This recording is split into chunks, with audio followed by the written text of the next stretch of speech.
Good morning everyone, welcome to the live stream. Lovely to have you all on board.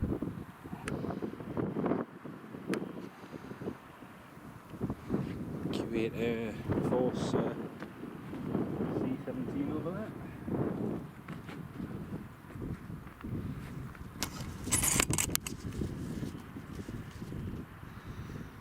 Just getting the live stream set up, folks.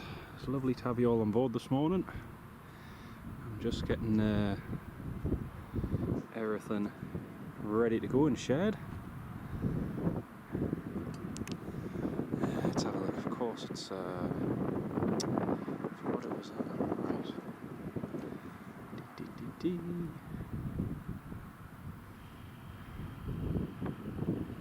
Right. Right, Mark Sanderson. Hello, mate. Welcome to the live stream. Lovely to have you on board with us.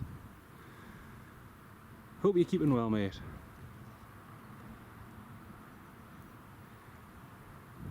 Lovely to have you on board with us this morning, Mark. Welcome on board, mate. I see there's about 10 of you all tuned in at the moment from here at good old Newcastle International Airport. We've got United Arab Emirates Air Force Augusta Westland 139 coming in later, so that's going to be good. Oh, Alan Lee, that's super kind of you, Alan. Thank you so much. Good morning from Seatonburn. Thank you so much for your kind donation, Alan. That's really, really good of you, mate. How are you doing this morning? Hope you're keeping well. Great to have you on board with us, mate. And again, a massive, massive shout out and thank you, Alan. That's so, so good of you.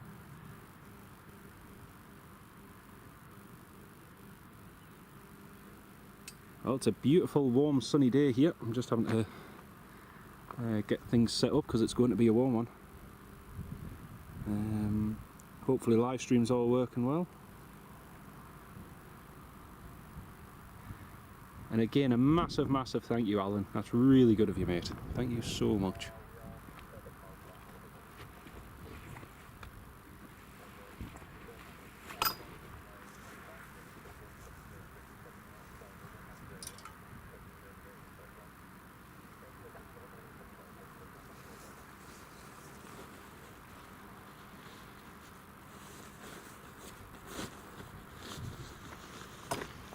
So we've got the Q8 Air Force, which is supposed to be departing at about 11 o'clock, but I imagine it's probably going to be later because it looks like you're still doing quite a bit of stuff. But that is due to go out later on.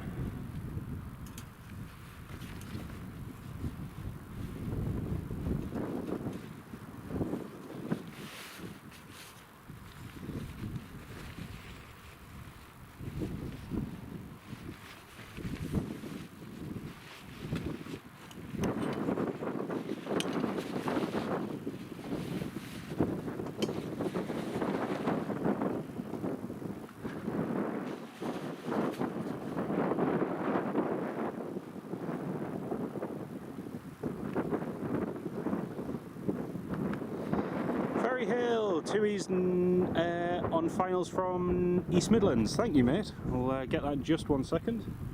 Welcome on board as well. Lovely to have you with us. Just going to put this on for the to reduce the wind noise.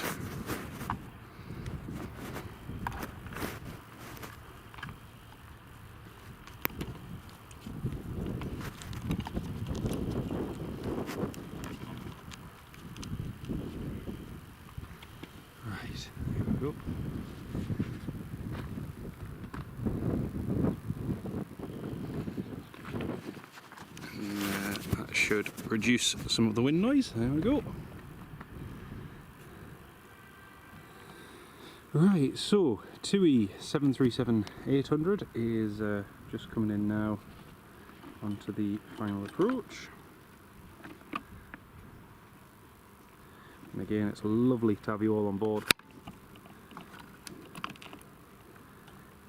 We've got a nice live stream planned for today, and a pretty busy one too, because I'm going to try and keep this going as long as possible for the rest of the day, even into this evening. So it should be a long one. Got the Emirates coming in later as well, so that'll be good.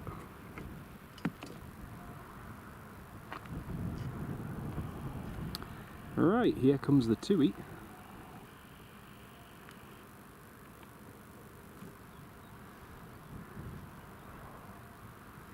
All the way from East Midlands. There's a bit of a heat haze there this morning.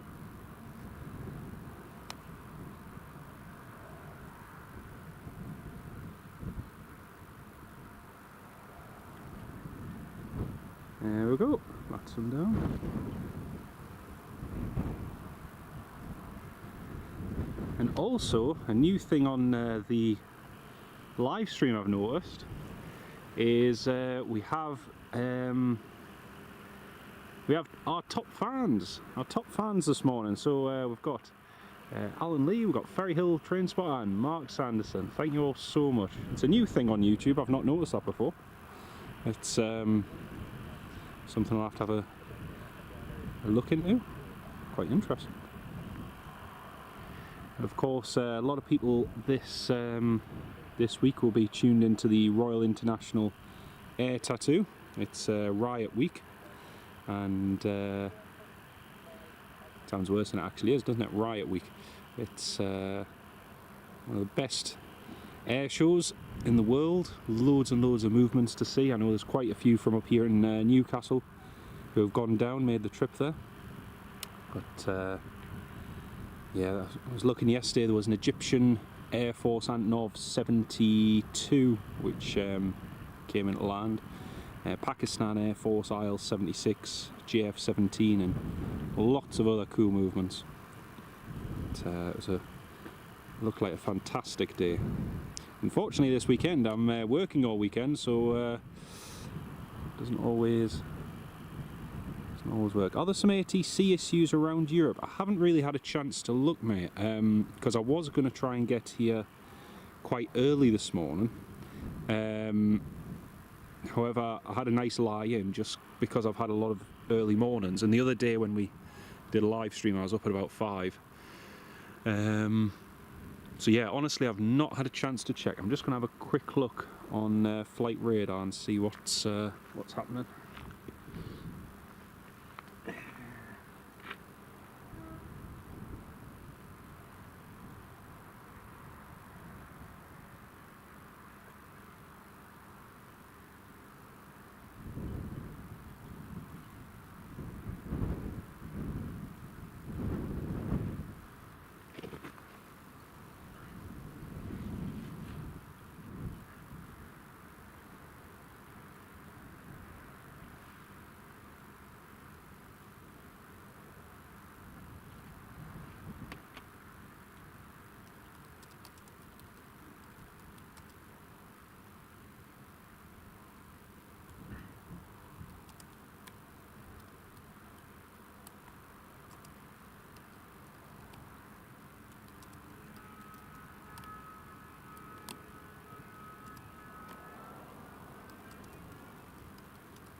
Right, just getting that shared. Austin, good morning, welcome to the live stream. Embraer taxiing for departure at Manchester a few minutes ago. He stopped and shut down one engine, his slot was closed at Copenhagen apparently. Chatter about ATC issues. Like I say, Mark, I haven't seen anything. I'm just having a look now. I've just shared the live stream. I'm just having a quick look on flight radar.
Having a look on Flight Radar 24, I can't really see that many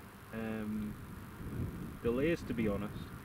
The Malta Air Max that's just about to depart is running a little bit late, but like overall, I mean that one should have gone 10 minutes ago.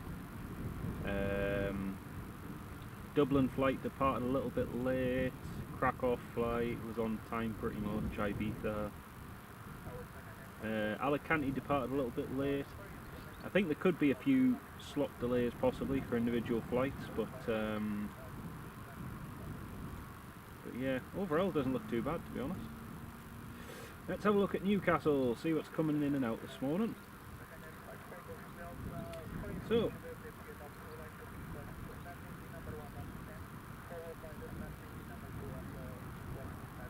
oh, that's the wrong airport, I didn't.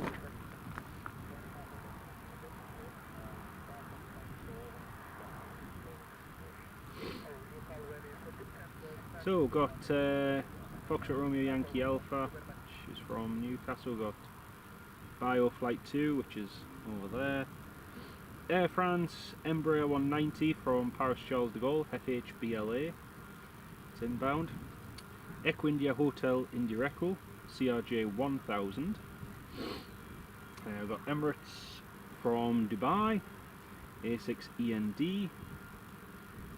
We've also got Buzz 737 Max, normal 737, 9H Quebec Alpha Foxtrot coming in. I've also got normal 738 coming in from Bergamo. Oh me. So yeah, I've got a few movements coming up, and also there should be later on. There should be a United Arab Emirates Air Force 139. That's just over there. Reg 2013. So we should see that as well later on. That'll be good to see. Got an EasyJet just flying over right now. So yeah, that's the score here at Newcastle.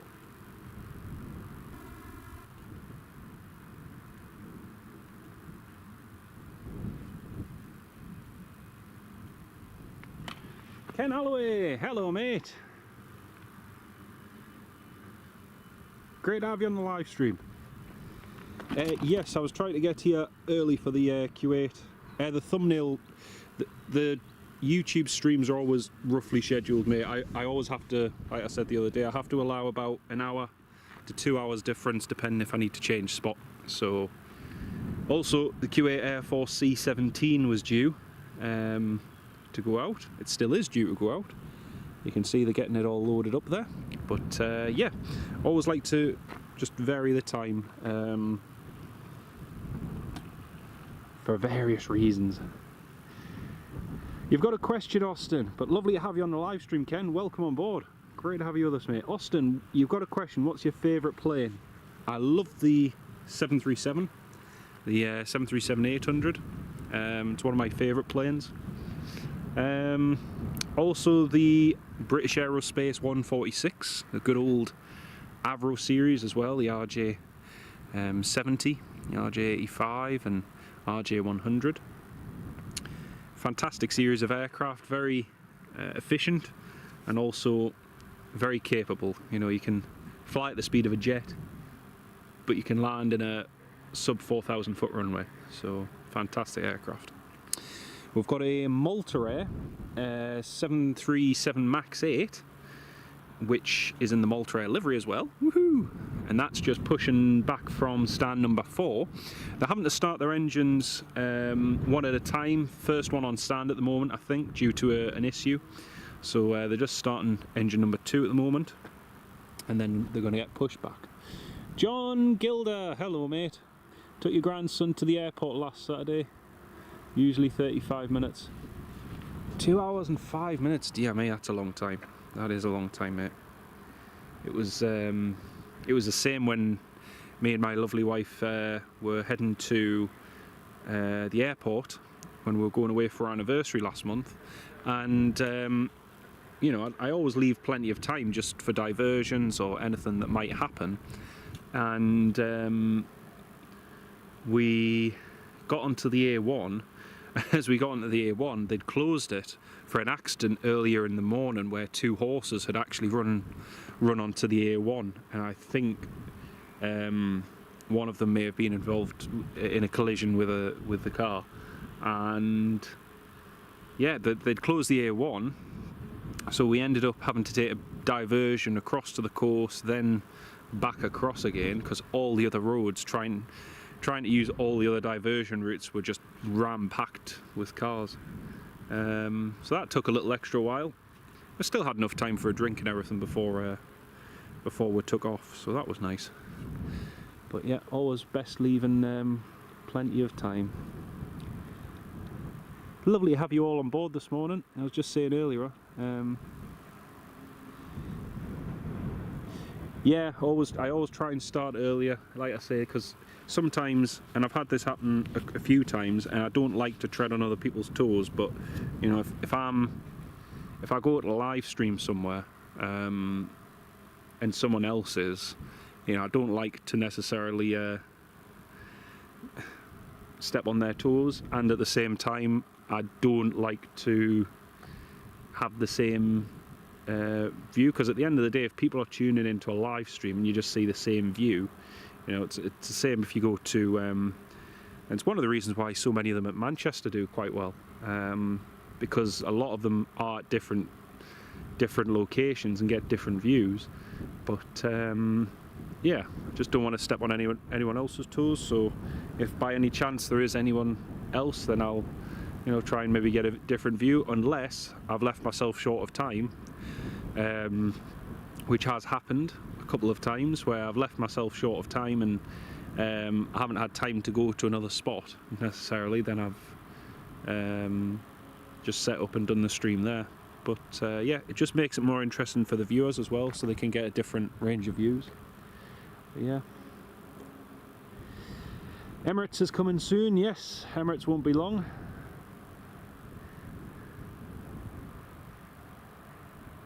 Not a bad choice. Yours is probably the 747-200. That's a nice one. Quite a rare type, the 747-200. I think one of the only places you can pretty much still see them is the is in Iran. Although GeoSky, I'm pretty sure GeoSky still have about 3 or 4 cargo versions of them, because we did see one at Frankfurt a couple of years ago, which was nice. And Farang Travels, lovely to have you on the live stream, Farang. How are you doing? Especially when the 777 is in Emirates. Here. 777's in your top 10, nice one. And Toon Crier, good morning, mate. Lovely to have you on the live stream. Hope you're doing well. We've got that United Arab. We've got the United Arab Emirates 139 coming in about 45 minutes' time. Now, interestingly, the last time that this government helicopter came in, it was accompanied by another smaller Eurocopter, which I think was carrying some security personnel. Will be interesting to see if that's the case today. And yeah, it should be stopping here, maybe departing out again, I'm not too sure. Your favourite airliner, John? Shows my age. Sud Aviation Caravelle. Oh, you kind of beat the Caravelle. Very, very sleek design. The Caravelle always baffled me with its systems, and also it's, you know, it was a very similar sort of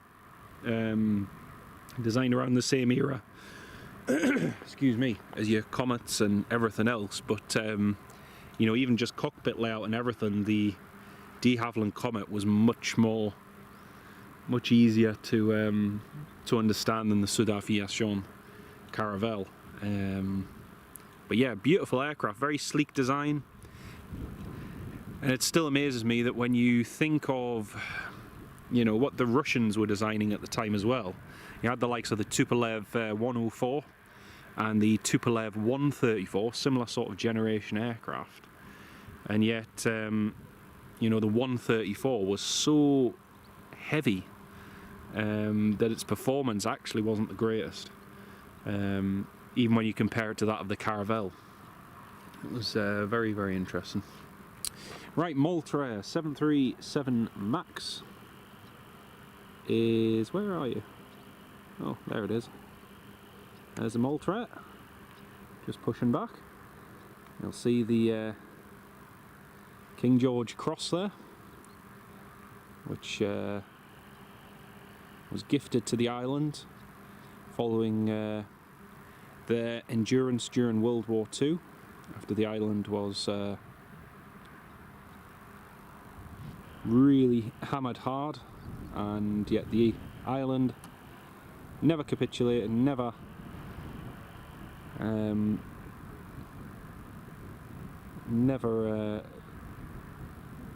was occupied, and yet they did amazingly. Love the Cargolux 747 retro livery. Same here, Ken, same here. But to recognise the bravery of the Maltese people, the King George Cross was awarded, and you'll see on the Maltese flag that cross is still on the Maltese flag, even post independence, after the island of Malta became a republic. They still have that and maintain that today. It's something a lot of the Maltese are very, very proud of, especially for the part that they had in World War II. Here's a Piper 28 just departing now. Are there any Caravelles still airworthy? None, unfortunately, mate. None, unfortunately. I think 2011, 2010 or 11 was one of the last ones.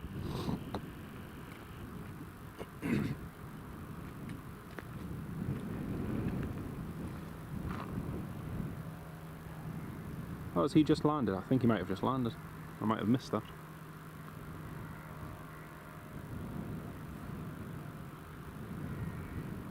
And Manchester, you're spotting at 07N. Very nice, very nice. Hope you get some good shots. Nice to have you on the live stream. Yeah, the Cargolux 747 retro livery is a cracking livery, Ken. It's really nice.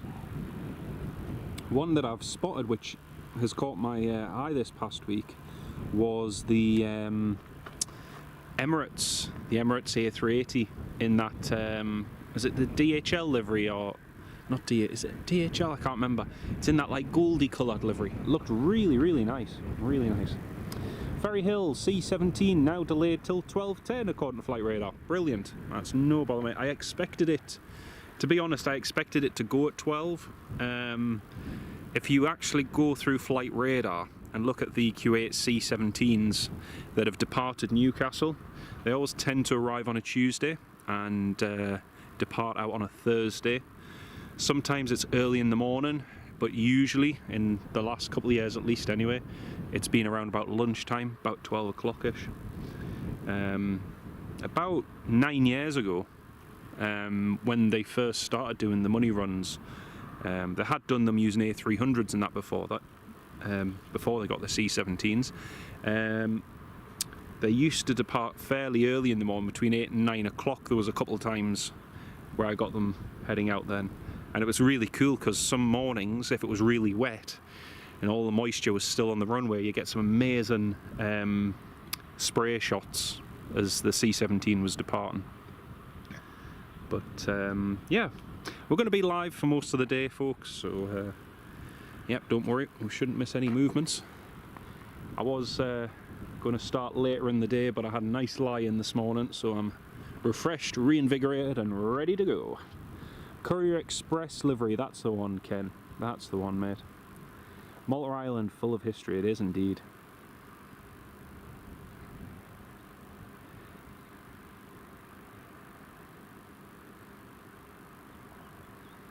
Yeah, it's a fantastic island. If you haven't visited it, it's well worth a visit. It's a fantastic place. Lovely, hospitable people, and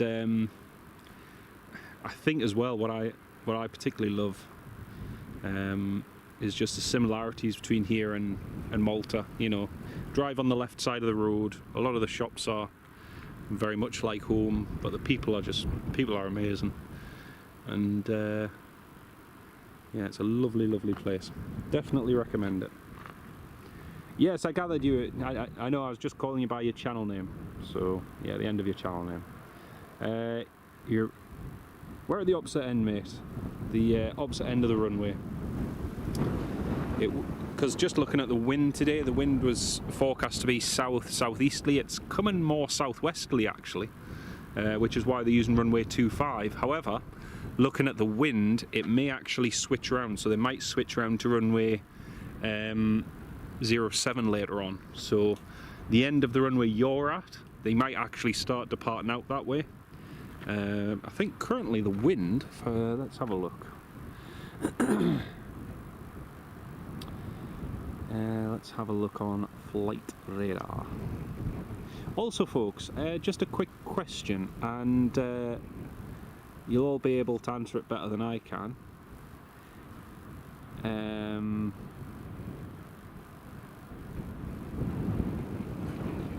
Yeah. Is there any interference on the live stream?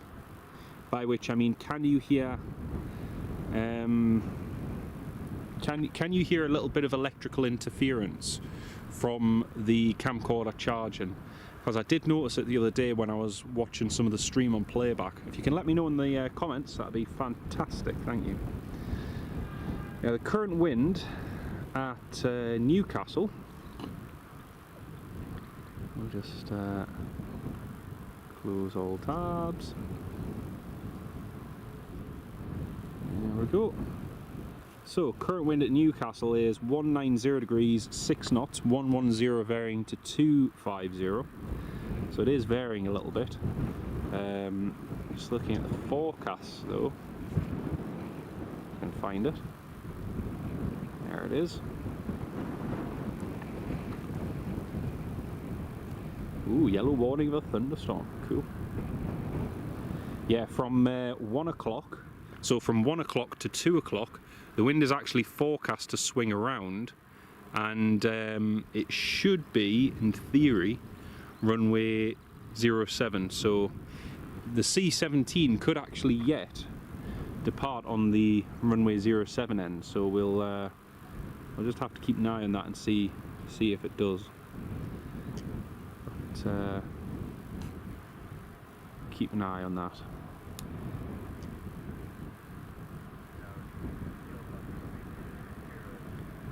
See, there's about 50 of you all tuned in at the moment. It's lovely.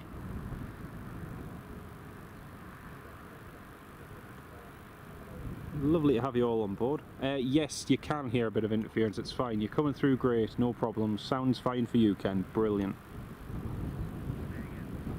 Does Malta have beaches? Yes. No, all perfectly fine. Brilliant. Thank you, Ferry Hill. I just wanted to check because the other day I noticed a little bit. I wasn't sure if it was coming from the charger or not, but yeah, it looks. As long as it's all good, that's the main thing. Yeah, Golden Sands, Malaya is quite nice. We usually try and stay around Aura. Aura and St Paul's Bay sort of area.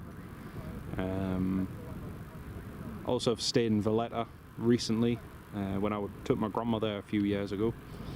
But yeah, it's a fantastic place. Malta 737 MAX is now taxiing along to runway 25. They've had a bit of a prolonged start just with getting the second engine and everything all going.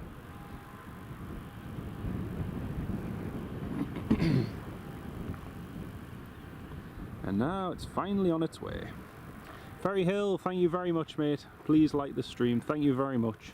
I really do appreciate it. And also, folks, a new thing on the live stream is we've got top fans on the live stream, which is a new thing that I've never noticed before. So feel free to check that out. I presume you should be able to see it from your side in theory. I'm not entirely sure, but do have a look. Next plane landing is in 9 minutes and it's an Air France Hop Embraer 190. Thank you for that, mate. Stayed in St Julian's 3 times, mate. Nice one. I've only stayed in St Julian's twice, and it's one of those funny places because all the time we used to visit the island. I always kept away from St Julian's. It was sort of like the party place, and yet it's actually it's a lot better now than what it used to be. We stayed just near the university, and the university area was actually really nice. It was busy, but it was really good. We had a cracking little hotel, sorry, cracking little room. The next time we went there we stayed in a hotel, but this one was a room just near the university and it was fantastic. It was really good. Not keen on that YouTube gimmick. Yeah, I've not actually seen it before, mate, but be interesting just to see what it's like. But yeah, you can see it, Ferry Hill. Brilliant, brilliant. But no, it's an interesting little thing that they've set up. Is that a Malta? It is indeed. It's a proper Malta. It's in the proper livery, which is cool.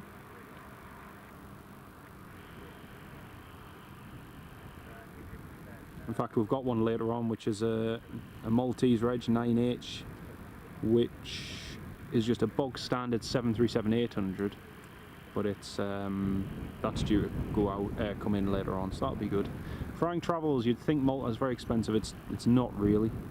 It's more expensive now since they're in the euro than what they were before. When they used to have the liras, everything was a lot cheaper.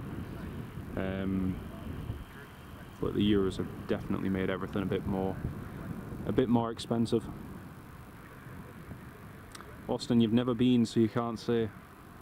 Not to worry. No, don't worry.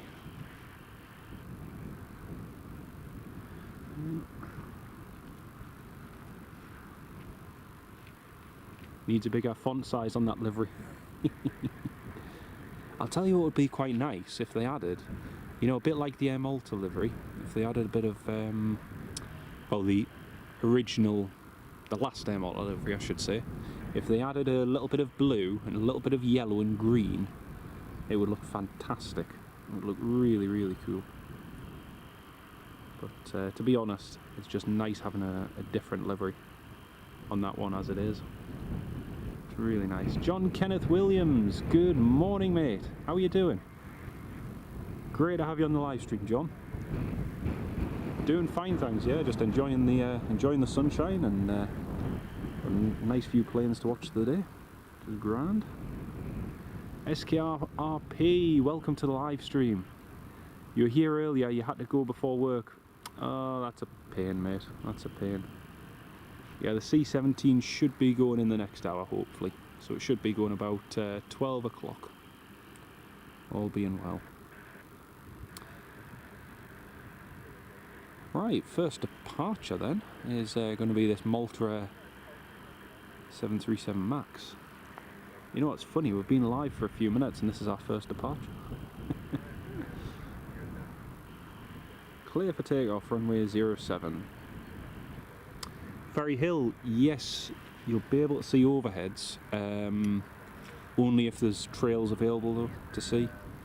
At the moment, there's a lot of glare from the sun, so unless it's trailing it won't be possible to see. But if you keep an eye out for any heavies or anything like that, if you do notice anything, then yeah, we might see them. SKRRPP, thank you so much for your kind donation, mate. That's really, really good of you. Thank you so much for your kindness, mate. Really do appreciate it.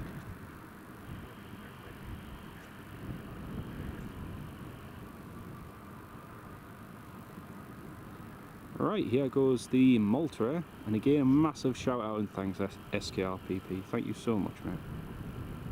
Really do appreciate it. Here goes the Malta.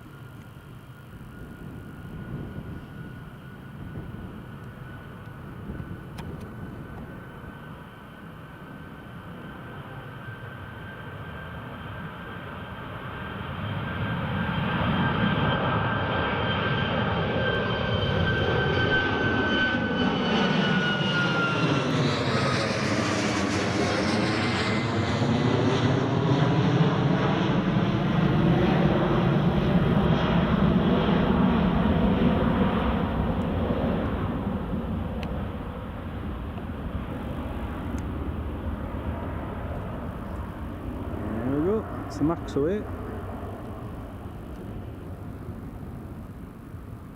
Left turn out.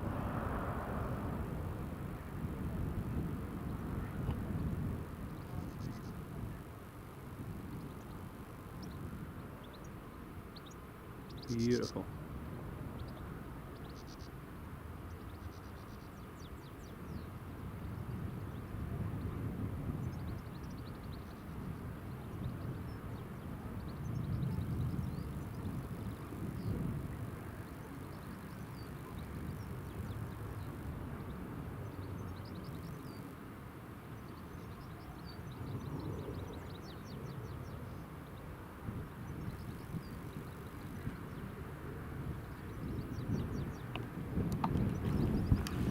There we go, that's a Malta away. And back now to the Kuwait Air Force. Have taken the cones away actually now. So the cones are all away. No stopping for him today. Nope, toga and away they go.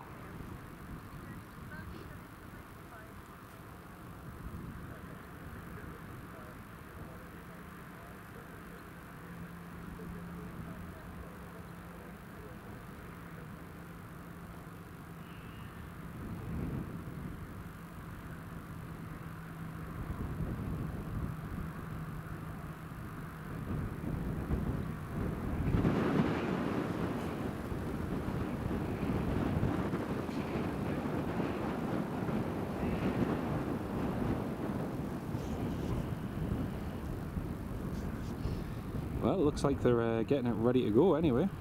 Loader's just going to the back of it. Off they go to sunny Malaga. Fantastic. Air France is on finals. Brilliant. Yeah, you can just see that now, mate. That's fantastic. It looks like they've finished loading now, because the loader's actually moving away from the C-17. There's a van there which I'm assuming has brought the crew. So yeah, we'll just keep an eye on that. CRJ 1000 behind it as well. Thank you very much, mate. Right, let's have a look. Like I say, there's a lot of heat haze, so it's not the greatest. There's the Air France.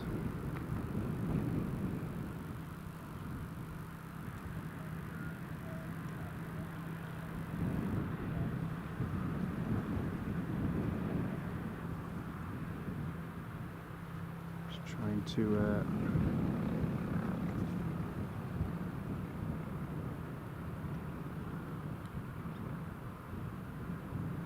29 Celsius in Malta. I think it's about 23 here, Ken.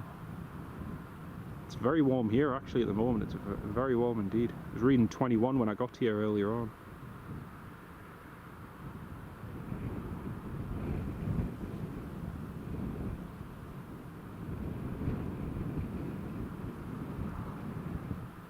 Nicely done.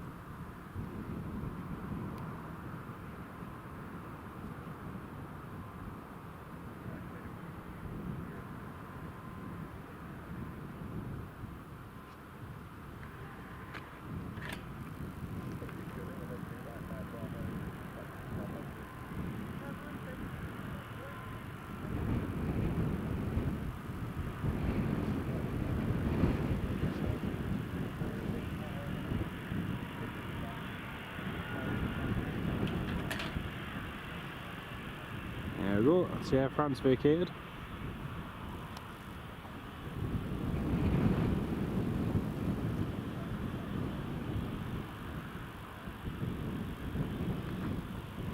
In Whitley Bay it's 20 degrees, not much of a difference. Emirates 3-5 Frank Travels is 37 minutes out. Fantastic, mate, fantastic. In Whitley Bay it's 22 due to the sea breeze. Yeah, it's amazing just going over toward the coast, that little bit of a difference in temperature. Looks like the Q8's nearly ready to go. Might actually get out earlier unless they have a slot delay, that is.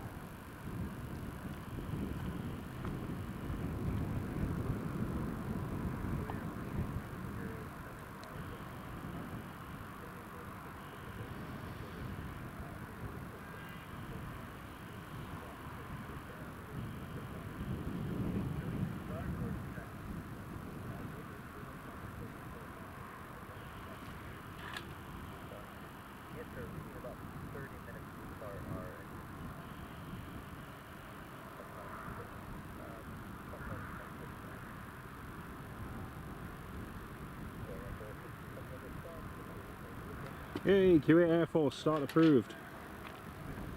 Q8 Air Force has just been cleared to start his engines, brilliant. He reckons he needs 30 minutes to start his engines though, it's an awful long time.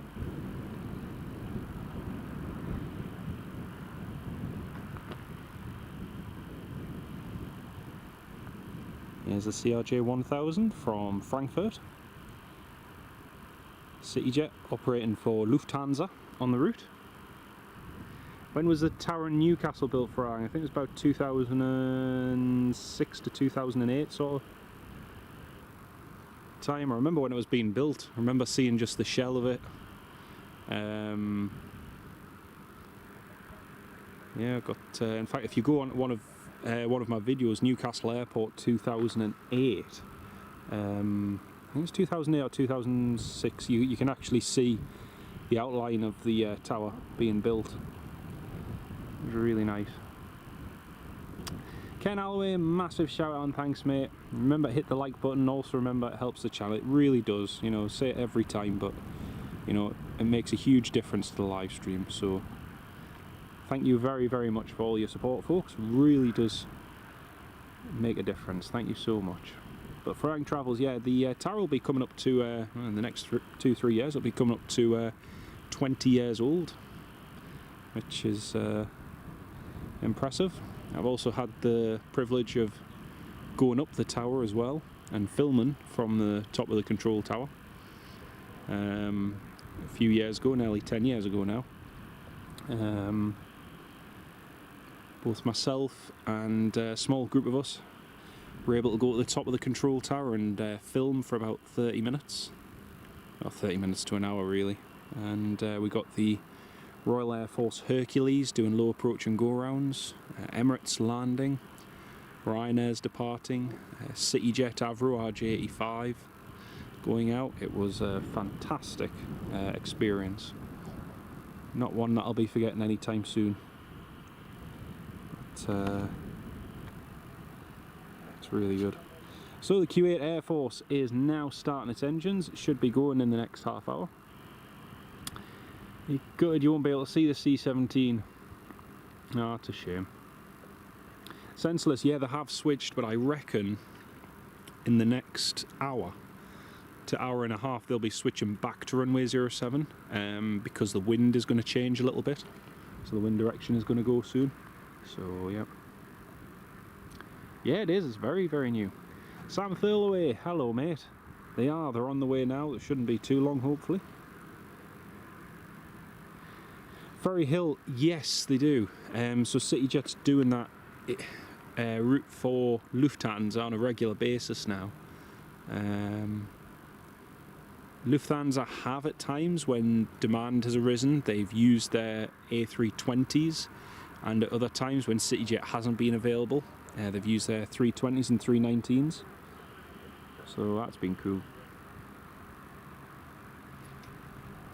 Yeah, the United Arab Emirates helicopters shouldn't be long. Should be here in the next half an hour, hopefully. 21 Celsius in Durham, brilliant. Seemed pretty average for everyone. 20 to 22 seems about average, so that's good. You can hear, I can hear just from where we're stood now, you can hear the C-17 just starting its engines. The crew reckons it's going to take them half an hour to start all the engines, which takes us to 11:51. But yeah, we'll see if that ends up being the case. Scott, hello, welcome to the live stream. We'll be flying out there in a few weeks, thunder and lightning due, not sure when. Yeah, no, we're never going to get another runway. We don't have we don't have enough traffic to justify one runway at the moment, and there's no chance of it being expanded. No, that's never going to happen. Even just getting a longer runway, there's no real need for a longer runway. You know, aircraft nowadays, we've said this time and time again, but planes are so fuel efficient. They're so much lighter than they were even 10 years ago. You know, you talk about the A321neo and the XLR, the sort of routes it's able to fly, you know, in the category size of a 757. You know, it can quite easily do a transatlantic route from Newcastle to the US or to Canada. Same with the 737 MAX. You know, Air Canada has proven that. It's operating daily flights virtually from Canada to Edinburgh and Dublin and all these different places. So in reality, we don't need a longer runway. We just need a greater selection of airlines. I said this in a live stream not long ago, but I am very confident for 2026 that we could, 2026 or 2027, we could possibly see a transatlantic service coming back to Newcastle, be it to Canada or to New York. There's a very, very strong possibility, and it's all to do with the shift of services from Manchester. Manchester has lost out on a lot of routes in recent years, especially since the pandemic, and mainly transatlantic routes. And a lot of those have gone to the likes of Edinburgh. And I'm hoping if that trend continues next year, which I anticipate it might, we could possibly see the return of transatlantic services here on a scheduled basis. Watch this space, it could be interesting, it could be very interesting.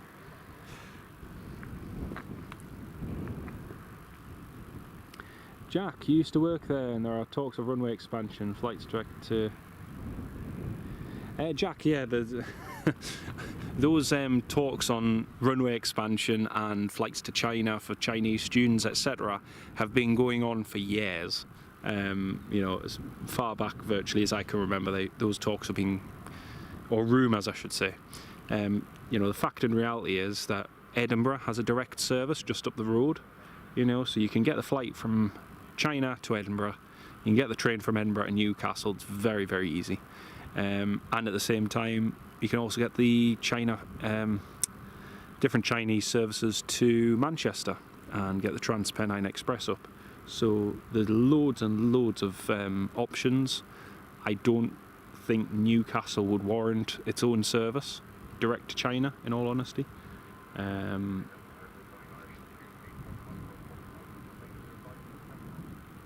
So yeah, I think it's just one of them things. I think a lot of people dream of how big the airport could be if it had a longer runway and this, that and the other, but you know what? I think it would end up being a case of, yes, you'd have a longer runway, but would you have any extra services? I'll give you an example of an airport like that, is Birmingham. So Birmingham has had their runway expanded, they've had new taxiways, etc. Has there been any major new international services to Birmingham? Not really. You know, the Air India flight was already there, the Emirates was already going there before the expansion.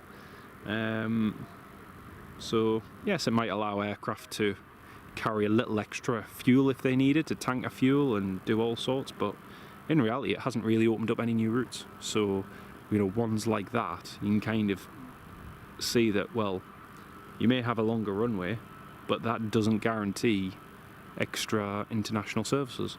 So yeah, C-17's engines have all started up and it's nearly ready to go. Robert Hadfield, hello mate, welcome to the live stream, great to have you on board.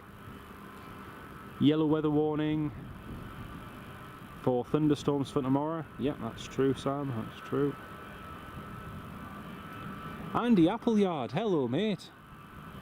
Yeah, doing very well, thank you. Love a connection to Toronto, that would be a good one.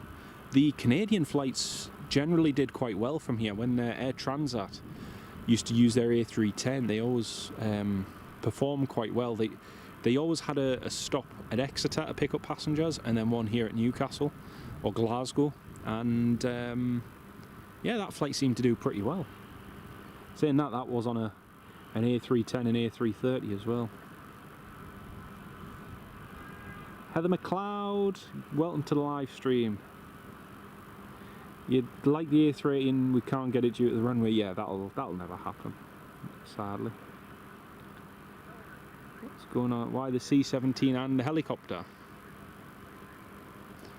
Actually, we've got I think we've got a BizJet just coming in now, folks.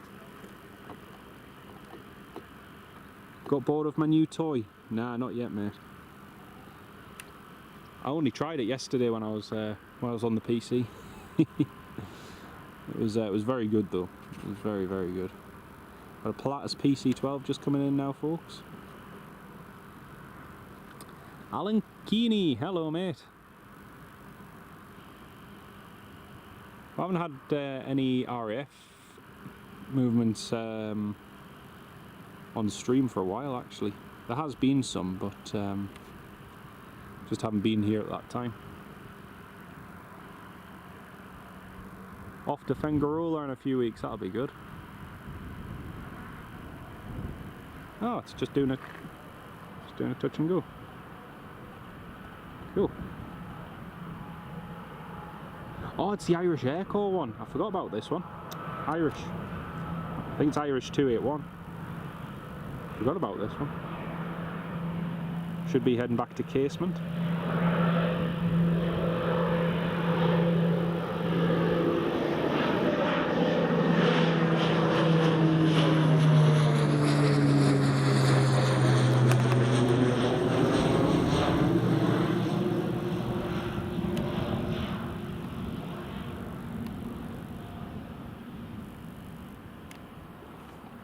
Completely forgot that that was due.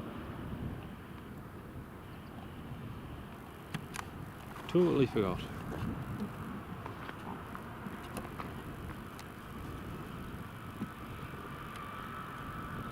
The Emirates, the big bad boys over Leeds. Nice one. Nice one. UAE helicopters aren't far away now. Brilliant. HK, that's a Q8 Air Force C-17.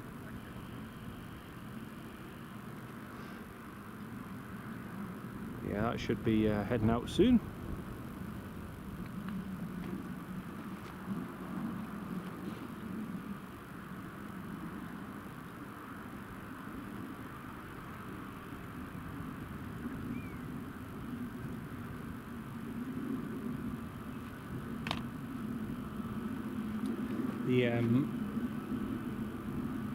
The 139 is on final now. Yep, thank you, Ferry Hill. Cheers for that. Sam Thurloway, I wouldn't be surprised if Jet 2 took A330 Neos in the future, because they've operated A330s from Air Tanker. They've had them on lease, and with getting the new A321 Neos, it would be a good fit into their fleet actually. So we'll see. Could end up seeing them using a few of those. You say white elephant, Bob. Oh dear. I can just see the helicopter in the distance. It's still a little far out. I can only see the one Augusta 139. The last time there was two of them. There was a Eurocopter as well.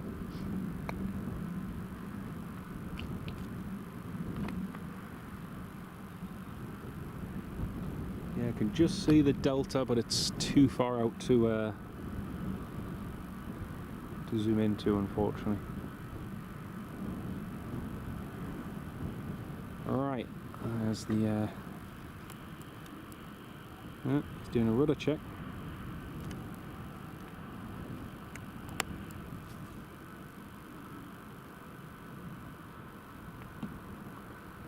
There we go, there's the 139. The last time there was two of them together, which a lot of people noticed, which was cool.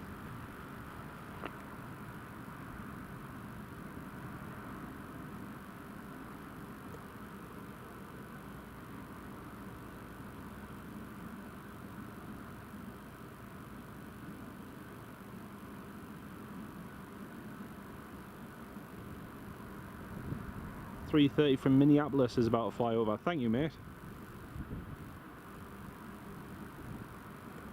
Ferry Hill, it's on the money run, so it does.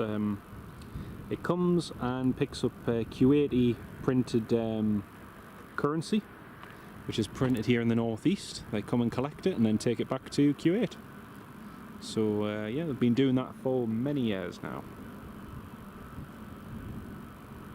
Jack, yes, yeah. That's correct. It's been doing that for many years. They used to do it using the Kuwait Airways A300s, which I got a video of along with my dad a few years ago, which is cool. And there's the UAE 139.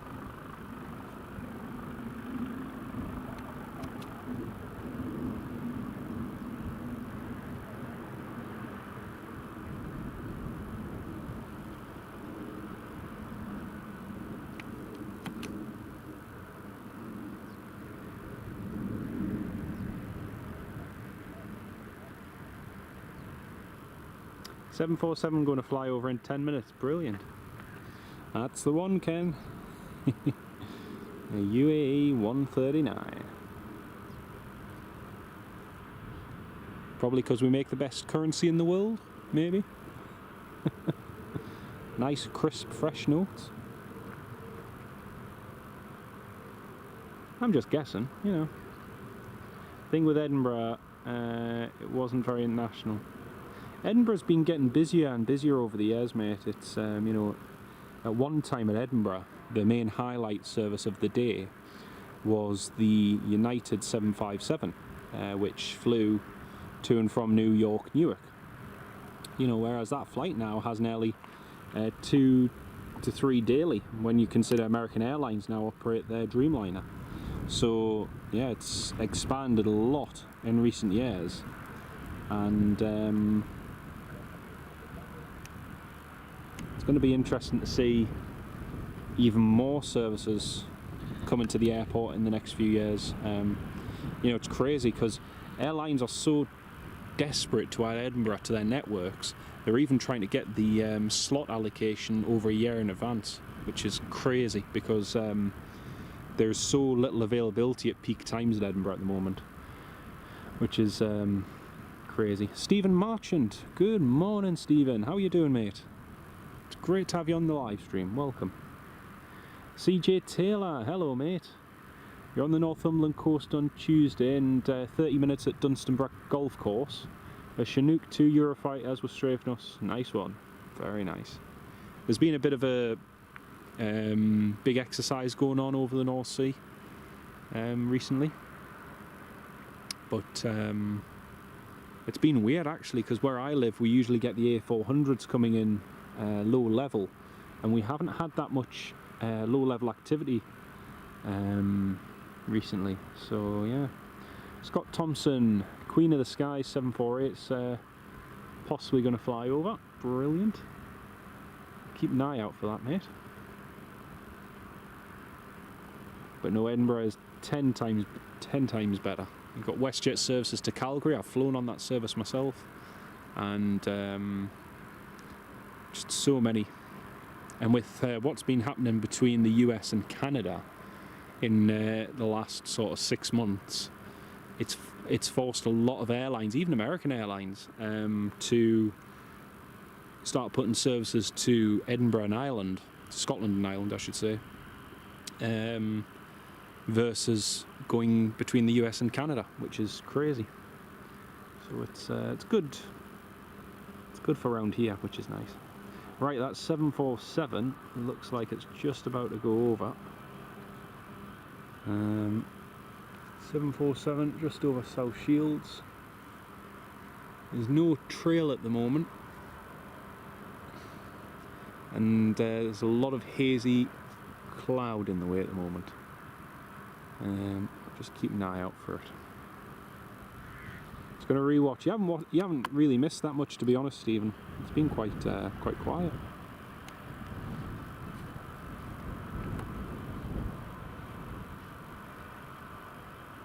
I still cannot see this 7.4. Ah, now I can.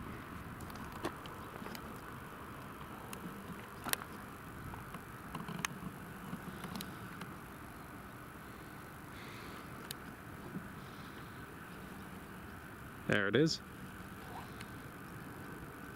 Just going to go in the cloud now. It should do anyway. Yep. That's it, just gone into that bit of cloud. It should merge just around about there, in theory. Hopefully you can all still see that.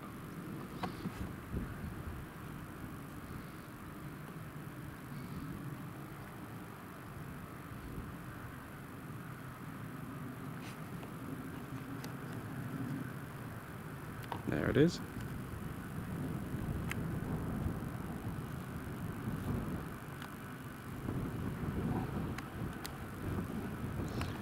There it is, the Lufthansa 747-800.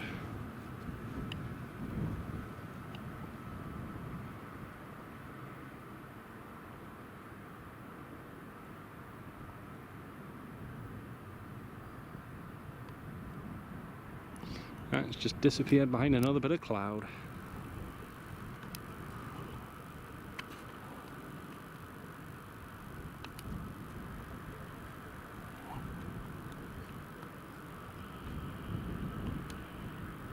C-17, you can hear its engines are running. Said they were going to need half an hour to start their engines, so it's coming up to the next 10 minutes.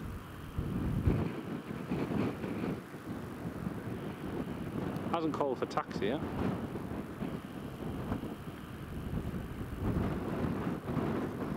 Kevin Fairclough parked up on Calton Lane trying a daft setup of attaching phone cam to binoculars. Oh dear. Brilliant, absolutely brilliant.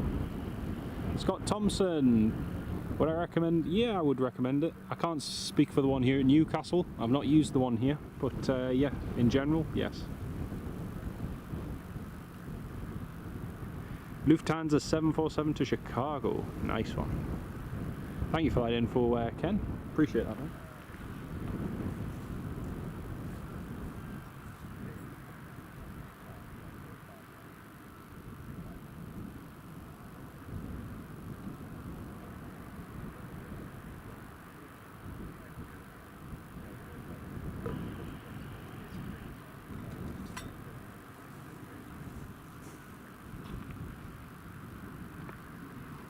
You're skinned. Oh dear. It's not a good thing on a Thursday.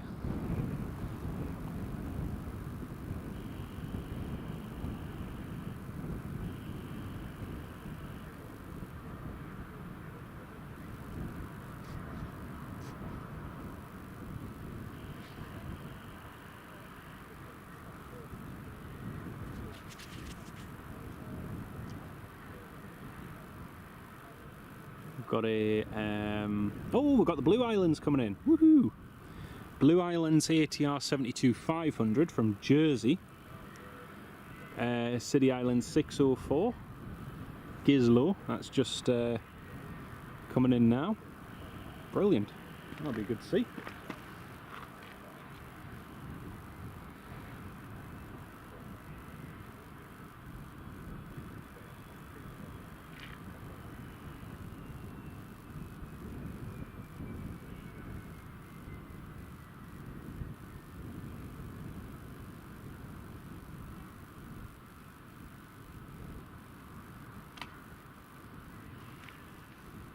Okay, that's interesting. I just heard something. I thought it was a Q8 just shutting its engines down. That's what it almost sounded like.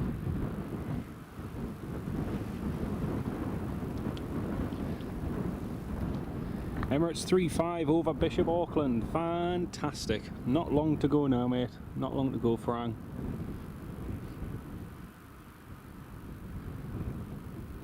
Too much month at the end of the pay packet. I must admit, we went and did some shopping last night at Lidl's. Usually, well, we usually get a Sainsbury's delivery, and I got some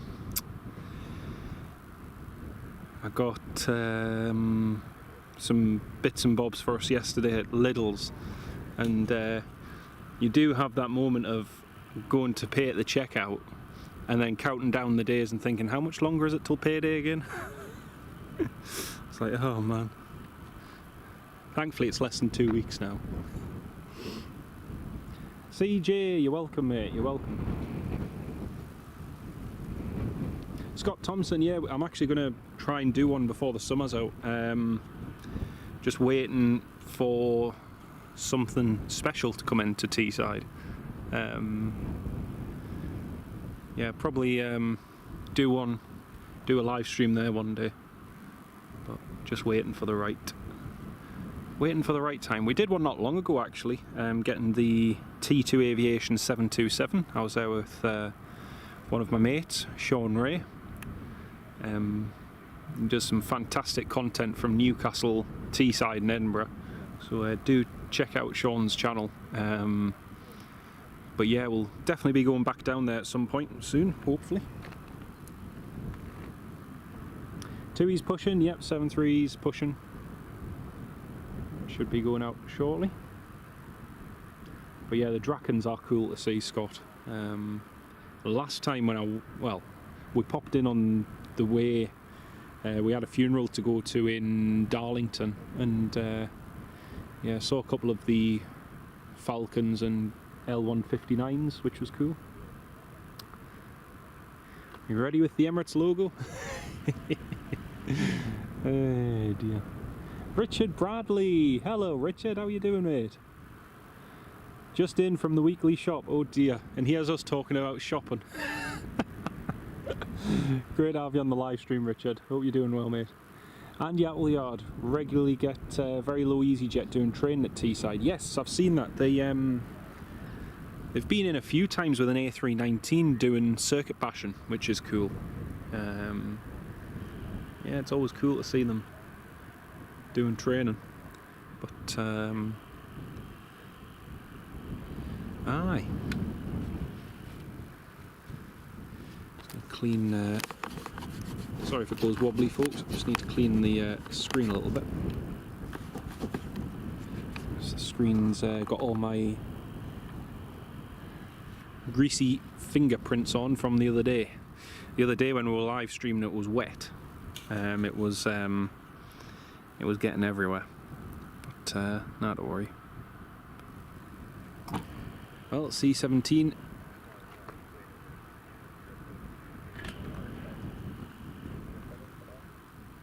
Oh, that's some Q-80 Air Force has just called up for taxi.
Oh dear. I did think he was being a bit optimistic. So the Q8's just called up requesting taxi. His earliest airborne is 12:05. Yeah, so he's got another 20 minutes to go. Well, 19 minutes to go until he can actually depart, and he reckons it's going to take 3 minutes to taxi. So he's not going to get a call for a little while yet. Here's the Blue Islands ATR just coming in now from Jersey. This is one of our new routes. Well, new airlines on the route, I should say. Blue Islands ATR. They've had a torrid time with fleet problems and ATR problems recently. But yeah, they've had a pretty awful time in recent weeks. They've had to contract a lot of services out to different airlines just because of their ATRs not being available, which hasn't been great. But yeah.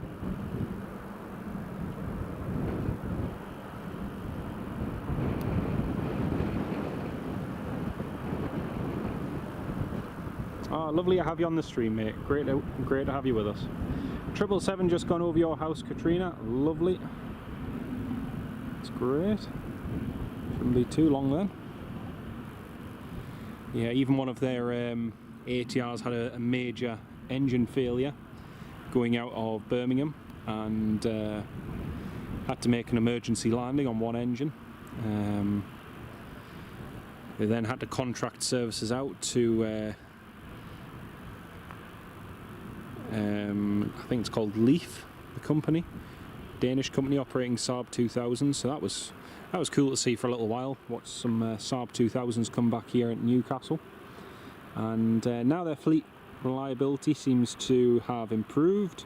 They've also got a new ATR 72-600, and yeah, it definitely seems to be doing a lot better, which is good.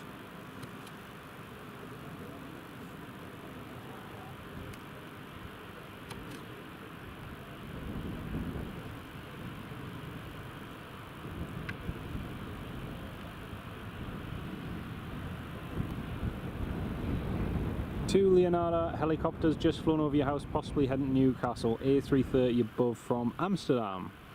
Brilliant, thank you, Scott. We'll keep an eye out for them. Emirates is now on final approach. Got a visual of the Emirates. The big bird is inbound. There she is.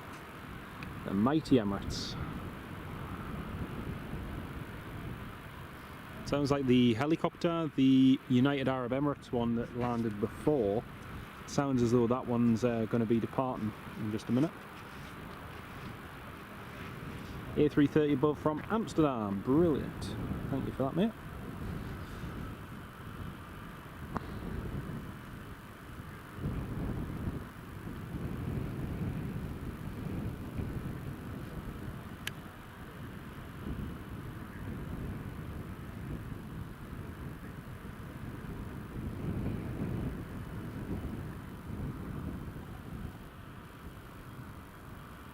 Still got the Air France to depart, the CityJet CRJ 1000 and plenty of others. Here's the highlight of the day, as always. Good old Emirates 777. Bit of a wind picked up now actually.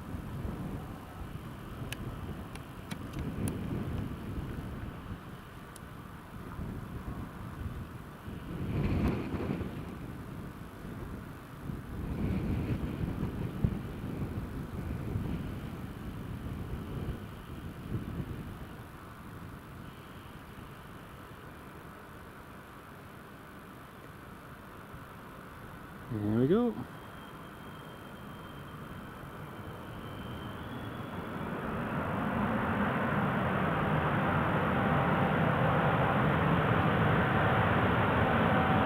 Beautiful. Very, very nice.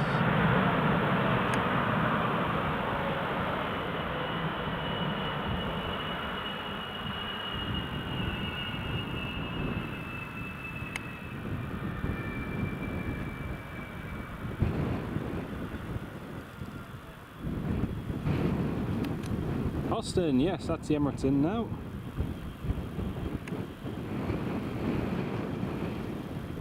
Makes a runway look tiny when you zoom out like that.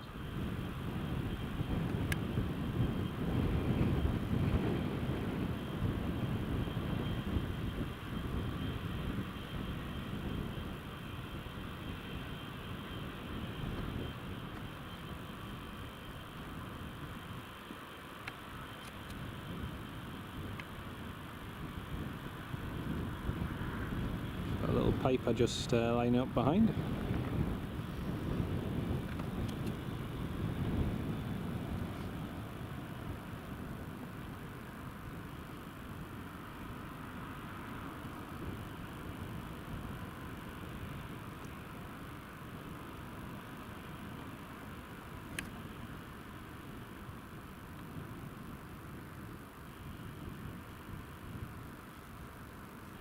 Oh, same here, Ken. Fantastic, fantastic location. Just to get it like that is brilliant. And even like so there with the tower.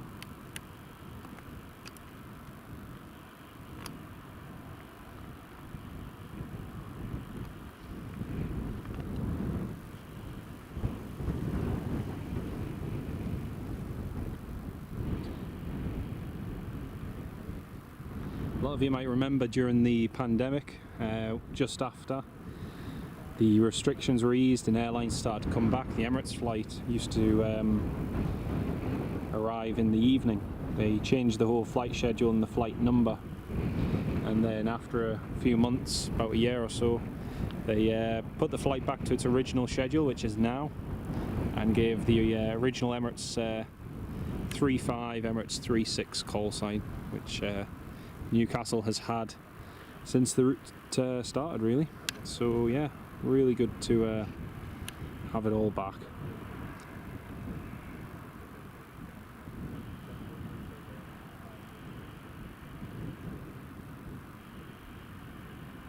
Yeah, it's a hotel side, Jack. If you look on online, if you go to Newcastle PlaneSpotting locations, it's very easy to find.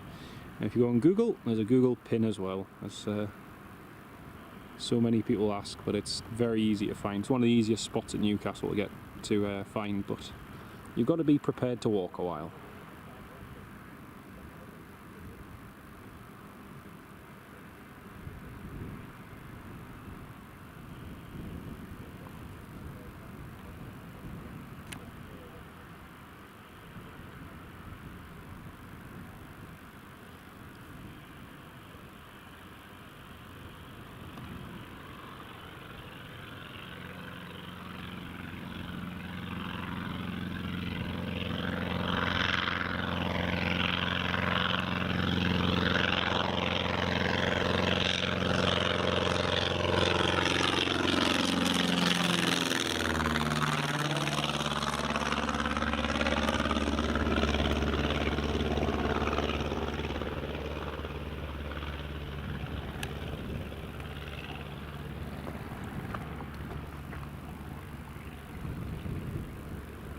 TUI 737 is now taxiing out.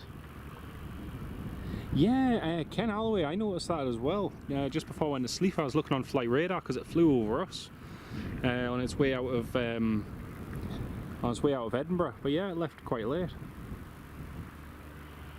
You took a photo of that exact 777 when you were in Geneva. Same reg. Nice one. Nice one. There's a Tango uniform Mike Papa, I think. Same one I... No, it's not. Sorry, it's Torp, not Tum. I was going to say it's not a Max. That's TUI just taxiing out now.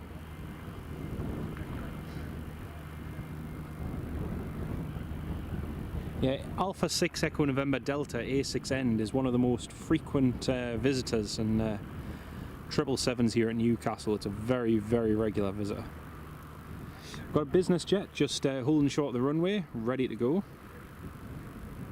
I think they might be backtracking ahead of this TUI.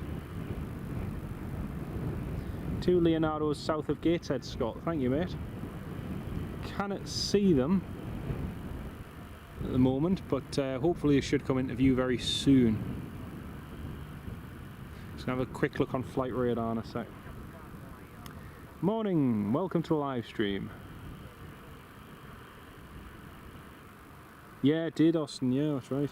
It's doesn't often usually leave that late. TUI 737 is off to Kefalonia. Fantastic. It's 1 week ago since I was flying with TUI on their 737 MAX 8 Golf Tango uniform Mike Papa, and I've got the video all prepared and ready to be released. My good mate Will, who I've done a video with before, he gave me my first flying lesson. He flew us down to Lanzarote and had a fantastic time. Amazing flight with TUI, and I'll hopefully have that on the channel in the next couple of days. The channel members will get access to it first, and yeah, it's going to be a really, really good one. I can't wait to share it. Right, here goes the business jet.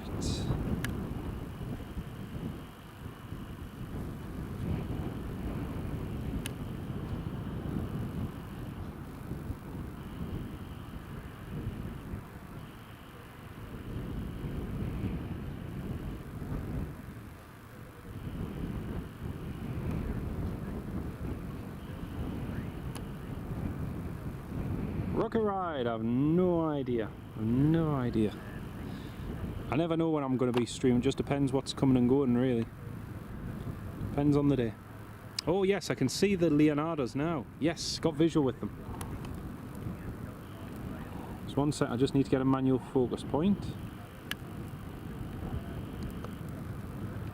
48. There's one of them.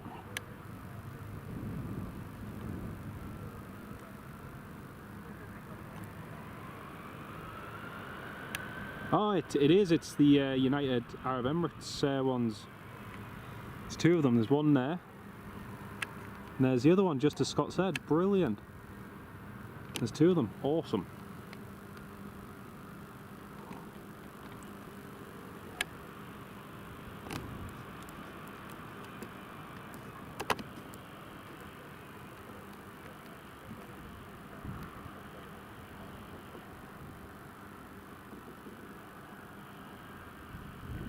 That's the C-17 taxiing.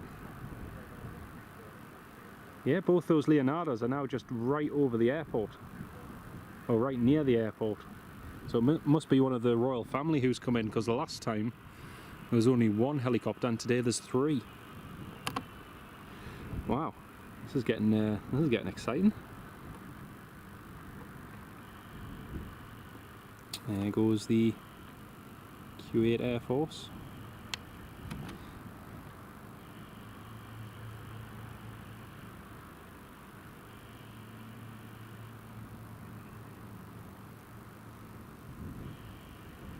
Feels like the airport's being invaded. Both helicopters are just hovering to the south of the airport. It's quite cool, actually.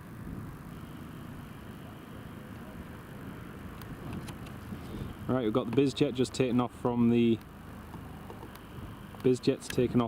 intersection, the Embraer.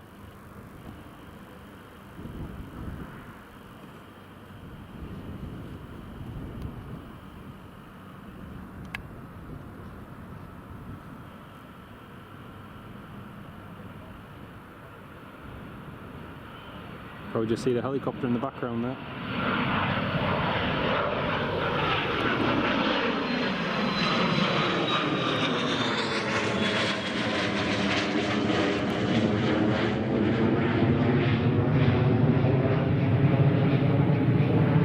Q8 just taxiing out.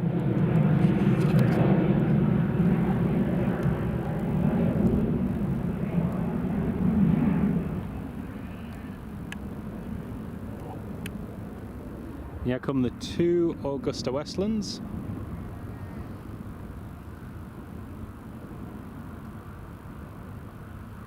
Now these are two surprises as well. I knew the one was coming. I knew the 139 was coming. I didn't expect another two to arrive.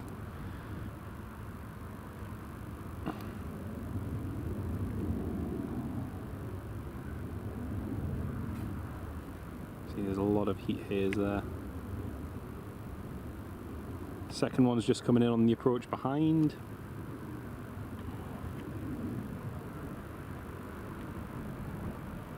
There it is, there's the second one just coming in now.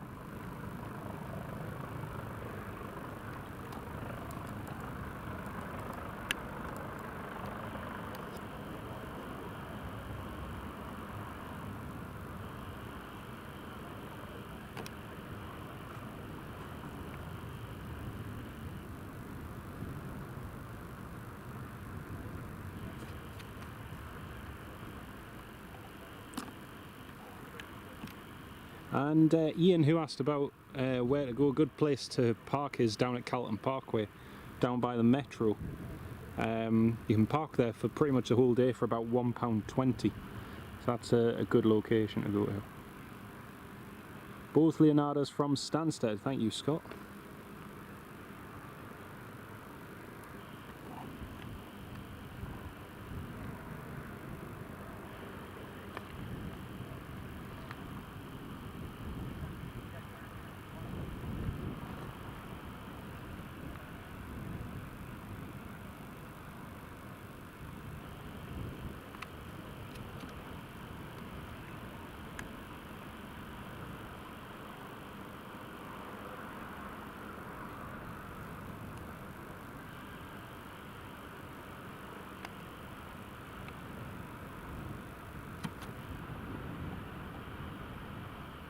Very smart with the Emirates, the UAE flag on the tail.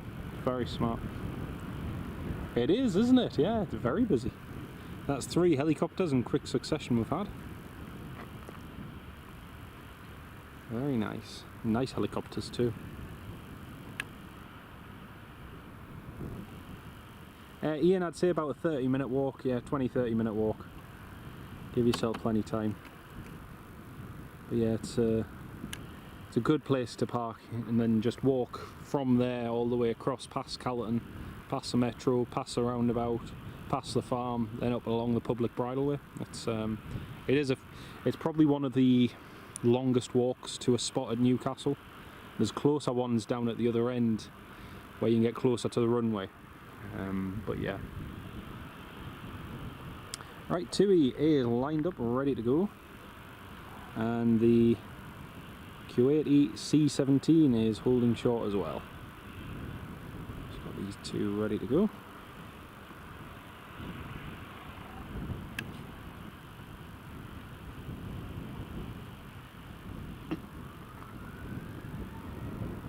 Oh, power.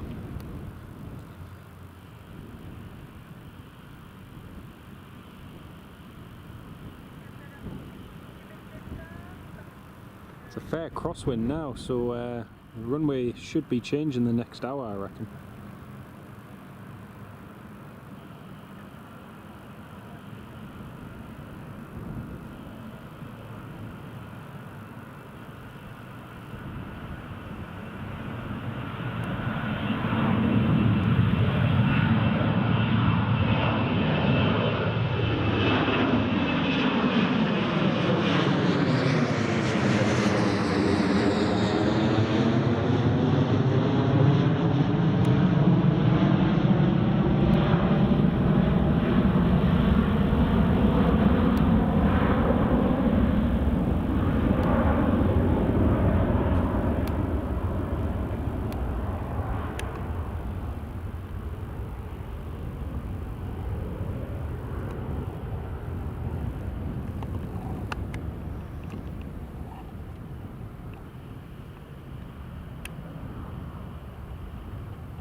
Following the Q8 C17, nice one mate, nice one.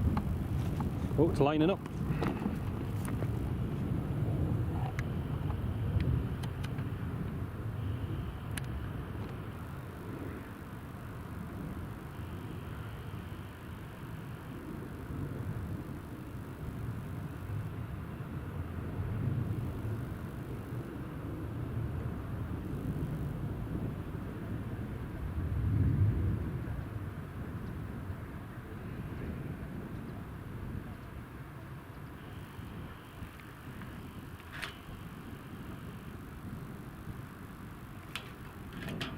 There we go, Q80 Air Force clear for takeoff.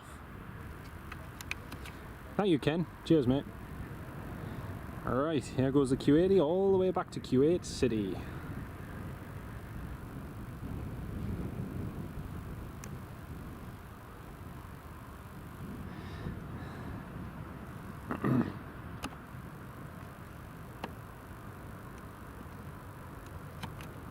There we go.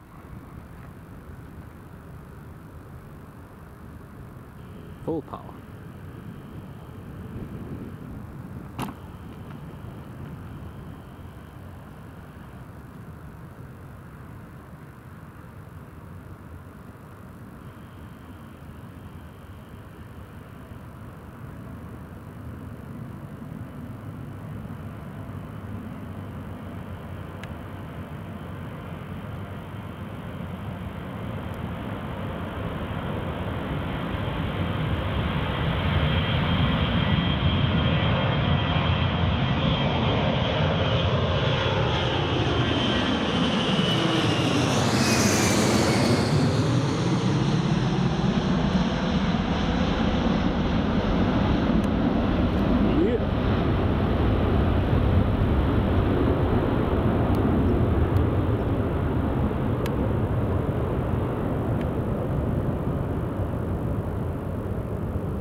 That was cool. That was very cool. Whew. Felt like ages before you rotated there.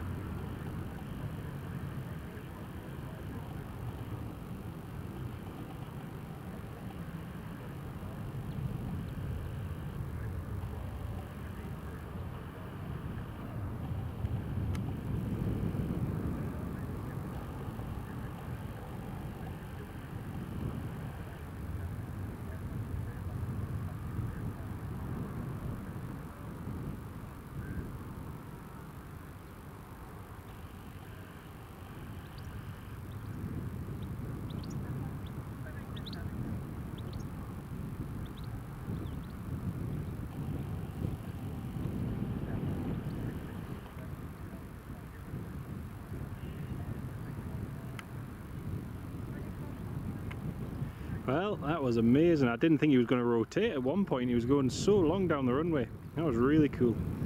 It helps when there's a nice crosswind like today as well. And you get a really nice crosswind that they kind of have to use most of the runway, so that was nice. Next up we have Air France Embraer 190, heading back to Paris Charles de Gaulle, just about a taxi. That's a fantastic catch. Brilliant, brilliant to see. It's ages since I've seen one of the C-17s departing like that on 2.5, so that was really cool. That was really, really cool. Right, there's the Air France just taxiing past the Emirates now.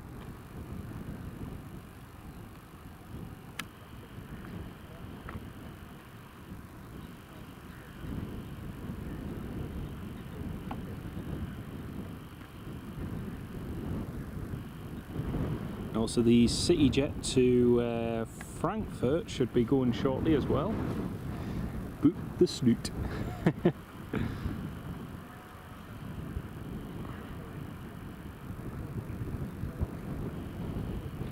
But yeah, I do expect that the runway may change in the next hour, because it is going to be a southeasterly wind, so it could change in the next hour, so watch this space.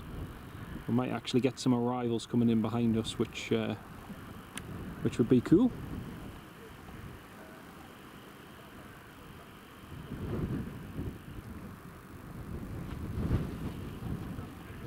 Did it pause for a second? Did it pause for everybody? Oh dear, I hope not. Who said white elephants can't fly? Hear, hear, Bob. Hear, hear.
A3 to Glasgow. Brilliant. You had to rewind and watch that again, Frank. Brilliant. A380 en route to Glasgow and A340 not far from the A380. Thank you, Scott. Just gonna have a quick look. Oh yeah, I can see the A380 and the A340 is a little bit to the west. We should see the A380 hopefully, because he'll be descending just over us.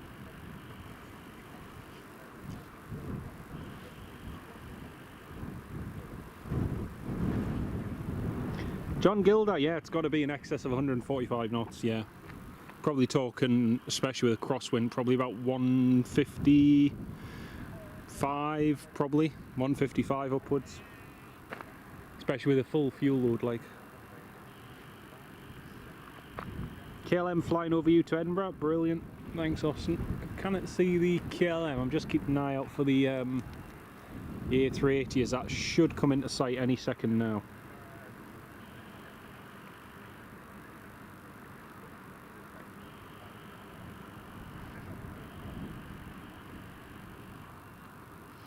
No, that was fantastic, mate. It was fantastic to see. We do with this Air France departing now, so we can watch the Emirates A380 go over.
Embraer 190.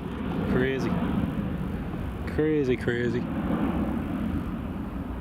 Do love the Embraer.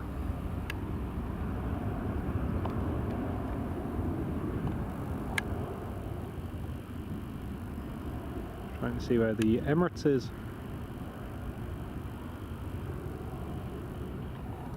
Right, let's have a look. Right, Emirates.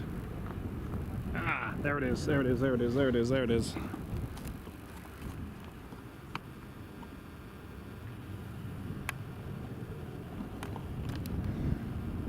Ah. There, zoom in. Thank you. I was worried I was going to miss it there for a second. Whew.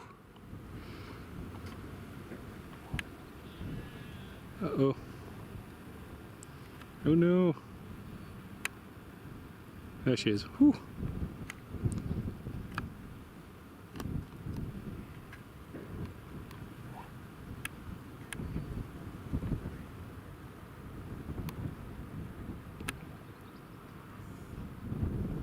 It's the Emirates overhead to Glasgow. Right, the CityJet should be taxiing as well. No, I got it, mate. We got it. We got it. It's just really hard to try and make it out with all of the cloud and haze. Especially trying to zoom in and focus with all that haze. It's a bit of a pain. Yep, we got it. You went on that to Dubai. Nice one, mate. Nice one. CityJet CRJ 1000 is just taxiing now. Past the big Emirates.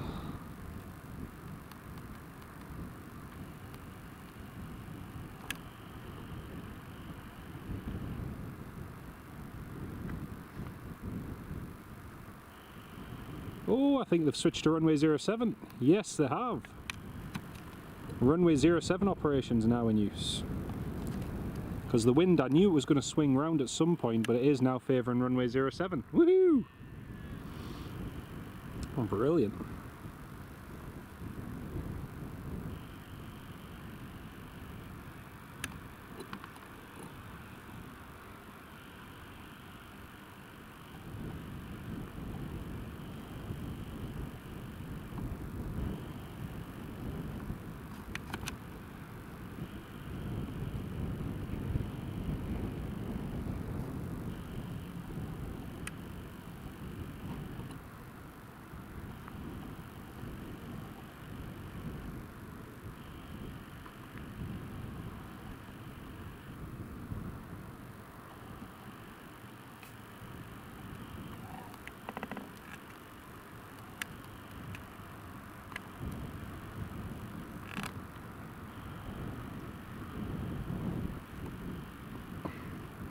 Runway 07 operations, fantastic. So we're going to get some arrivals coming in our way as well, which will be good.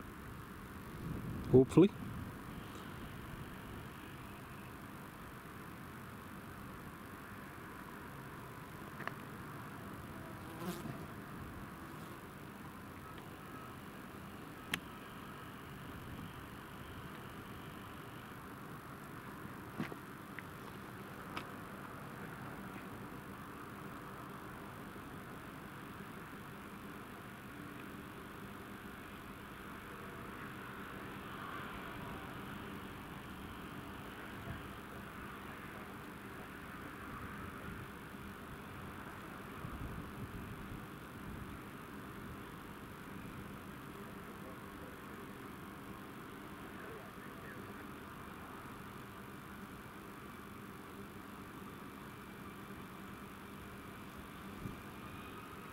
Right, CityJet cleared to line up and wait.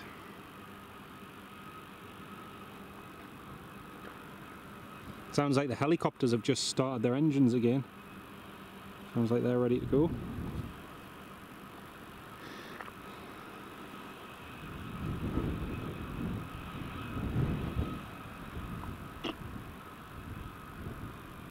Scott Thompson, yeah, I saw that. I saw that Global Airlines have put their A380 into storage, but they are adamant that it is just them waiting to use it again in the future. but we'll see. We shall see.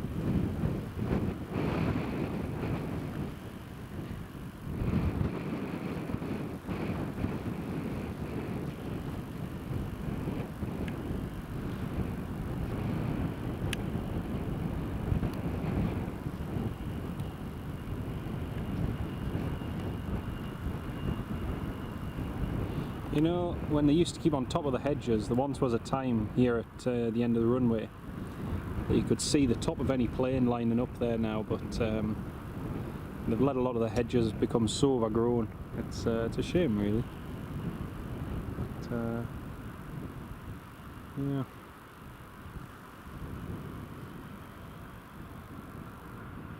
The guy done a review on it. He weren't impressed. No, there's a lot of people who weren't, but you know.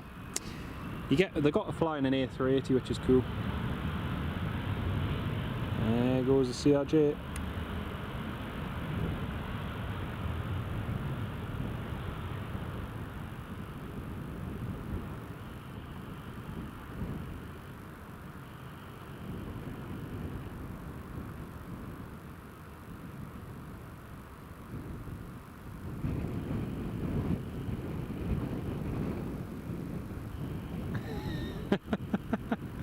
Andy Appleyard, what an idea, mate. Oh man. Now I'll leave that sort of thing to my good mate Alex Praglovsky. Alex is great at organising trips like that. In fact, Alex has just organised one recently flying on the Avro RJ85 over in Canada. And yeah, Alex organises little things like that, which are quite cool. But it's a lot of money. He was showing me some of what he, like, you know, what had to be put out in order to secure the hiring of that aircraft for the hour flight that they had, and it was a lot of money, put it that way. Oh, is it going to take off in this direction? Yay! Brilliant. I was hoping they might take off this way. We've flown on the CityJet CRJ, nice one. Waiting for it to fly over your house here in Byker.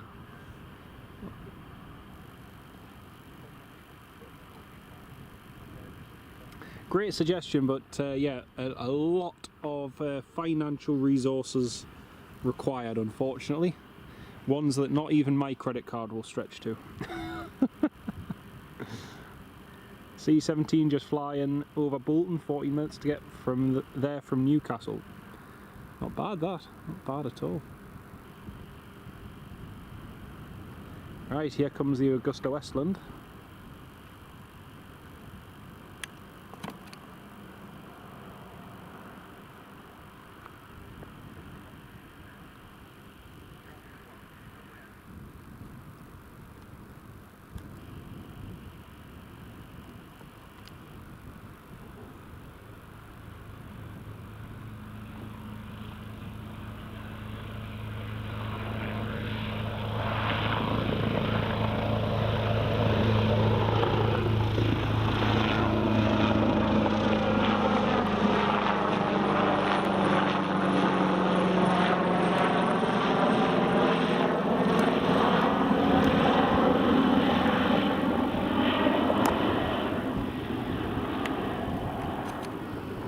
That was cool to see, very cool.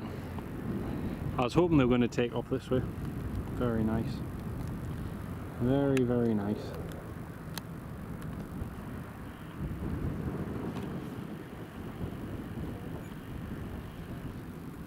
I was going to say, because they've just taken off from runway 07, so yeah, its logical route is to go across the coast, but yeah.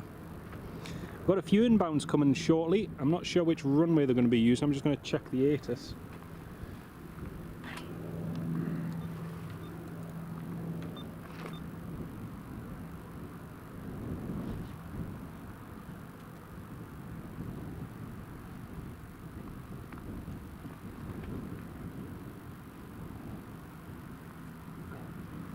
Checking the ATIS, nothing on there at the moment.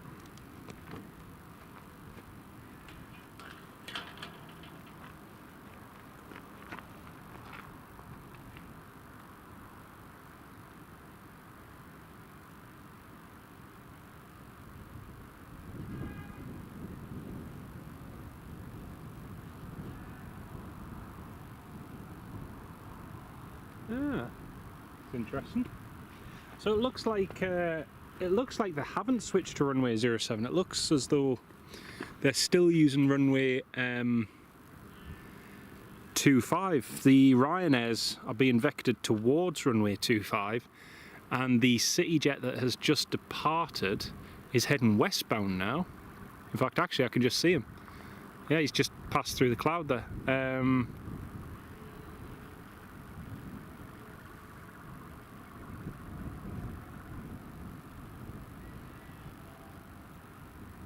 But yeah, he's being given vectors to avoid that traffic. Is he turning again?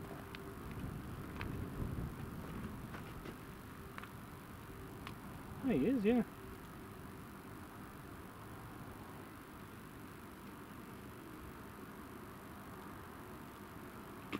Oh well, looks like they haven't switched to runway 07 yet. I was wrong.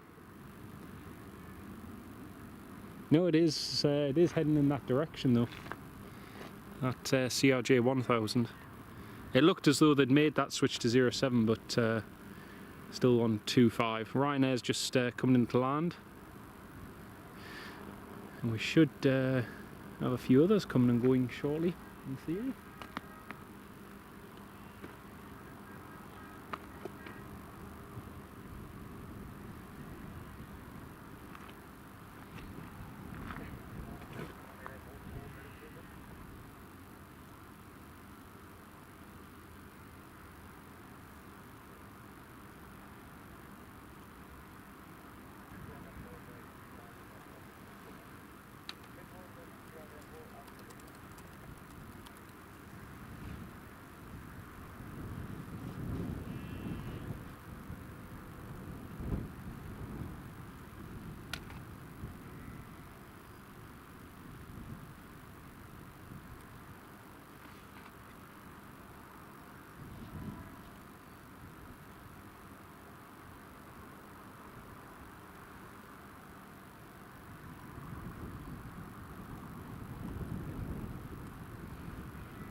Alright folks, Ryanair's on final approach, so I'm just catching up with a couple of things, with a couple of emails and stuff. Trainviation, Hamish, welcome to the live stream, mate. Great to have you with us. Yeah, Ryanair's just on the approach now, and so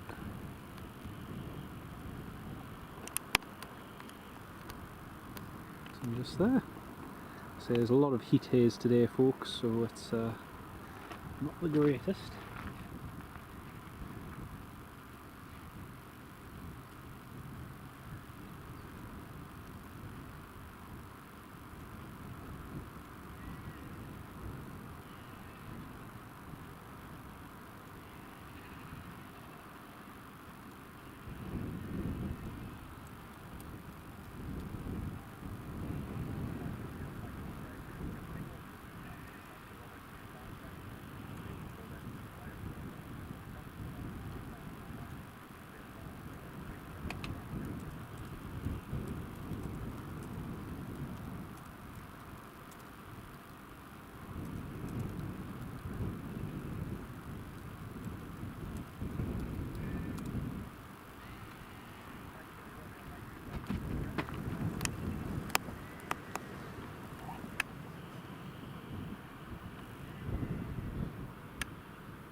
Oh, there's a lot of heat haze there now. A lot of heat haze. Hopefully they do switch to runway 07 because it would make the arrivals a lot better. KLM 787-10 approaching overhead heading to Chicago. Thank you, Ken.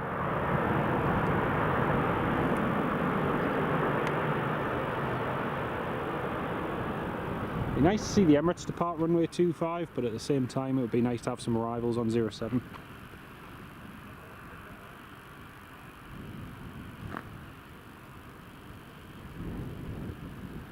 Eastern Airways overhead, flight level 3102 Glasgow. Thank you, mate.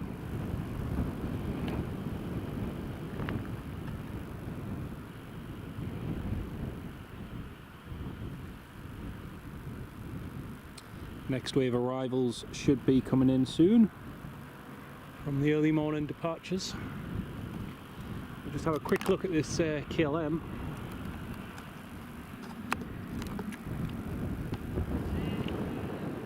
There's the KLM 787-10 that Ken just mentioned.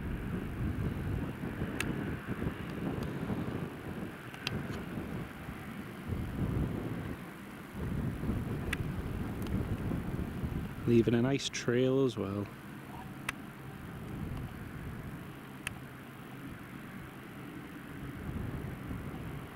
Very nice. Ryanair just taxiing in onto stand.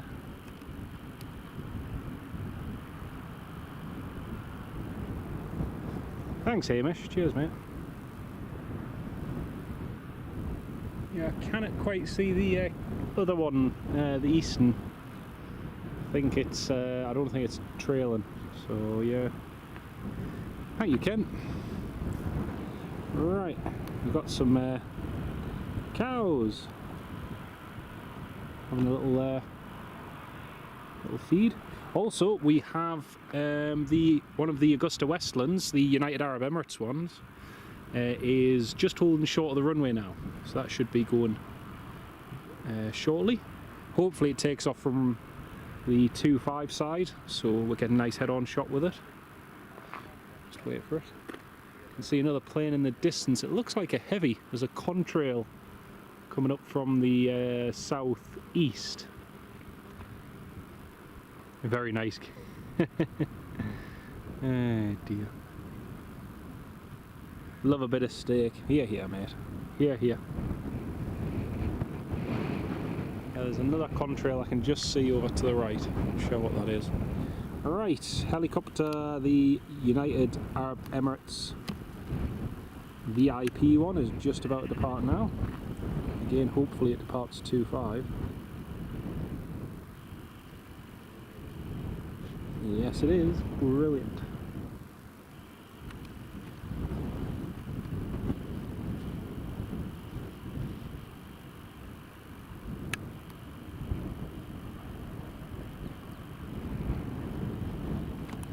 Wind 200 degrees 8 knots, so it's still favouring runway 25. It's another 789 to Austin, thank you. Excuse me. Lots of cow action, can it be it?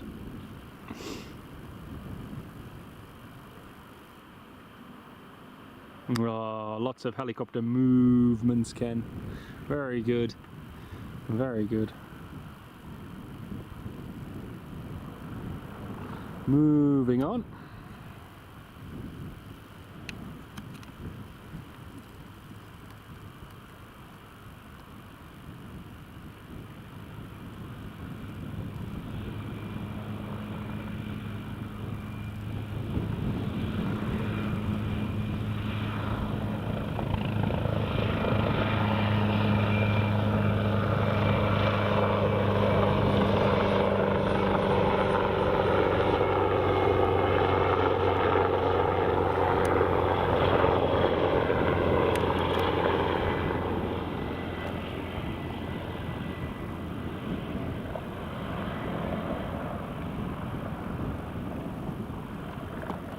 Very nice.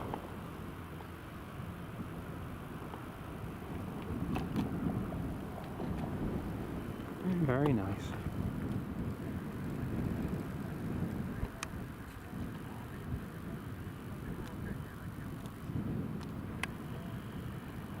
Grass cutter one, proceed to the runway edge. Megan, welcome to the live stream, love. Great to have you on board. See what you did there, Ken. Oh dear. Oh, actually, we can get that 789 just. I've got to be careful so I don't stretch the HDMI cable. There's the KLM 789. Like I say, when it's clear like this, you got a little bit of hazy cloud, but it's not too bad.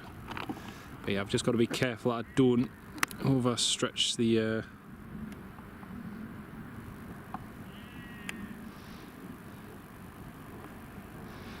HDMI, because the last thing we'd want is for the live stream to go off.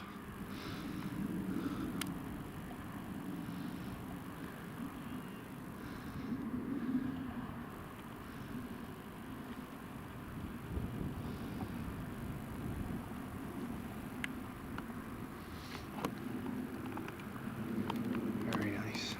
Very, very nice.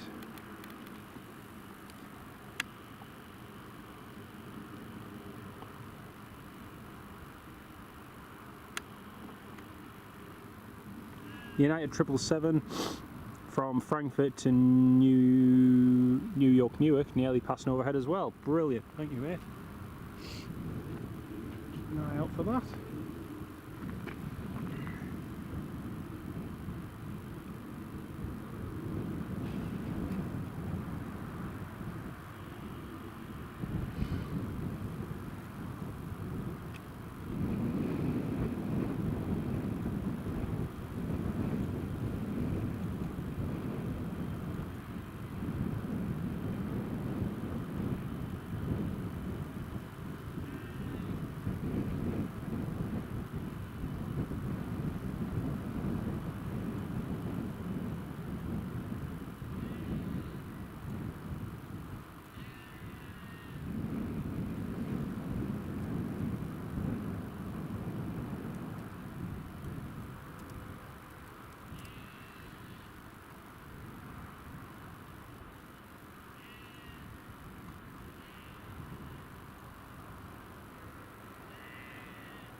Right, next up we have Ryanair. We have a Ryanair just coming in to land from Gdansk. Is this MCL Newcastle? Oh dear.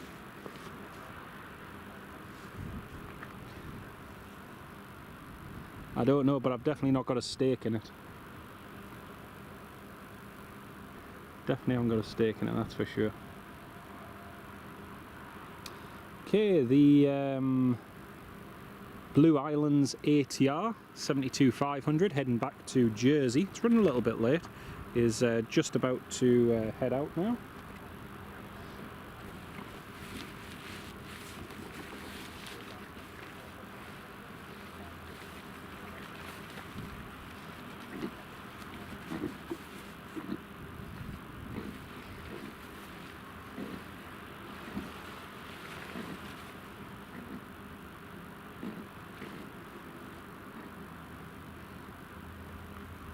Blue Islands cleared to taxi.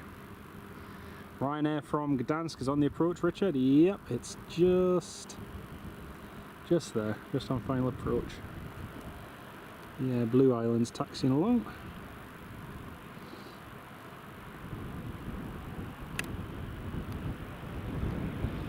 You'd love that job. Aircon moving, yeah, that would be cool, mate. That would be cool.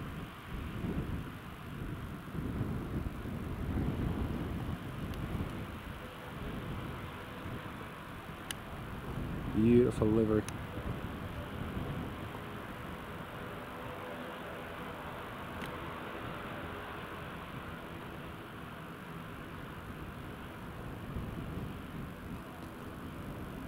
Last time you flew from Newcastle, you had a bit of beef with security. Oh, very good, mate.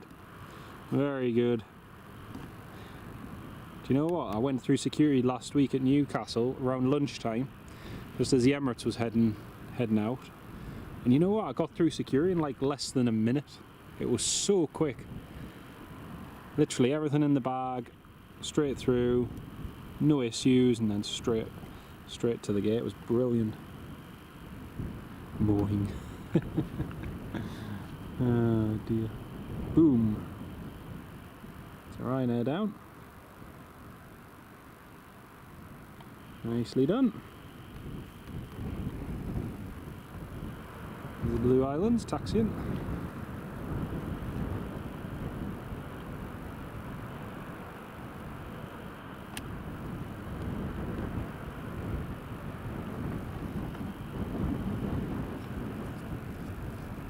Every time I think of Texas, I think of the Wild West. It's funny.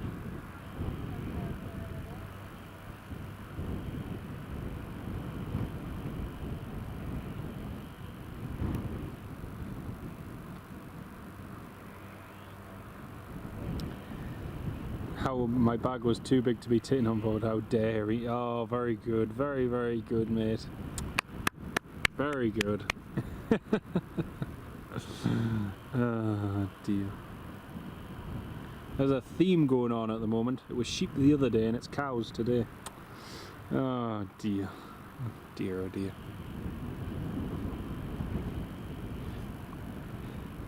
Just get worse and worse.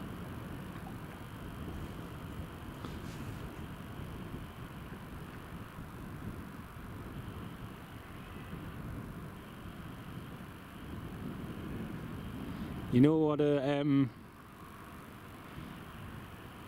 you know which film is a cow's favourite?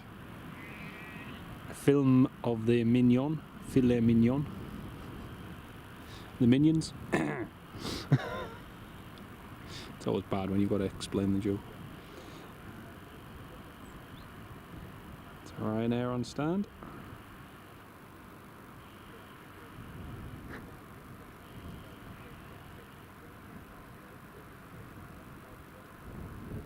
Ah, he's milking it all right. Dear me. Just gets worse and worse and worse. Right, Blue Islands. New airline for Newcastle in 2025.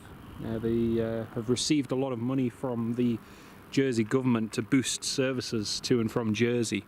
And one of those services is here to Newcastle, which is interesting because Jet2 already operate a service from here to Jersey.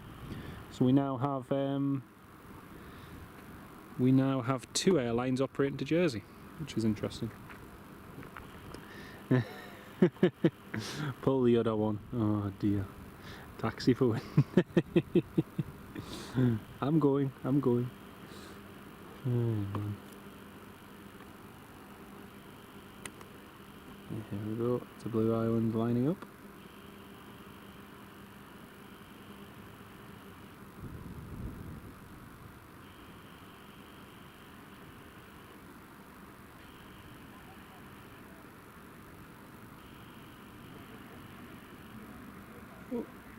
Can just see, I think that might be the 777 overhead. Contrails just disappeared, but it's definitely overhead. Ferry Hill, welcome back. You join us on round 3 of cow and dairy jokes, so welcome on board.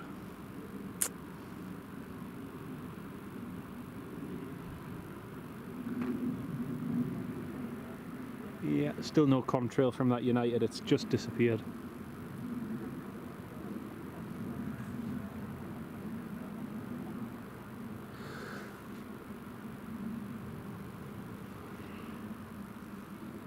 It is a lovely livery, Ken. Certainly is. Right, here goes the ATR.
You deviated right off the centre line, that Blue Island. He was a long way off the centre line.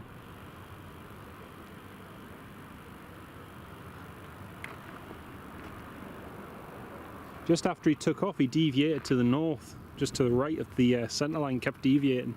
He's now just turned back, heading to follow the stand instrument departure, but yeah.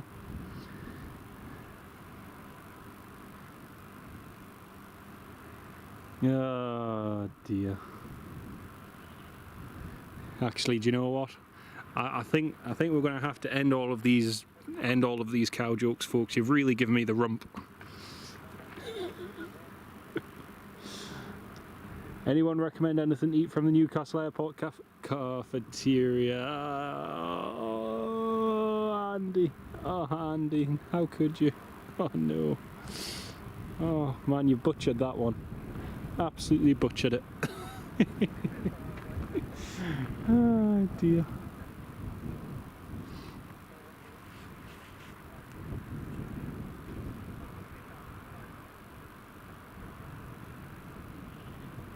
The other helicopter is just taxiing now. Should get that going in just a second.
There are a lot of cows moving. There are. They must have heard us. Must have heard us. Right, the other helicopter, the United Arab Emirates one, is just about to take off now. Just lining up.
Beautiful. Very, very nice. That was a nice one to see. Didn't expect to see them today. That was cool. Really, really cool.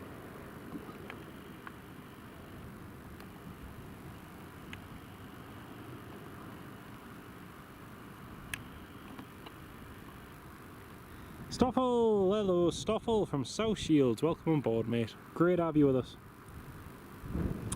Very good, Andy. Very good.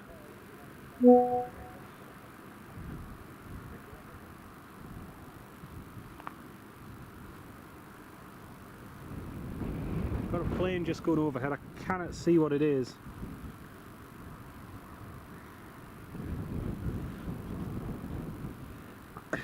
The weather is, the wind is forecast to change, but at the moment it still seems pretty consistent from the south-southwest, so we'll see. We shall see.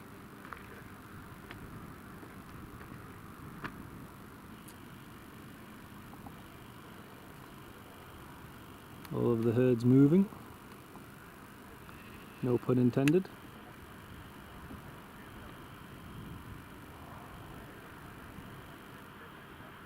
It is a cracking livery, it certainly is. Just with the UAE tail and everything, it's fantastic.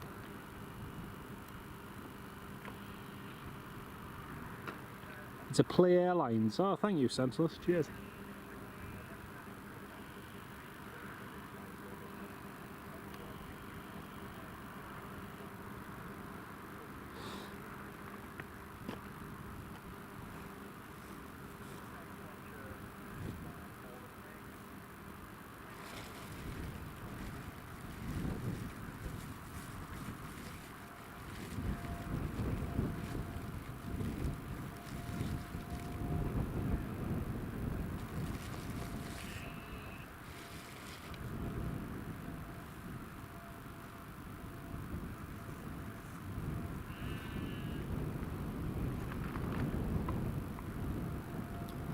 Stoffel at the moment, they're still coming in over Cramlington from toward the coast, but it might change. It could well change.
Mark just popped in during lunch break. You'll watch it back later. That's so kind of you, Mark.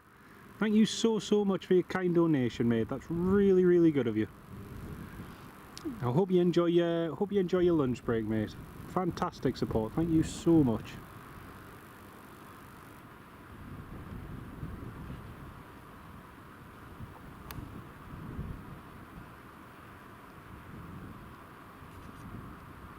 That's really good of you, mate. Thank you so much. Just having a little bite to eat myself, mate.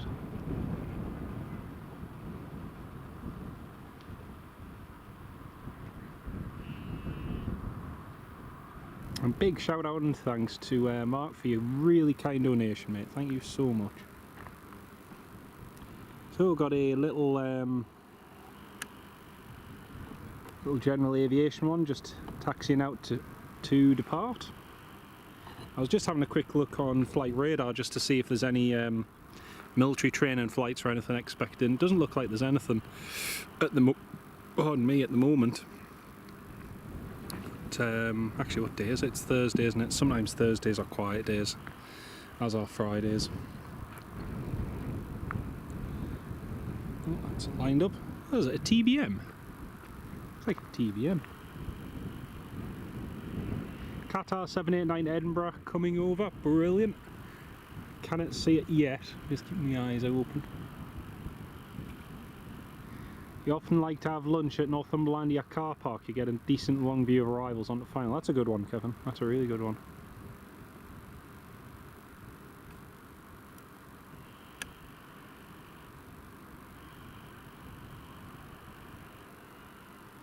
Because of the wind and the heat, some of these general aviation ones have been taken off quite low actually. It's been good.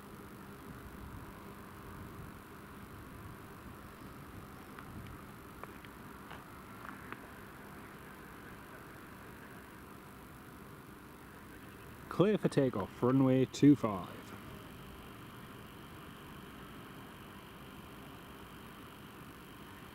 Oh, I think I can hear the Dreamliner now, Ken.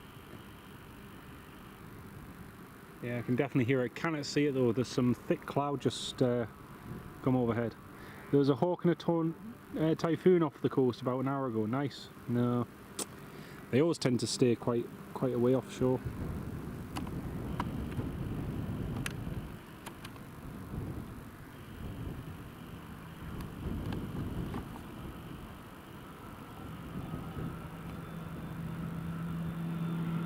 Oh, focus. There we go.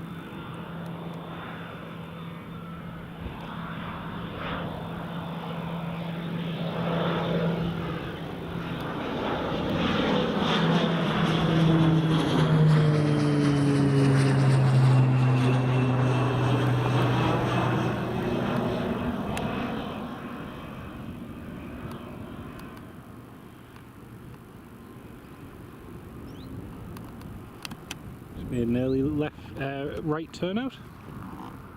Interesting.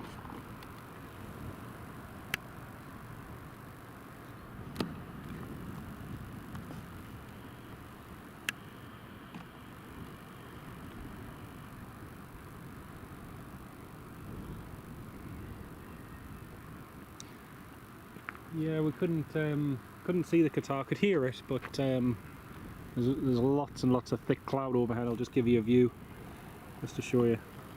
All this thick clouds just come over. So trying to see in between with the brightness of that sun, it's quite difficult.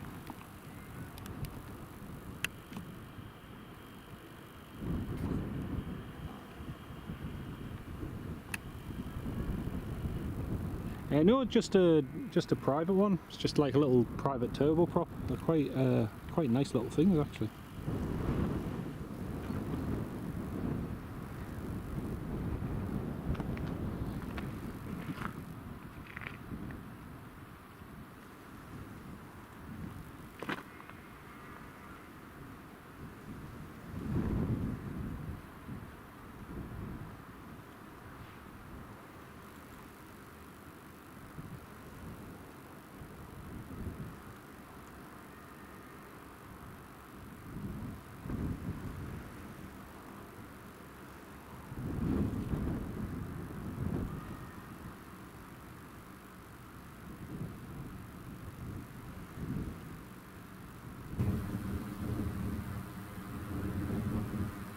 Right, just going to have a quick look on flight radar 24 now, folks.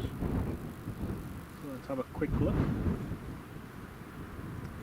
At TUI coming in from Dubrovnik, Tango Alpha Whiskey. I've had two look just apart. It's a Piper Jet Prop DLX, 32 years old, made in 1993. Another TUI inbound from Malaga, 737-800. Eastern Airways Embraer 190. Coming in from Amsterdam, that's running about 18 minutes late at the moment. And after that we'll have Jet 2 coming in from Faro. Another TUI coming in from Palma de Mallorca. That one was the one that departed earlier on. Shanix from Mallorca. Ryanair coming in from Alicante, that's a 737 MAX 8-200, only a year old as well, India Juliet Sierra. We've had that one here a little while now. Jet 2 from Corfu, TUI from Corfu, Jet 2 from Rios, another Jet 2 from, same one from Mallorca, Jet 2 from Alicante. And then we've got Ryanair coming in from Paphos. Later on, we've got Loganair coming in from Stavanger in about an hour. Still plenty of movements coming in. Wind is currently variable at 5 knots. That is supposed to change though. We'll keep an eye out and see what comes of that. Kefalonia flight due at 3:10. I think that's running quite late. Papa Hotel Bravo Charlie Hotel, KLM 738 due later. Golf Echo Uniform Yankee Alpha, British Airways A320. Sun Express 738. Echo Uniform Papa November.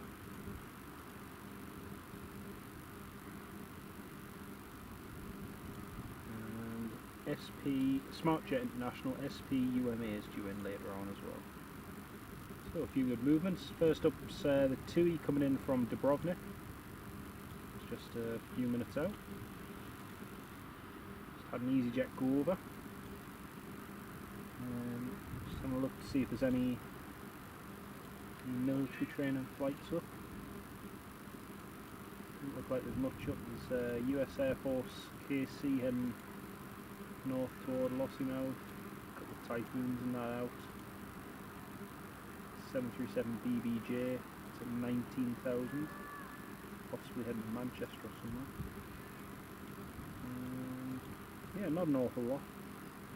Quite a quiet day actually. No A400s or anything up. dear.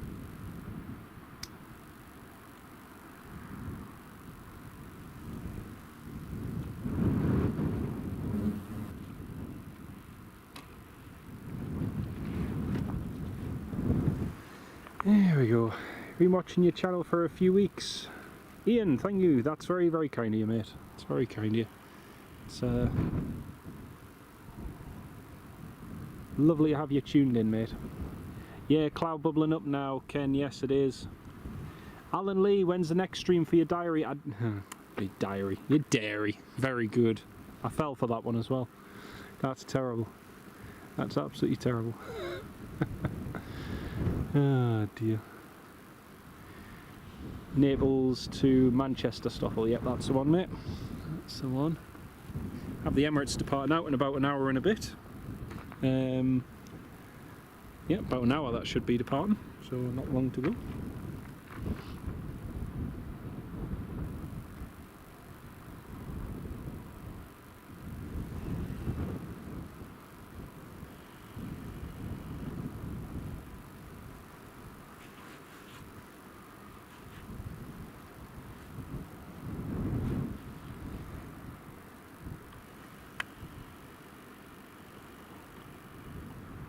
Yeah, we're going to have a lot of inbounds and a lot of outbounds coming up in the next few hours, so that'll be nice.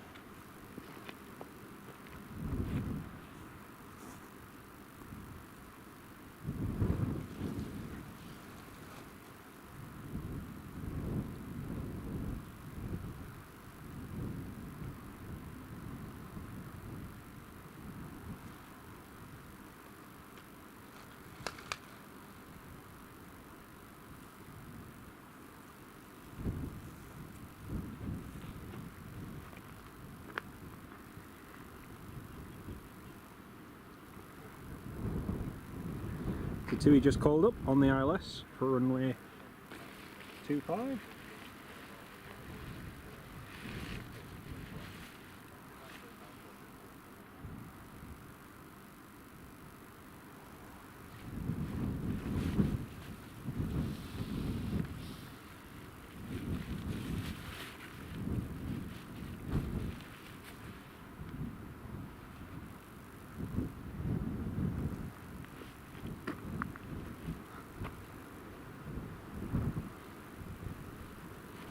Yeah, I know, it's shocking, Ken, shocking.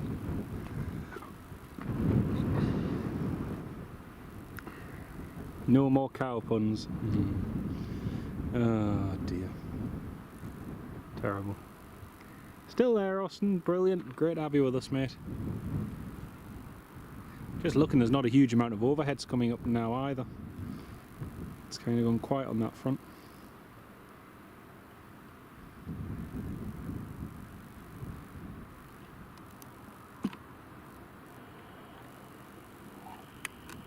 A little lamb just there, taking a break from the heat.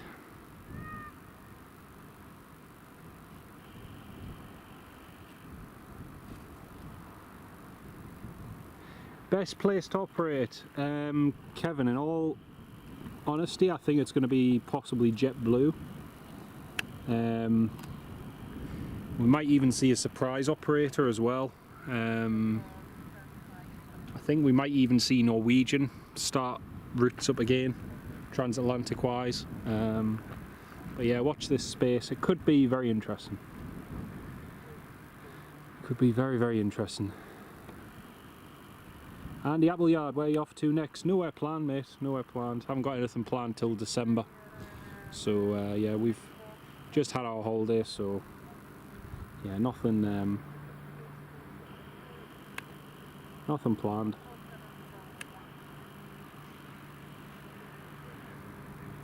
Hopefully enjoying a bit more time here back at home.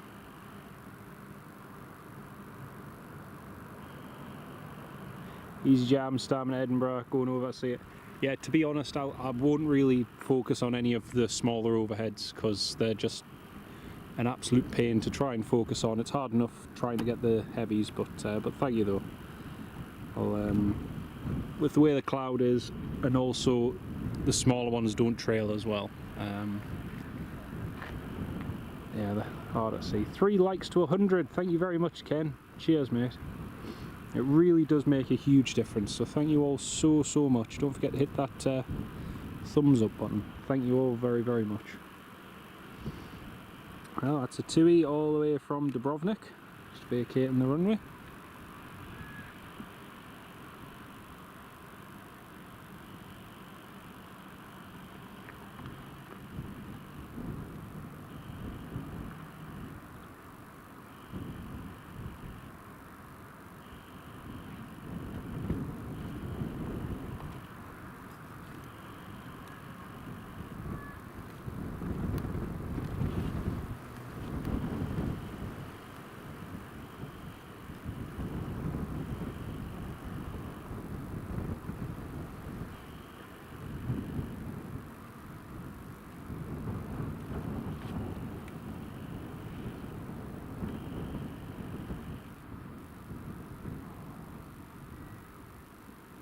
So we've got another TUI just on the approach now, 2 in quick succession.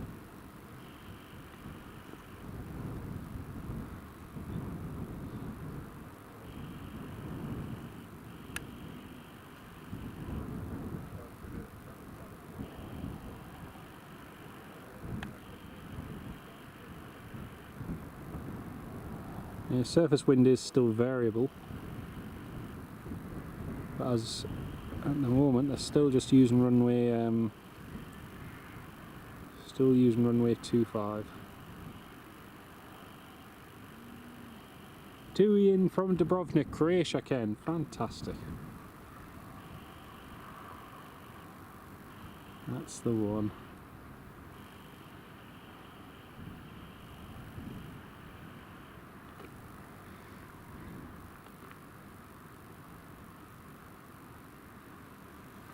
Oh, nice one. Depends how hot it is, really. It's like at the moment it's quite warm here. It's yeah,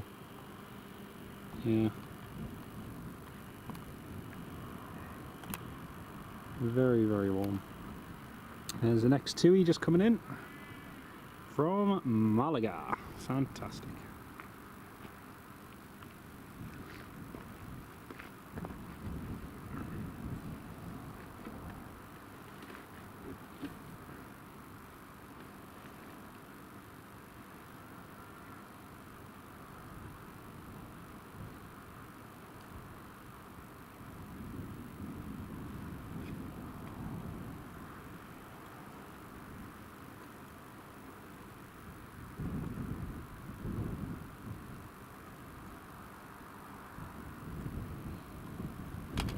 "101 likes on the live stream, folks. Thank you very much.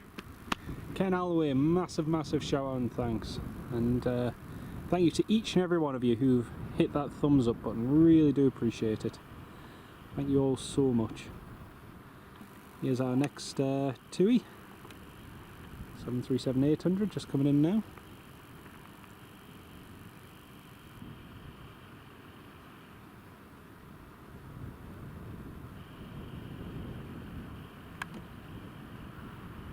Nicely done.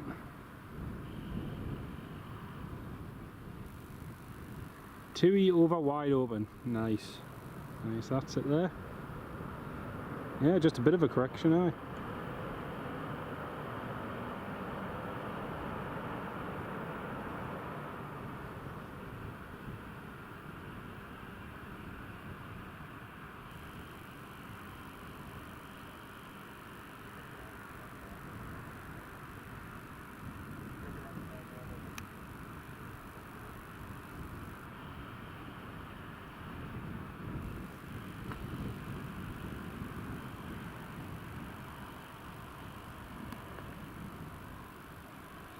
Very good, Richard. Very good. Oh,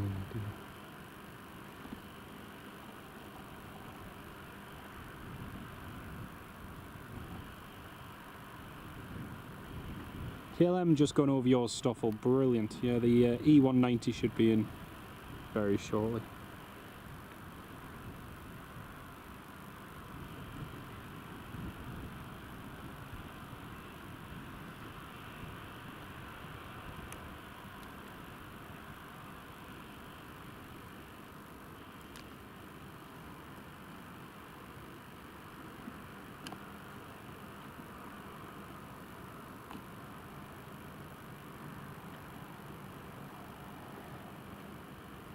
Yeah, no worries, Austin. Enjoy, mate. Enjoy.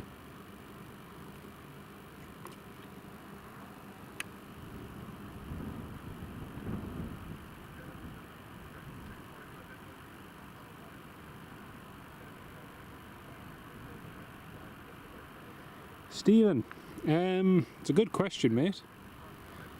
Never say never.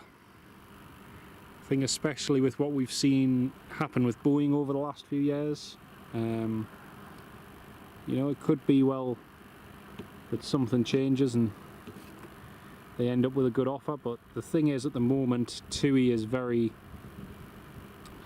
much glued to Boeing, you know, whether it's long haul, short haul, everything. So in all honesty, I don't see them buying Airbuses in the near future, but that's not to say that they won't. I mean, look at Air Canada, for instance. Air Canada ordered the Dreamliners, they ordered the 737 MAX 8s, and what have they gone and done? Well, they've been so unhappy with Boeing and the mess that they've made, they ended up having aircraft grounded for many years, and then one's having to go through a whole maintenance cycle and process before they're allowed to fly again. So Air Canada has ordered A321neo LRs. So, you know, airlines likes of them where you think, oh, I can't see them operating them. Or even look at KLM. You know, KLM has been a Boeing customer for many years now, particularly when it comes to their short haul fleet, previously with Fokkers 70s and 100s, operated by KLM City Hopper, and the 737 is the backbone of their fleet, and that's been the case for many years now. They've chosen to go with Airbus, as have Transavia, their low-cost subsidiary. So, you know, you can never rule things out, and a lot of things have changed mainly against Boeing in the last few years, but you never know. You never know.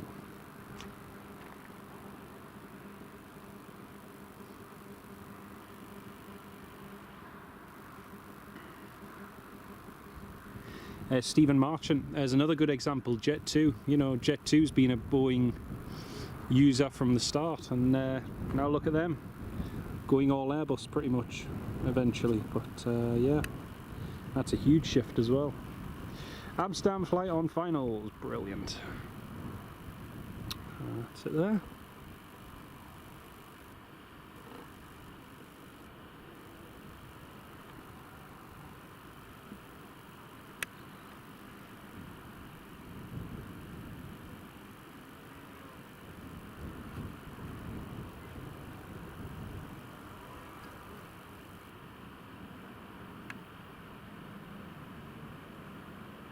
No Aviation, hello mate, how you doing? Yeah, it was quite a nice late rotation, that. Lovely light winds, bit of heat and a crosswind, perfect conditions. It's really good. Did you catch it departing, mate? That's the Eastern Airways just vacating.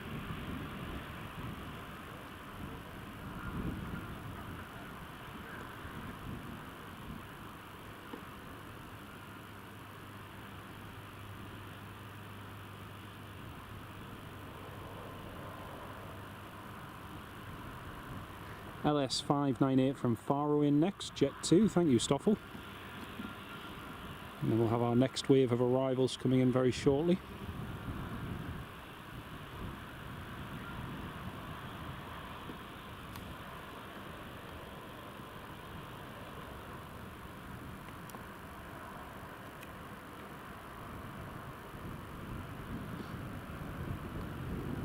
Yeah, the Fokker 70 and Fokker 100s were amazing aircraft. It's one of the ones I never got the opportunity to fly on. I have been inside a Fokker F28, but not actually on one to fly. You're at 2.5 for the helis, but seen it go out. Nice one, mate. Nice one. That was good to see. It was really good to see. It was nice to see them United Arab Emirates ones as well, the 3 Augusta Westlands, they were cool.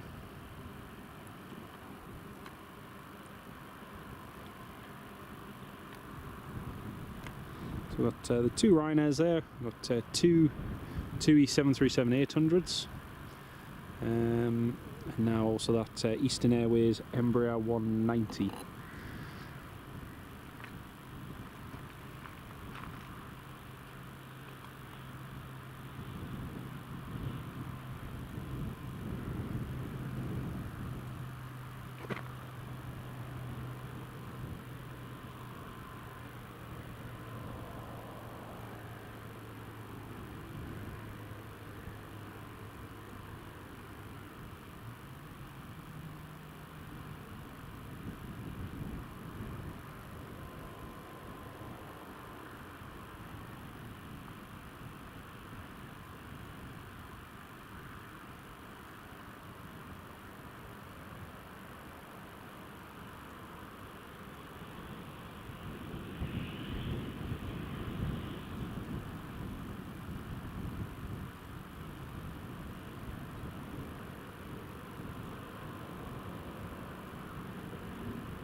Sounds like the business jet has just started up and the Ryanair has pushed back as well.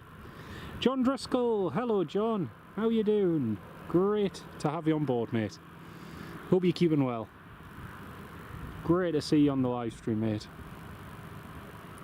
Yeah, we've got business jet just started its engines, and we've also got the Ryanair ready to pretty much.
That's interesting, both those Ryanairs there just gave incorrect readbacks, so the Ryanair about to push back was granted a conditional clearance after the company traffic had taxied, then he was clear for push and start.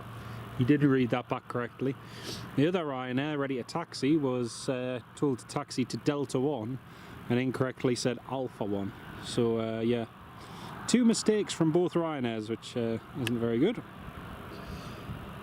Stephen Marchand, can I ask about your flying lessons? Hours done, aircraft types, can you fly solo? No, I definitely can't fly solo, mate, 100% no. I've literally, in terms of logged hours, I've got one single flying hour in the real world. But yeah, I might eventually start doing it more, but yeah, it's it's quite a big thing to do. They're due back this evening as well. Brilliant. That'll be good to see. Hopefully they'll come back in later on. Thank you for that as well, mate.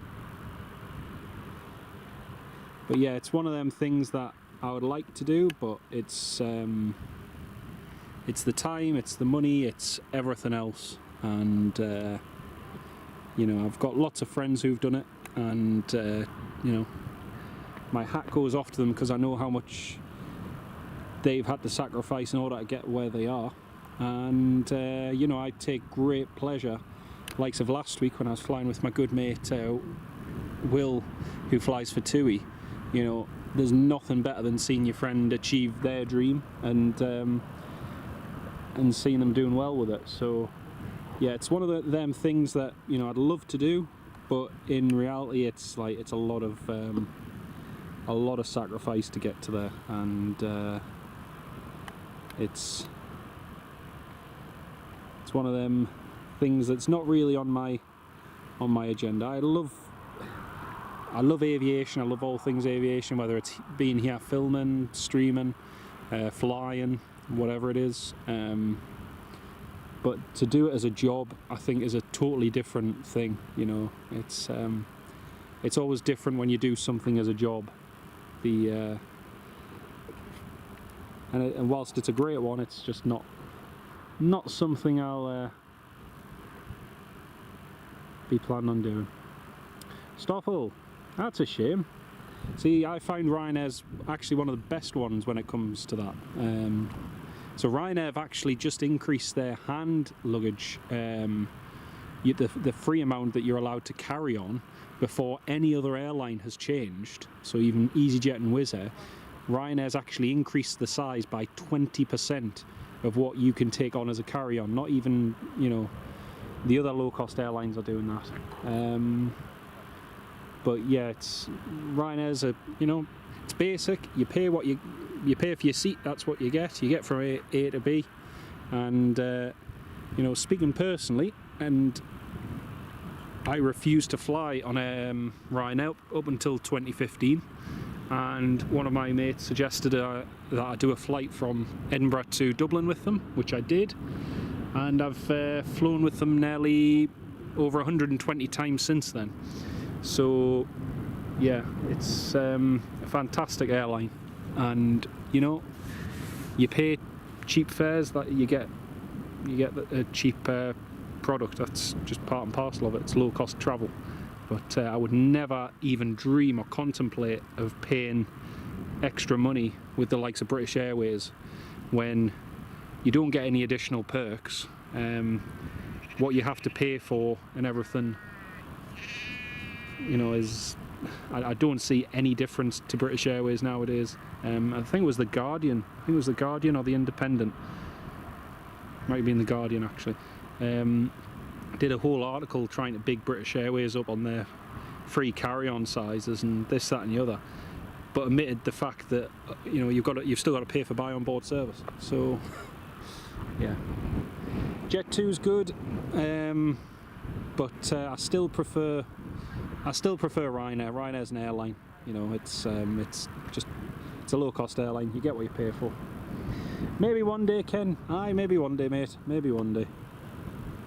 Maybe by the time I'm about 50, I might get up to my PPL stage. The thing that always scares me about, and this is something that's been with me for a lot of years, is two of my friends sadly passed away in a general aviation crash over the French Alps a few years ago, and that stuck with me for quite a few years. And you see so many accidents in general aviation. It's just, yeah, it's not my favourite category if I'm honest. But yeah, and that's not to say it isn't safe, because you know it is, and here in the UK of all places it's safer than anywhere, I would argue.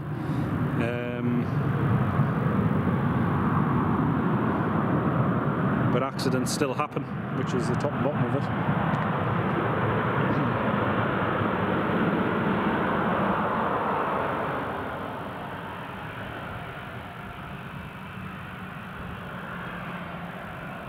Jet 2, Glenn Miller, that's the Jet 2 on the approach, and that's the Jet 2 landed. Ryanair is next to depart.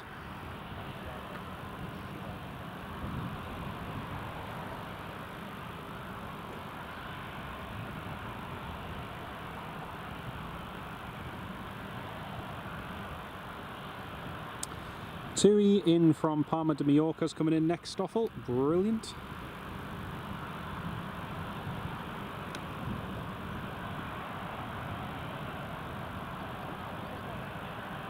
So another Jet 2 has just given way to the Ryanair there.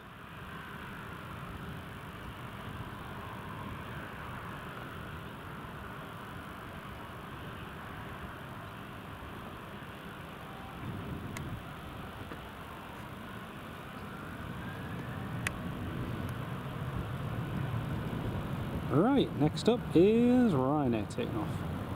And again, the wind is light and variable, so most of these will be taken off with full power, the ones that are fully laden anyway.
See the Ryanair just taxiing down to the end of the runway.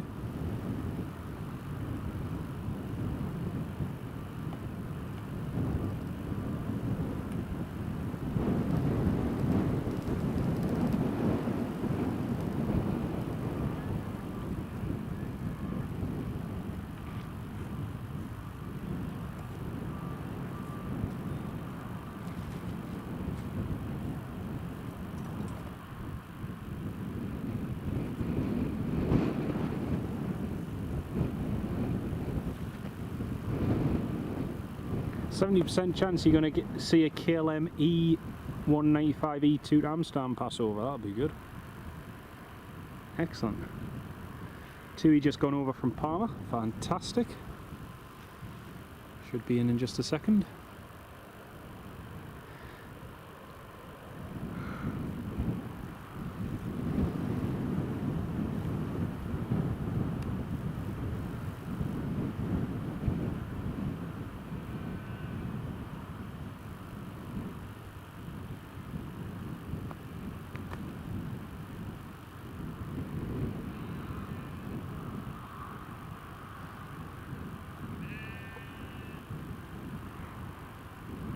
Ryanair lining up runway 25.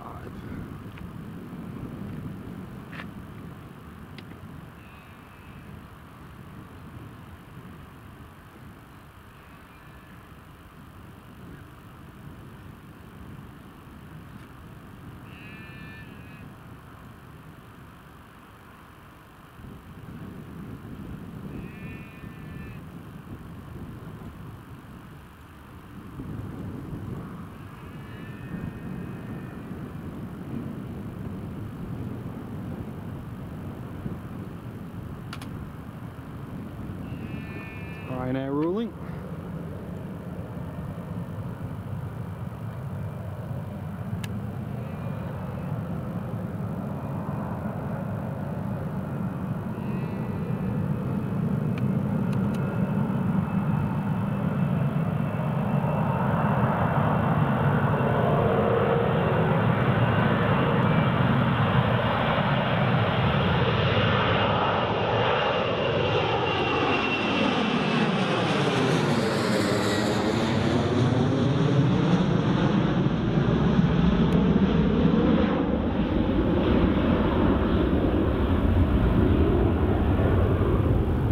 That was a nice low takeoff. That was cool. That was very cool. Nice.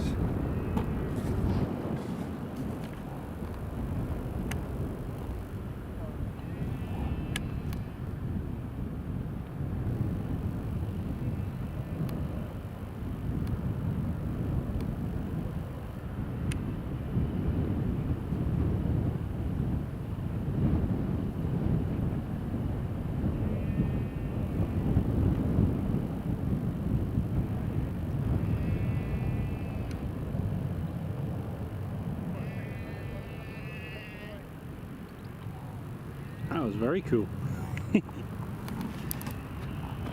Hopefully the other movements we have to depart will be using up as much runway as that Ryanair.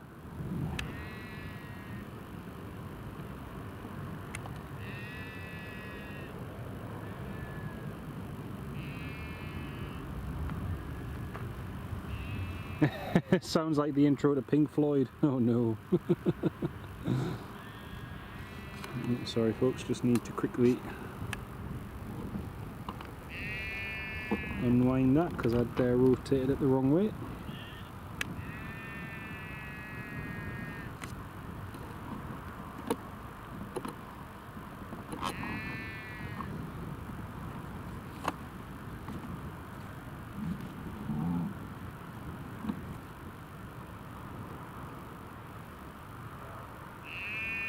Right, next up, TUI coming into land.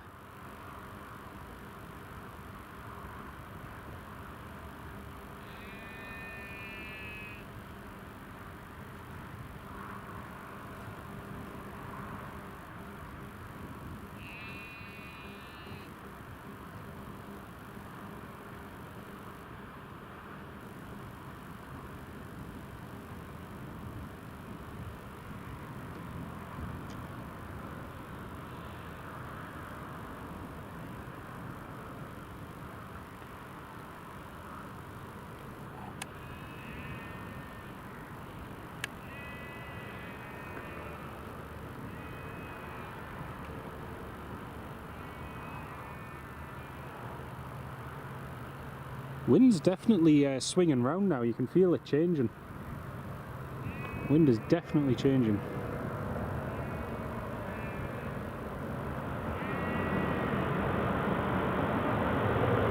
Ian Bowden, yeah, that's the case, mate, yeah, that is the case.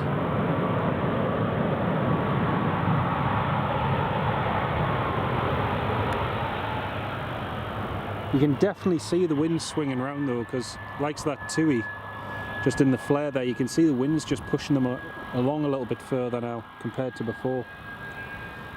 But, yeah, we might actually get a runway switch yet because it is forecast.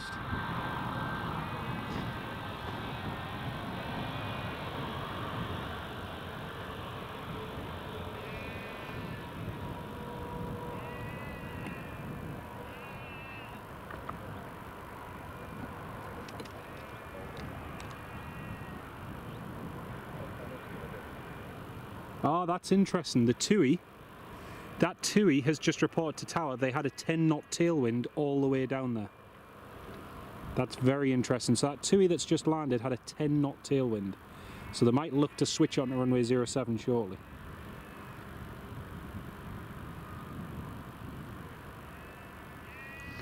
Oh, hopefully. Hopefully. I'd like them to change it after the Emirates departs, but they might end up changing it before because it is starting to swing round, you can feel it.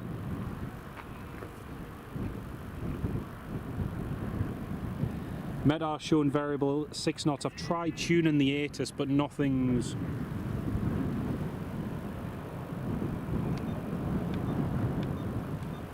Yeah, nothing's coming through on the ATIS at the moment.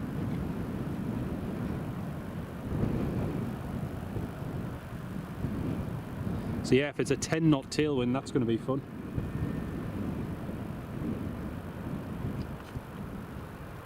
It's funny because I've gone from having the wind coming at me from the right-hand side, from the south, and now it's coming straight in front, so it has swung round.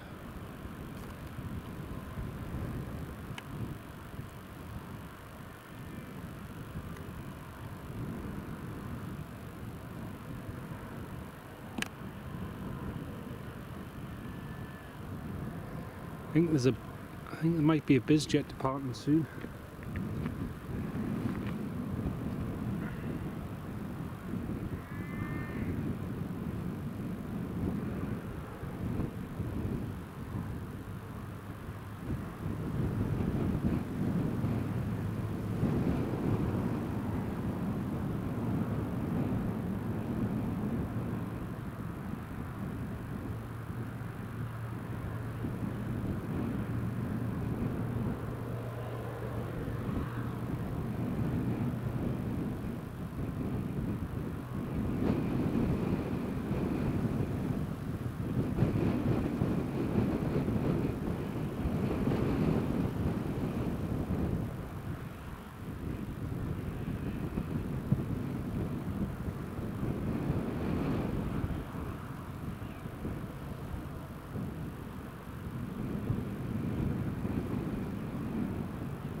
Oh, that's cool.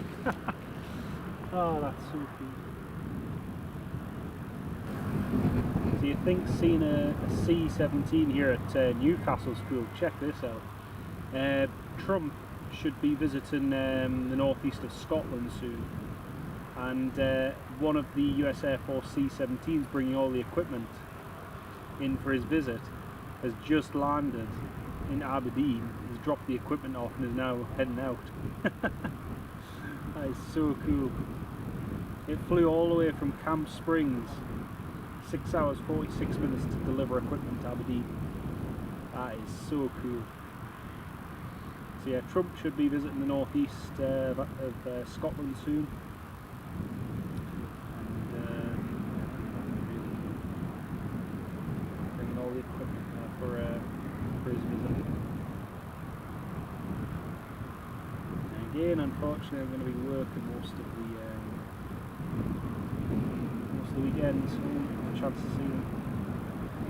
So I do reckon they will change runways here very shortly. Currently showing variable at 6 knots, Teesside showing 170 at 10, Edinburgh 050 at 10, so it is swinging round. Ryanair's coming in from Alicante, Max.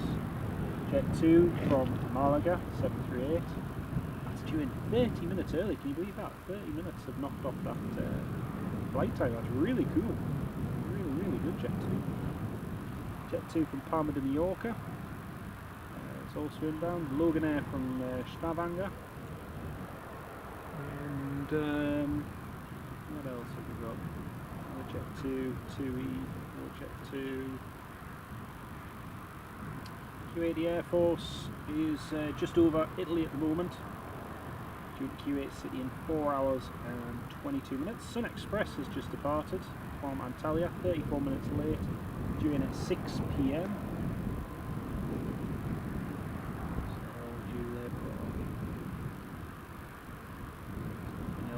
Really interesting overhead. There's a United going over shortly, a Dreamliner. Quite quiet in the overhead actually. So we'll see if they change the runway soon. Hopefully they do.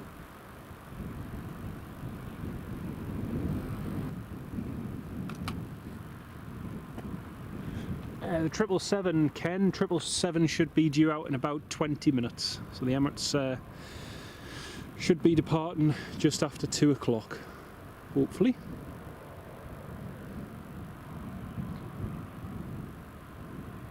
Yeah, I think he might well visit Turnberry, Ken. He could well do so. It would make sense whilst he's over here just to visit. But yeah. Might see that C-17 fly over you. Might well do. You might well do. That'd be good.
Well, just check the ATIS and runway 07 is still in use, so no change on that front.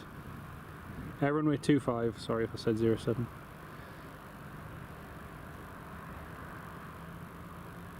C-17 is #1 tracked in the world, nice.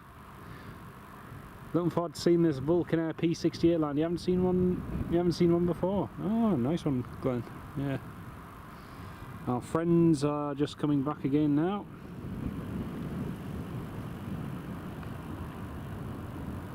Just heading out to runway.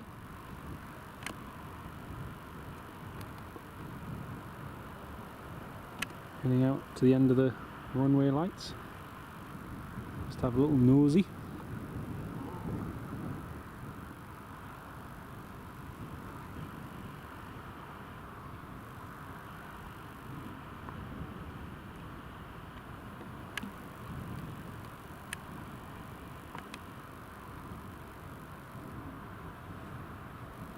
And also the ranger's just doing a runway inspection at the moment, just checking things over.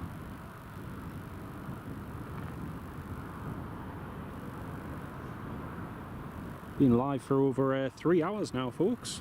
Been live here, good old Newcastle, for 3 hours. Still lots of movements to see.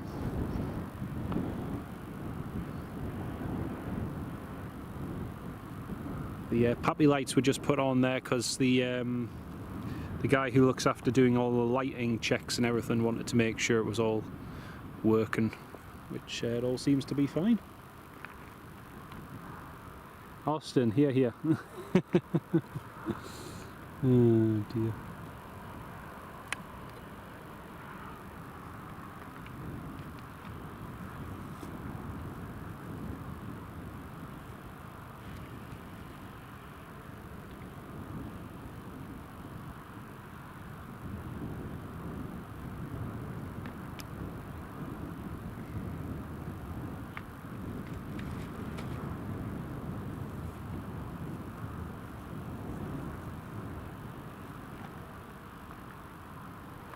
Buffering, oh dear. I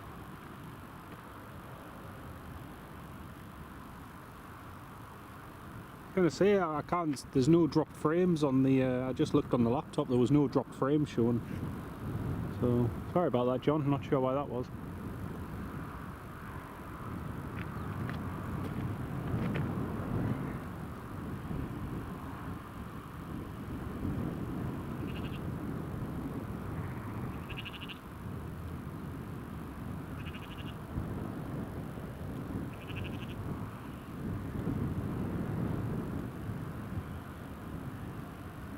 A big shout out and welcome to Trev Leon as a supporter. Welcome on board, Trev, and thank you so much for supporting the channel. Welcome on board, mate.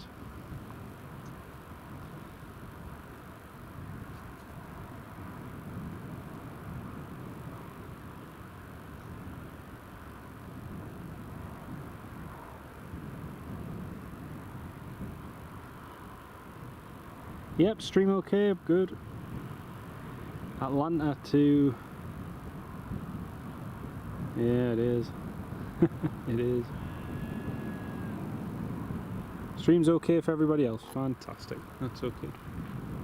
Yeah, I just checked on the laptop and it usually shows you dropped frames if it drops out, but thankfully it all looks okay.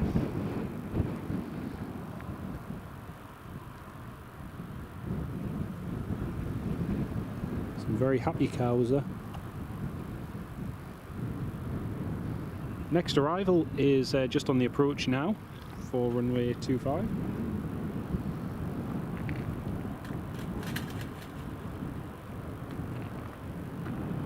The business jet that's due to depart at 3:15 is pinging on flight radar. However, it's I'm pretty sure it's got its APU started. I can hear the APU running. I'm pretty certain it's them. Right, all the planes that are landing now, folks, are going to be landing with a 10-knot tailwind, according to that TUI that just landed.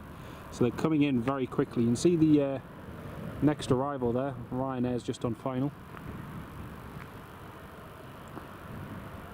And they're all coming in very quickly. Be interesting to hear what this Ryanair says. once he lands.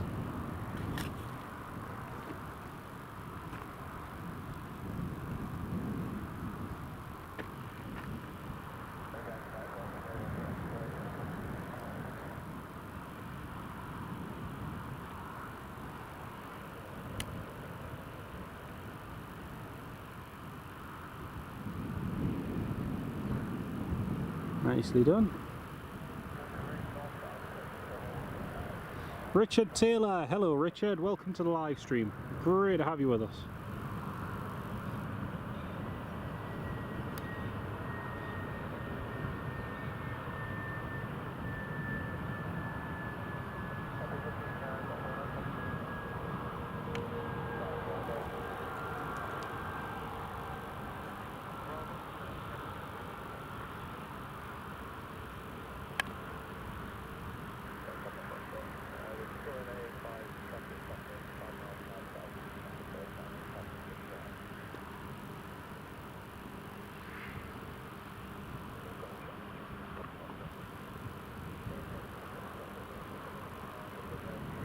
Ah, your Wi-Fi dropped, John, that'll do it. That'll do it, mate. Max in from Alicante, brilliant.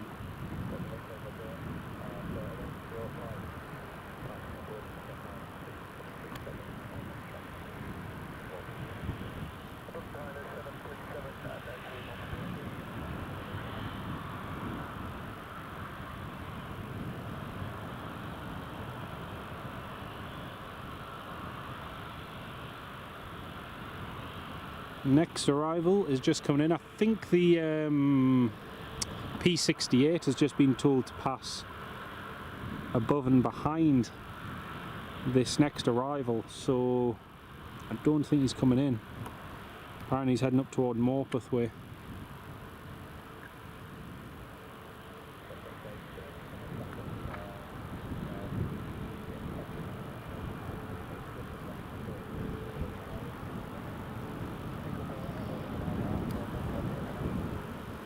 Alright, next arrival's coming in. They're coming in so quickly from the point where I focus on the vacating aircraft to watching the next one. They're coming in so quickly.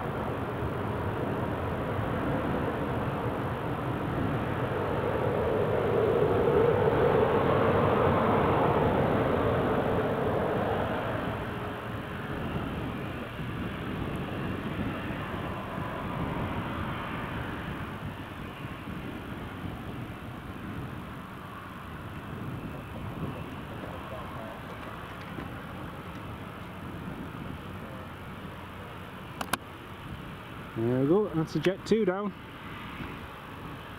Tarlac, welcome to the live stream. Oh, nice one, BKS Britannia's Viscount, nice one, yeah. Well, the airport hasn't, the traffic certainly has. Nice to have you on the live stream, welcome on board. Emirates is due out soon, yes, the Emirates is currently boarding, Tom.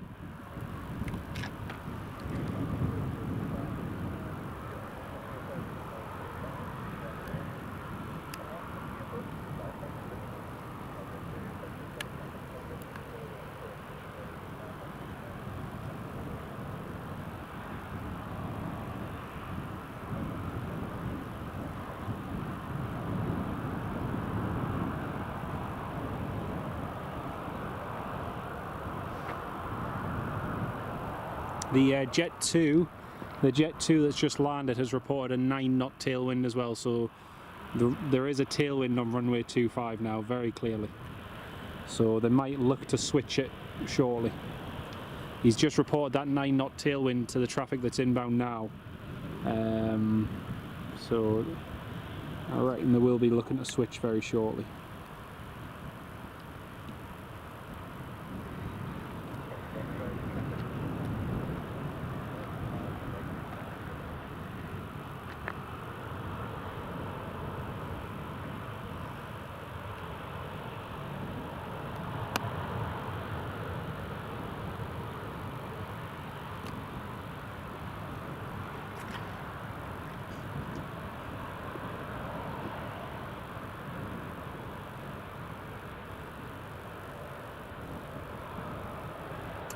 Bioflight Vulcan Air P68 is now on final for runway 25. Jet 2 is next to land after that.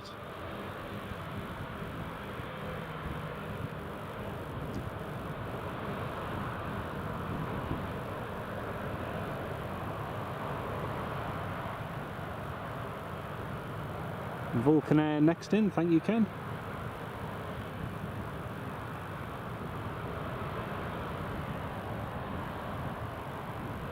Still a little far away just to see. I might be able to see him.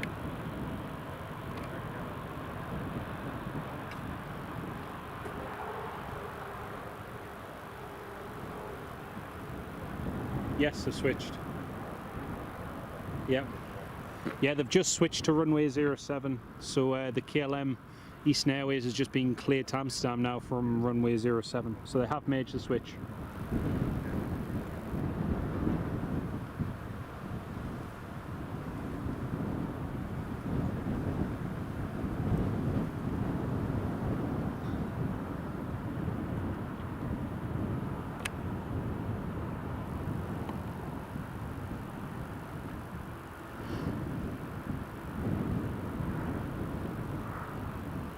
I think the Jet 2 is probably going to be the last arrival on 07.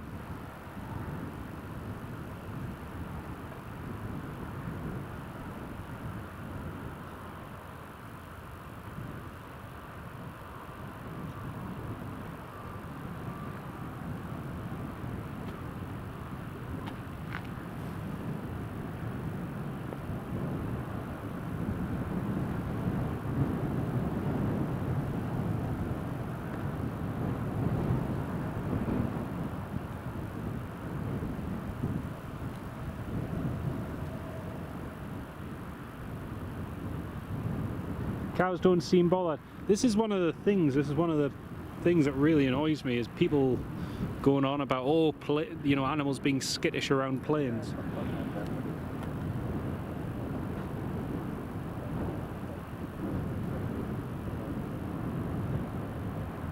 Oh, they've just switched to runway 07 completely now. I don't think the Jet 2's getting in. Oh! No, Jet 2's gone. The Jet 2's being vectored around. Brilliant. Oh dear. So the Jet 2 has broken off the approach for runway 25 and has been vectored now for runway 07. So it's now runway 07 in use. All stations, be advised, runway 07 now in use. Hee. Brilliant. So yeah, the Jet 2, I can't see him. I should be able to. He's just getting vectors for the approach. Ian Bowden, yes he is, he's going left downwind. Ah, there he is, I can see him now.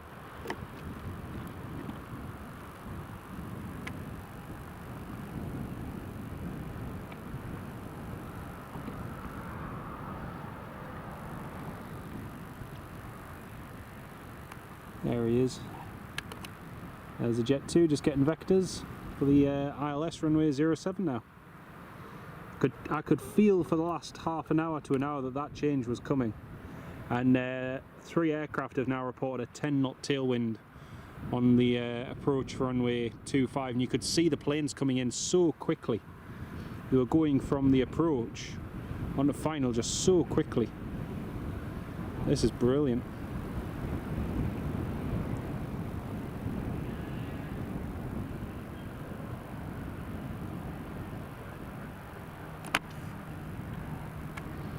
Fantastic. Right, KLM now taxiing, well, Eastern Airways now taxiing to runway 07.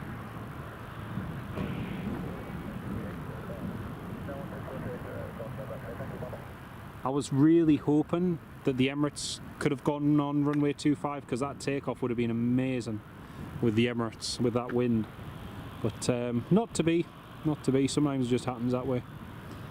But inbound from Palma, brilliant. I do love a good runway change, especially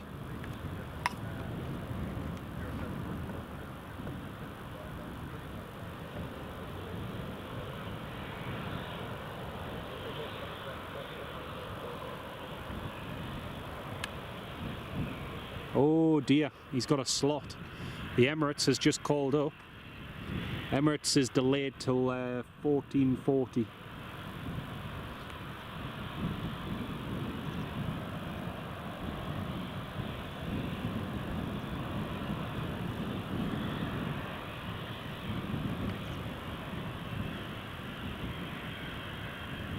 Emirates has just called up for clearance. He's received his clearance to Dubai, but they've got a slot of 14:40 for departure. There goes Easton.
It was indeed, Steve. Threatening rain in Alloway. Oh dear, that's not good. Not good at all, mate. Well, Jet 2's coming in. It's going to be our first runway 07 arrival since we started streaming about 4 hours ago. So that's going to be good.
Shanix 5 Romeo Tango's in the hold. Ah, right, Ian, thanks for that, mate.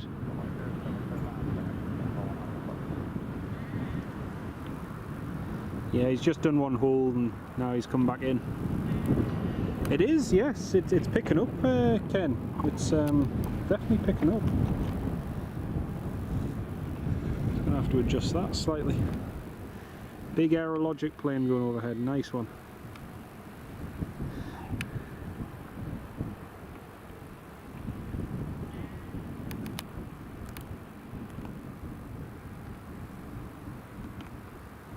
Yeah, the wind's definitely picked up. I'm not sure what it's showing at the moment. Should still be variable. Richard Taylor, they operate on behalf of Eastern Airways, mate. Operate on behalf of Eastern.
Beautiful.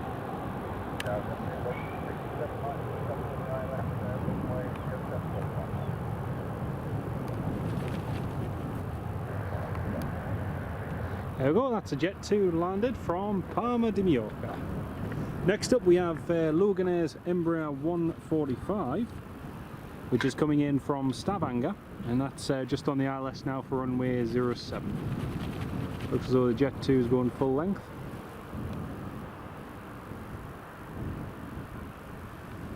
But yes, they operate on behalf of KLM. Interestingly as well, they operate a whole load of ex-KLM aircraft, including the E190, on behalf of them, some of which KLM operated for quite a few years. So yeah, it's quite interesting. Ex-KLM ones for KLM, which is quite cool. That's the Jet 2 just vacated now, and taxiing along to stand.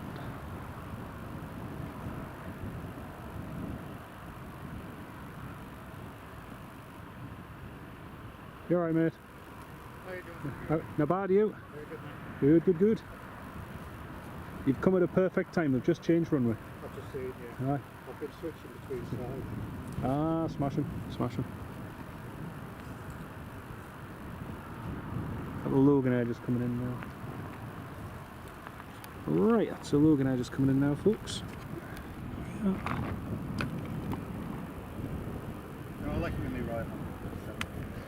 I've been waiting for the last 2 hours for them to change, and then finally they have. It's like brilliant. There we go, that's the 145 in.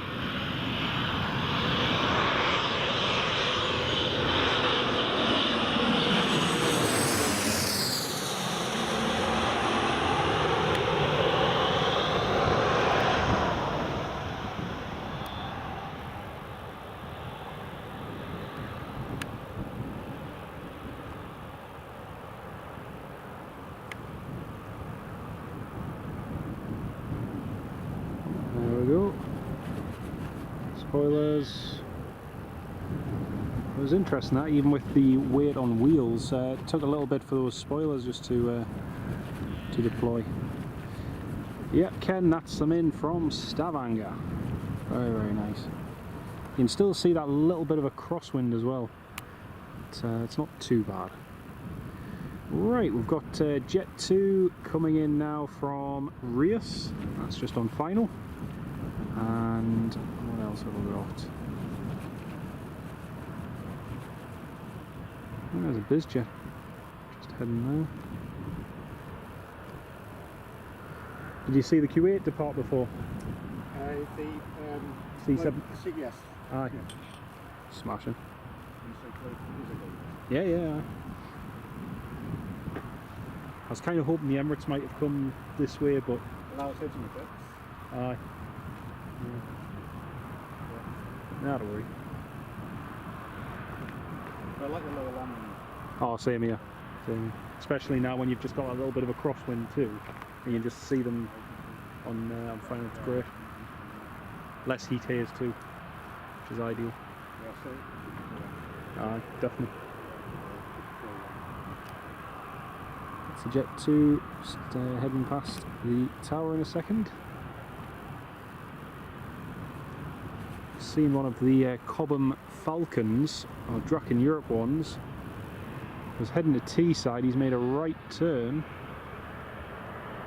and he's heading north up the coast now, so let's see if he comes in here. Not sure why he would. Say again? Which one? The I'm not sure. Yeah, he's just parked on the south side there. I can hear his APU running, but he hasn't budged at all. One of the Cobham Falcons is just heading north from Teesside at 9,000 feet, so see if he comes in here. Right, here's the next Jet 2, folks.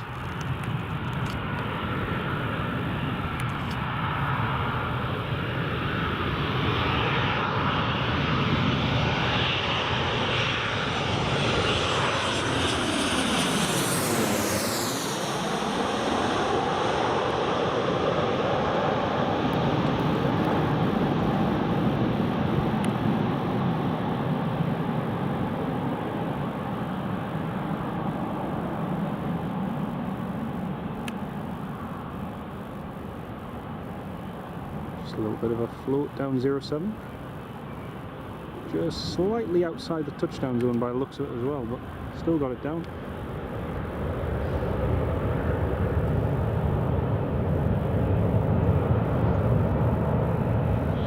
And there's the Logan Air taxiing and the Jet 2 together.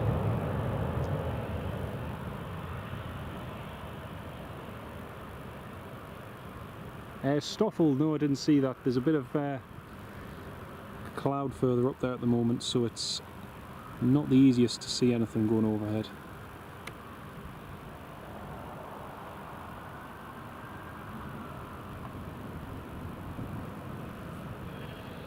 Ken Alloway, thank you for that, mate. There we go, and that's the Logan Air just taxiing in now. So let's see what we've got coming in. Got another Jet 2 coming in from Alicante.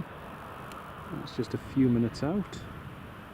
And another Jet 2 in from Corfu. Along with a TUI 738 from Corfu as well. So they'll be coming in shortly. Emirates is now pinging on flight radar. He is delayed though, so he won't be going. He won't be going for a few minutes.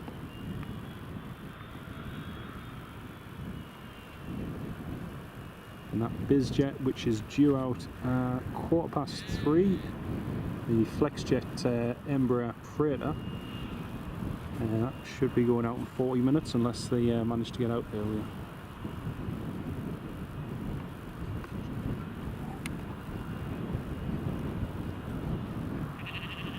Might get past and walk up.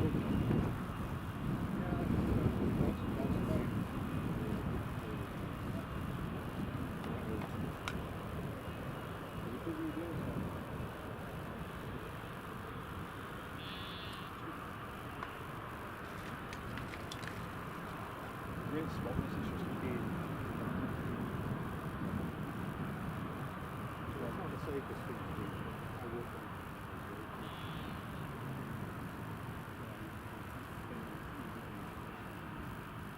At least you get all that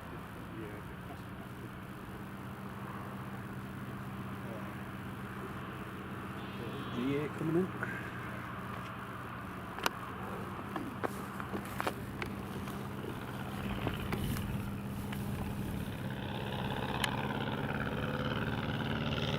One little General Aviation one coming in. He's not on flight radar. You can see anyway.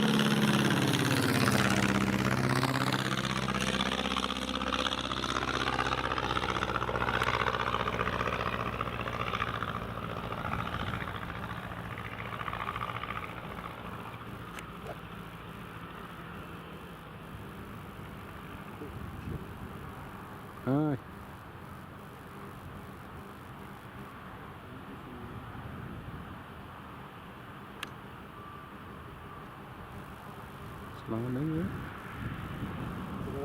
Which one? There was one took off before.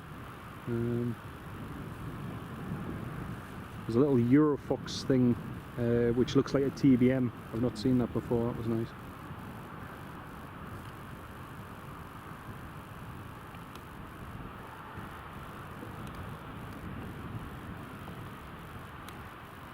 Years ago, where those cottages are.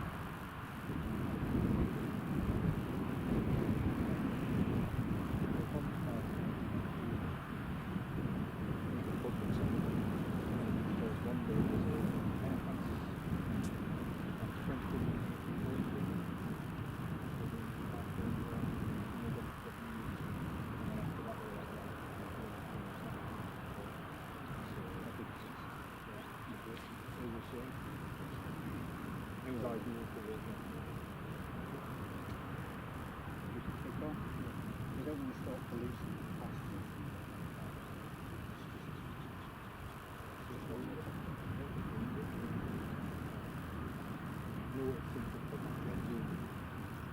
But stop parking on the bridge, and now the parking is which is like, eventually you can see them doing it and making it continue. See how it's going. The Emirates 777 is now pushing back, folks. Their slot might have just come forward because they're not due out for another 15 minutes. But that's them pushing back now. Adam, hello from a cloudy but sunny Birmingham. Welcome on board, Adam. Great to have you on the live stream, mate. Emirates 36 pushing, it is indeed, mate. It is indeed. It's going to be a 07 departure, but still, at least get to see it.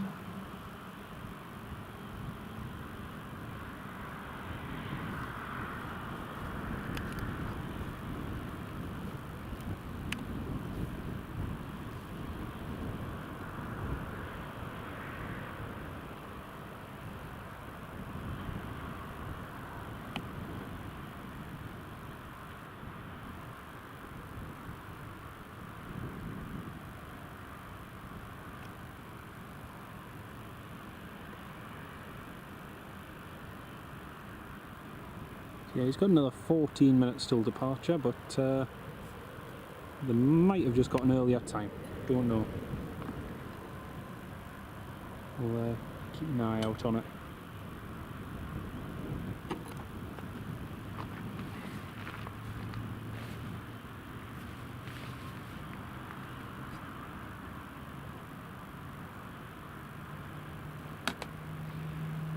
Shanex 66 Foxtrot Tango, Jet 2738 from Alicante is just on final approach now.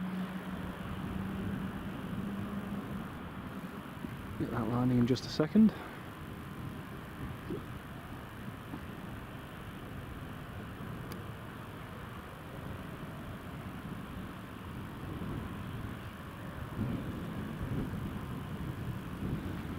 The Emirates is one of those flights which hopefully in the next few years we might see change to an A350 or a 787 possibly. Can't beat the 777, but it would be nice to see an aircraft change. We've had the same aircraft type on this route for 13 years now. Since well, just coming up 13 years, September 2012. So it's hopefully we'll get a new type on the route soon.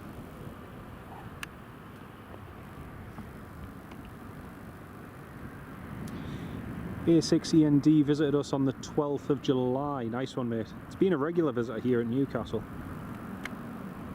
Always joke that it's the end.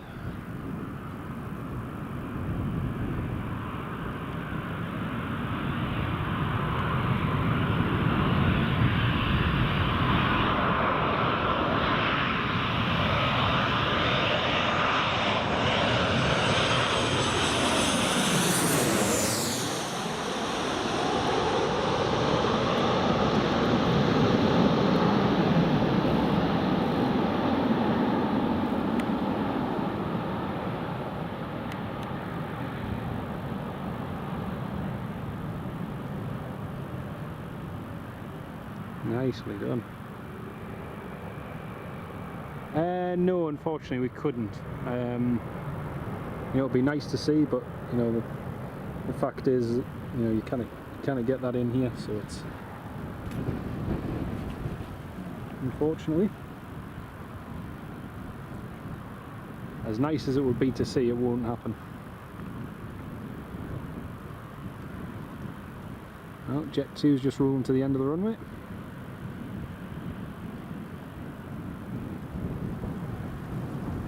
Kind of wish you got to see the Emirates 777 when it was operating to Edinburgh before the A350. You can always come down here at Newcastle, Hamish. You could always come down here and see it. And the nice thing here at Newcastle is you've got some good locations to watch it as well.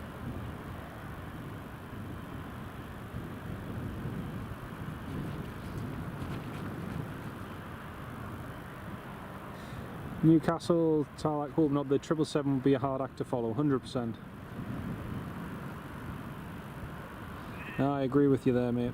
It would just be nice to... we've never had an A350 here at Newcastle, so it would be nice if Emirates was the first ever airline to bring an A350 to Newcastle. So hopefully one day they might, hopefully.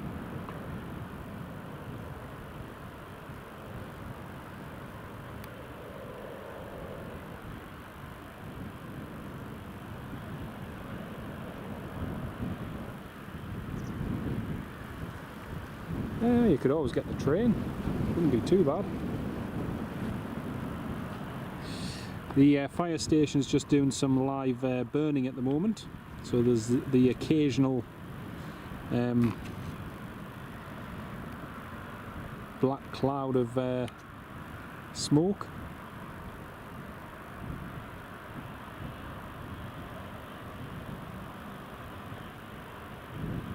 Now here's an interesting question, right? People like to talk about emissions and the environment and this, that and the other. How much, now I appreciate it's all for training, etc., which is necessary, but how much CO2 is that being put into the atmosphere? Even if it is just a short burn. It's be interesting. Trainviation, yeah, I was pricing one up from Dundee down here to Morpeth last week. It's about £32 something. That was with LNER. Wasn't too bad. On the other hand, it works out cheaper. Sometimes if you get the train from like Dundee, Perth, if you get it down to Edinburgh and then get a separate train from Edinburgh, usually it works out cheaper that way.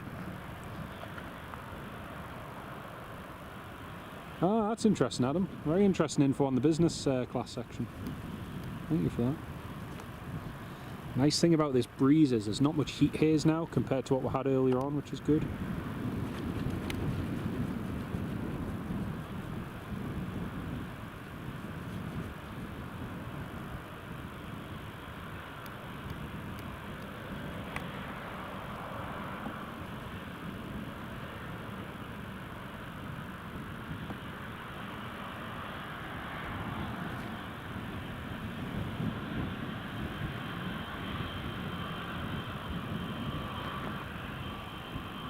Good to still have you on board, Austin. Welcome on board, mate.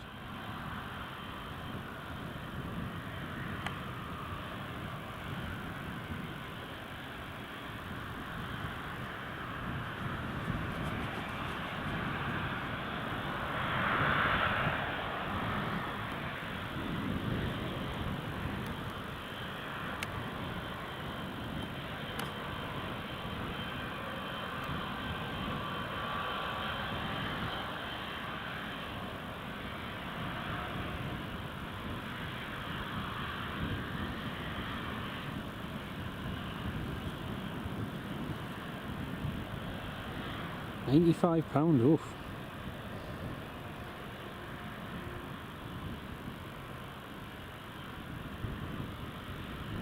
Stephen, it was never really a thing, to be honest.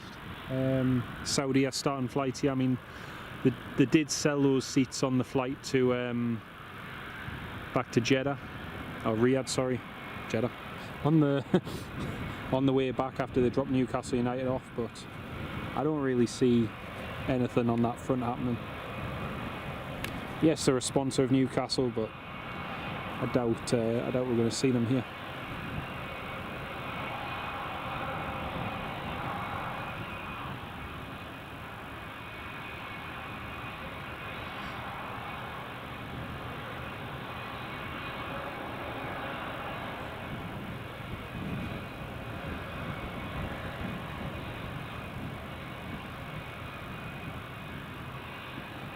That's not too bad. You should try seeing how much it costs to get, if you can get the train from Edinburgh to Morpeth, you can then get the 777 bus from Morpeth straight to the airport for £1.50, I think. So if you can get a cheap train from Edinburgh to Morpeth, you can then just get from Morpeth to here for £1.50. Yeah, looks like the Emirates is heading out first.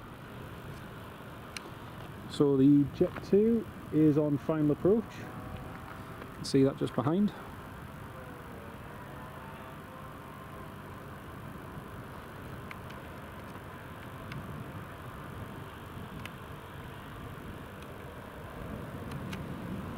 It's on the way.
Very nice.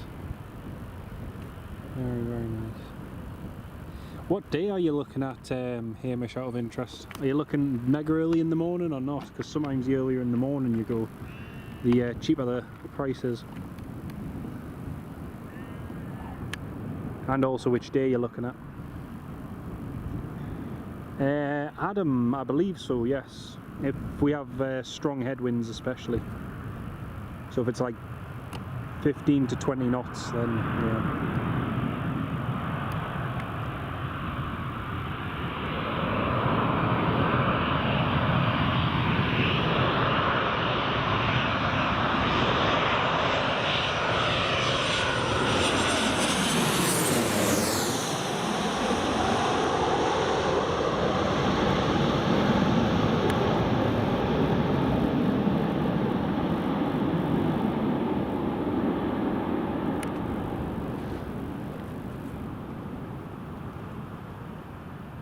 Very nice, nicely done.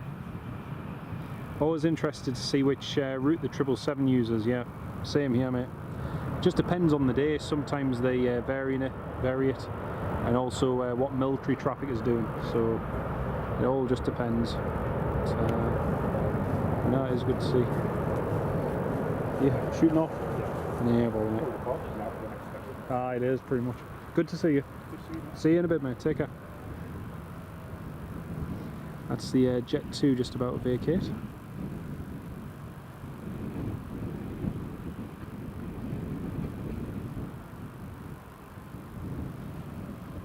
And later on we'll have a string of departures. Oh, we've got a Cessna just about to depart now.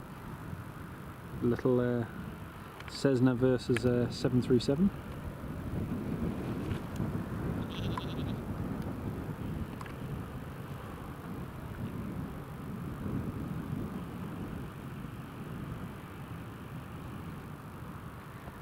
A treat for most passengers sat on the right side of the aircraft, 100%. It was the same as when we had the inaugural Norwegian flight to Copenhagen, and I was sat on the right side of the aircraft and just looking over the Tun and all the way down the coast. Oh, it was beautiful. It was absolutely beautiful.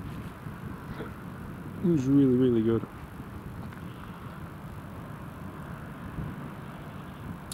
There we go, that's the Cessna off. Nice short departure.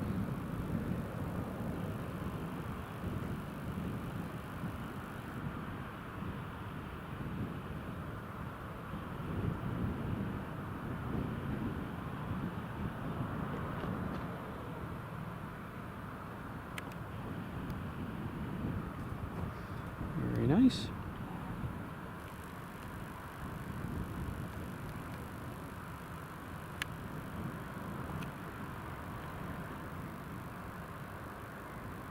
It's a Jet 2 that's just landed. Taxiing back. Toon Cryer, some seriously nice toys in Fairford. Yeah, I was watching the live stream yesterday at Fairford, and some of the aircraft they had there were just, oh, absolutely amazing. It was really, really good. So good. I think one of my favourites was the Pakistan Air Force IL-76. That was one of my favourites. That was cool to see. Got a 2E737 just taxiing out now.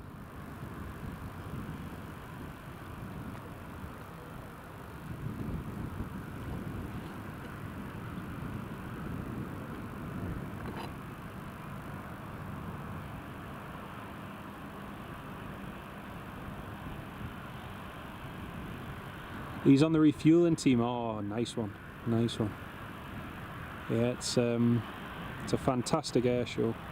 It was funny though, I was watching the Spanish Air Force Eurofighters, the Typhoon Eurofighters, sorry, arrive yesterday, and the commentator on Planes TV was saying, oh, this is the first time in years that they've been here, and they're not a common sight, and da da da da da.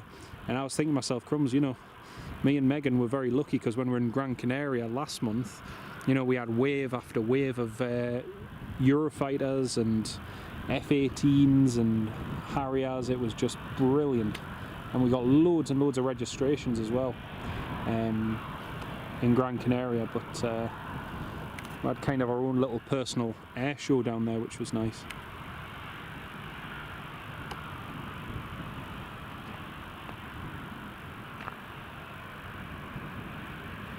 Interesting today, we've got a lot of normal 737-800s and not a huge amount of Maxes here at Newcastle.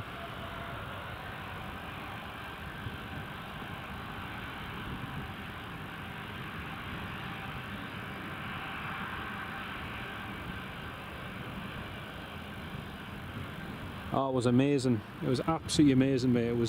I was just disappointed that I couldn't do the stream in full HD resolution, because the internet over there was just so bad. It was not reliable at all. You know, I sent a screenshot in the WhatsApp group chat because it was so slow. Even the mobile was struggling. But yeah. Ah, final reminder from you, Ken. Thank you so much, mate. Thank you very, very much for that. I really do appreciate it. And to everyone who does hit the thumbs up button, or if you leave a comment or get involved in the live chat, you know, it makes a massive, massive difference. So thank you all very, very much.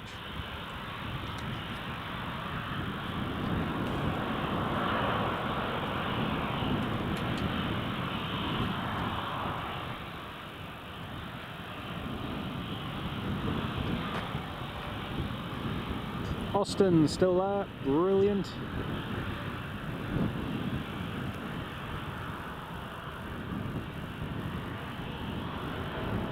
With a 2E737-800 inbound, Tango Alpha Whiskey Charlie.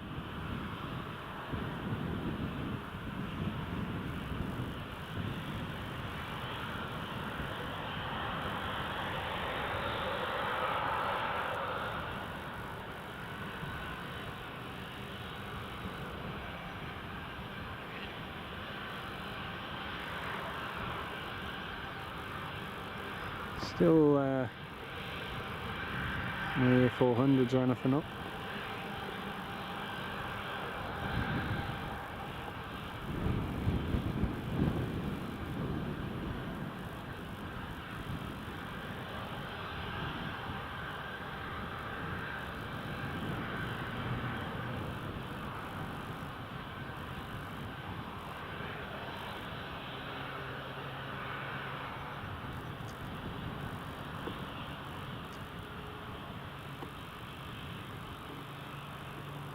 Your rain dance has failed. Oh no.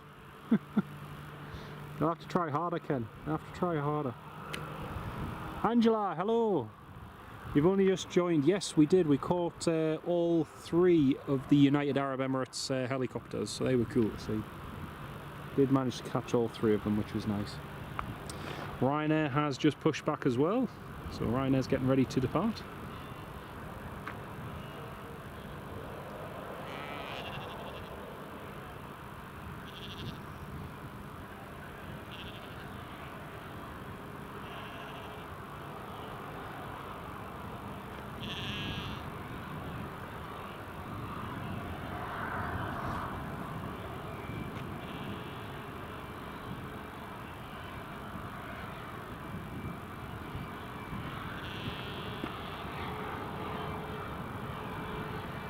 Ranger just doing a quick runway inspection.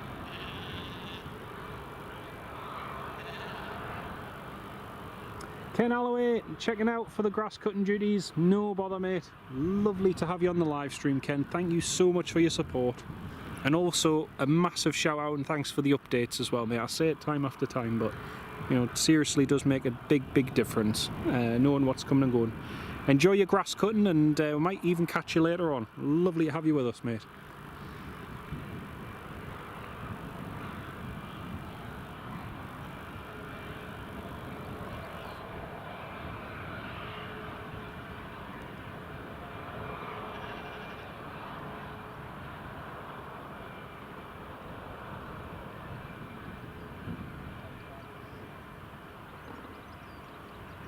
Angela, yeah, you can watch the playback. Yeah, if you scroll along the bottom of the bar, you can where the little watch tab thing is, and then you can scroll along and play it back.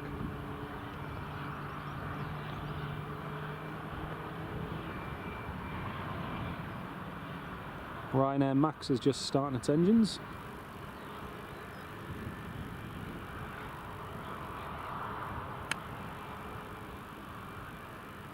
See you soon, Ken. Take care, mate. Lovely to have you with us.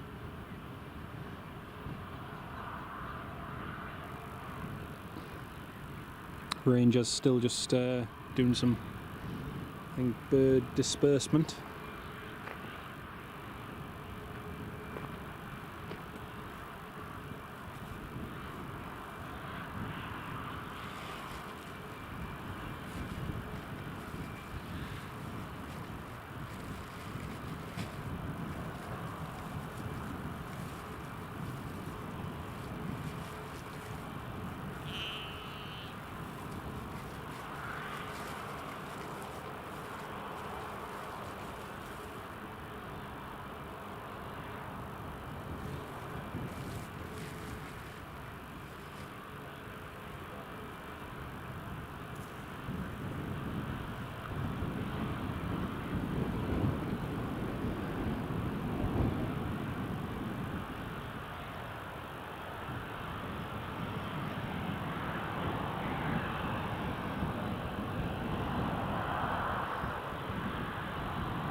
Right, birds cleared. Should be okay for the 2 to depart now.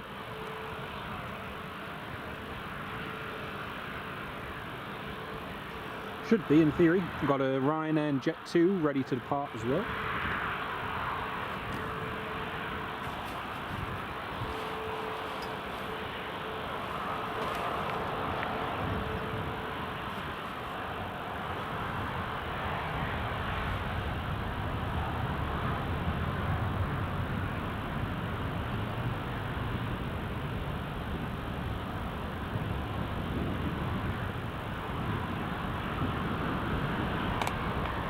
So that TUI is departing to Kos.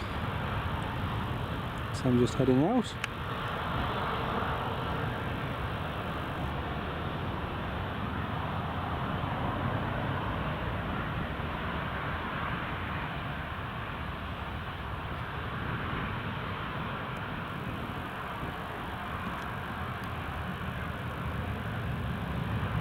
Next up, Ryanair.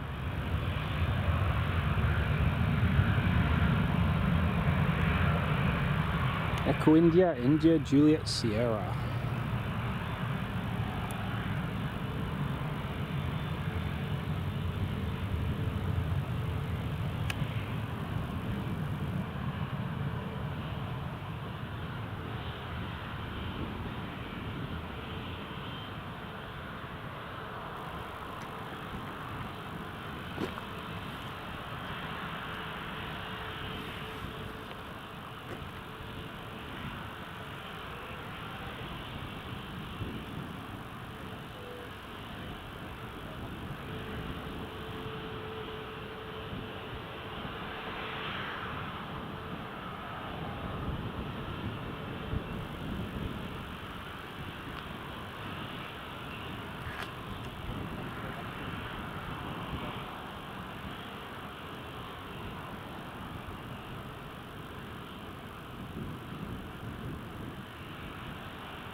The TUI that's inbound as well.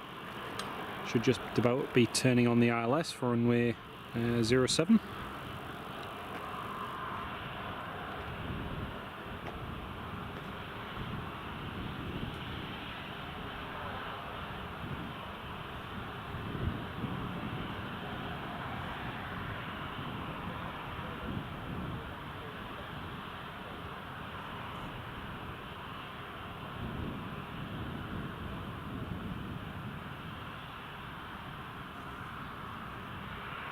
The other TUI has just requested push and start. It's just been cleared to push and start.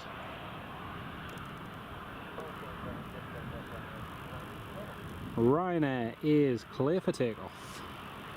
Might get the Jet 2 out before this TUI as well, hopefully.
They're not going to get the Jet 2 out before the yeah, they're not going to get that Jet 2 out before the TUI. The TUI's just been cleared to land on runway 07.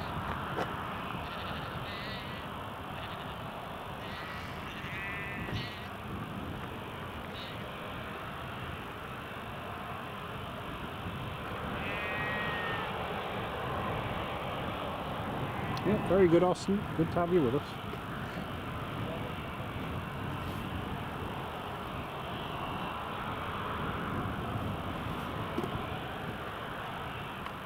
Right, let's pan over to the approach.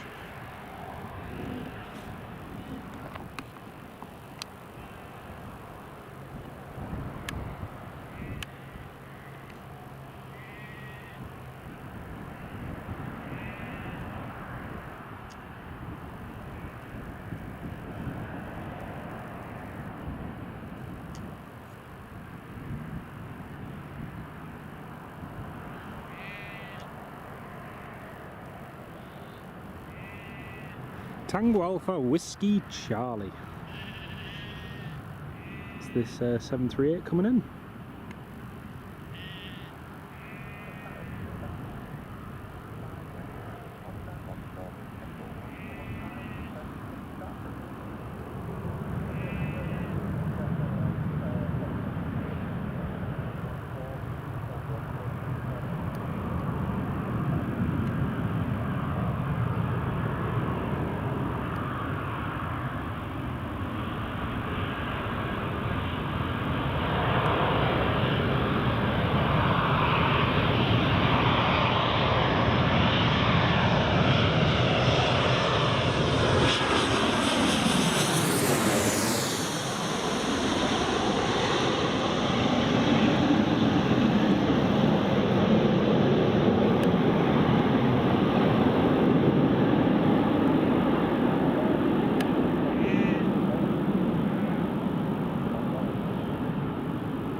Nicely done.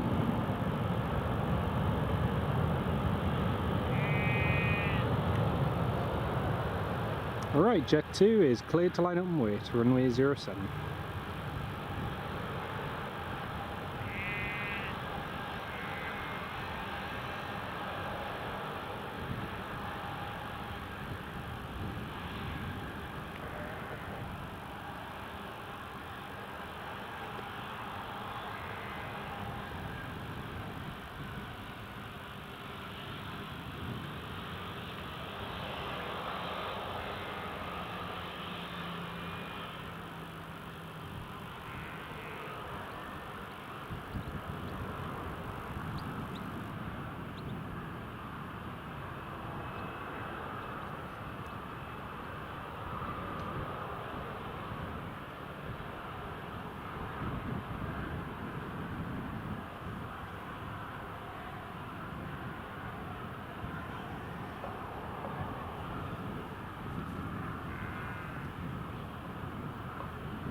Jet 2, clear for takeoff, runway 07.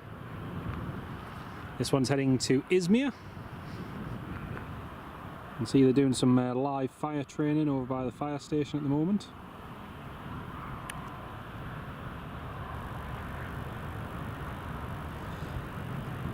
Some routine fire training for the fire service. Do engine fires, aircraft fires, all sorts for training. You can see they're using some spray on that.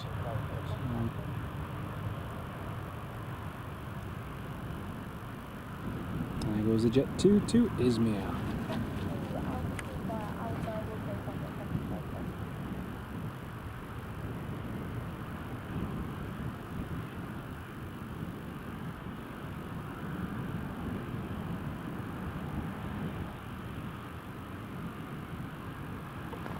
TUI is cleared to taxi to runway 07. Let's have another look at that fire over there. The live fire burning.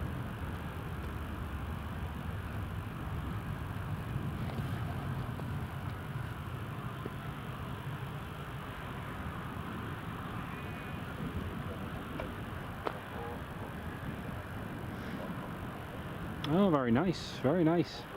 Well, they're not lighting the barbecue. I think a cow's gone missing. Stephen, no, you cannot take 2 litres through Newcastle yet. No, you can at Edinburgh and you can at Birmingham. I imagine it will be changed at Newcastle very soon because we have the new scanners and everything. But just, I reckon it'll be soon, but not entirely sure when. But not yet.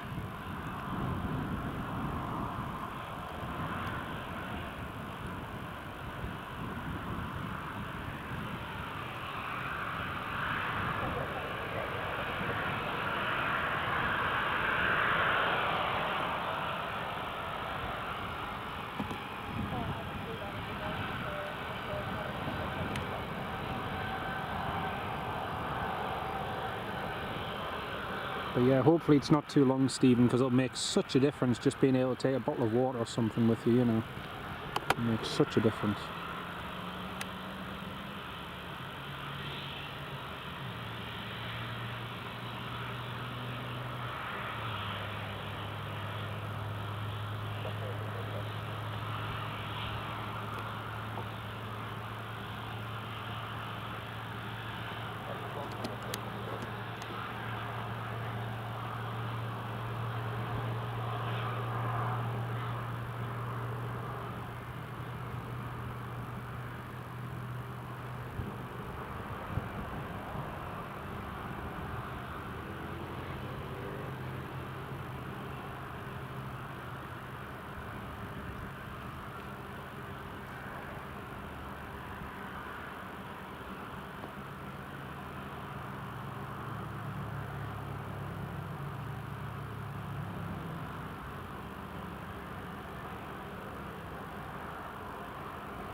Clear for takeoff, runway 07.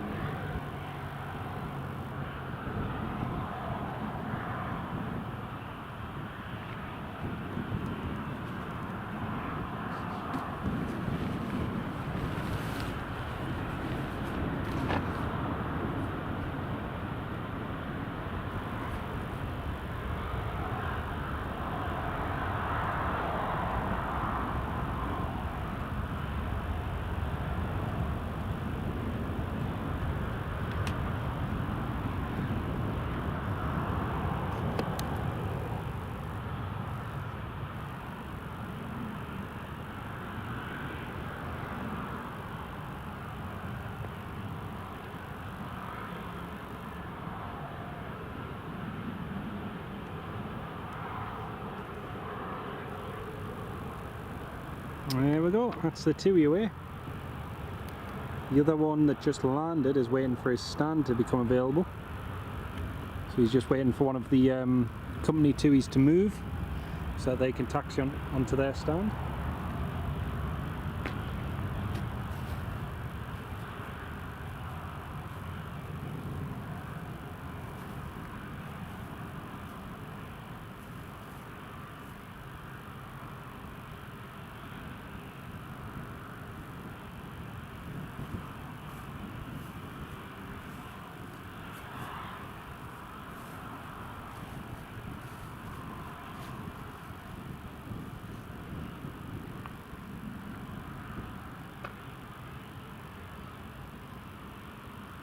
Golf Foxtrot Romeo has just been cleared to line up and wait, runway 07.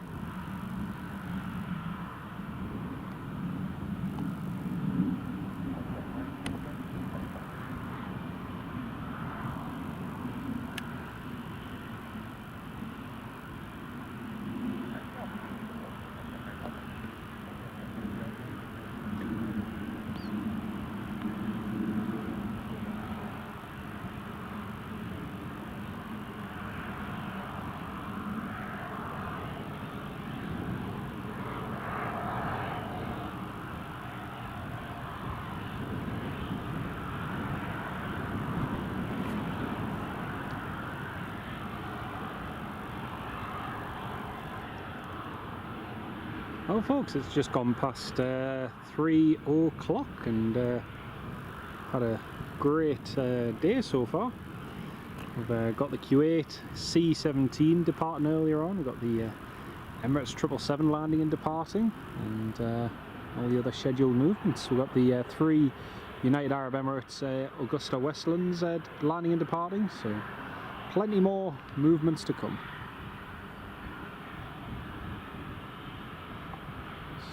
Pan over 2 TUIs, 2 at once.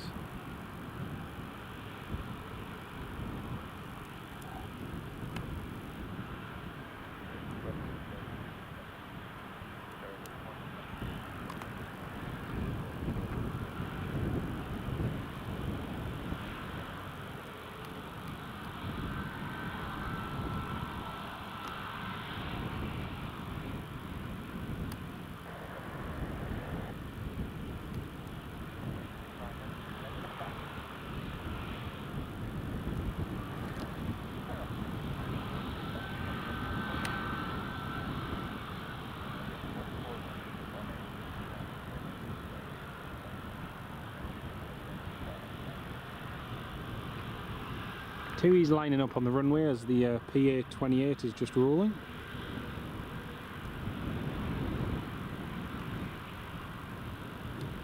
PA-28 just lifting off.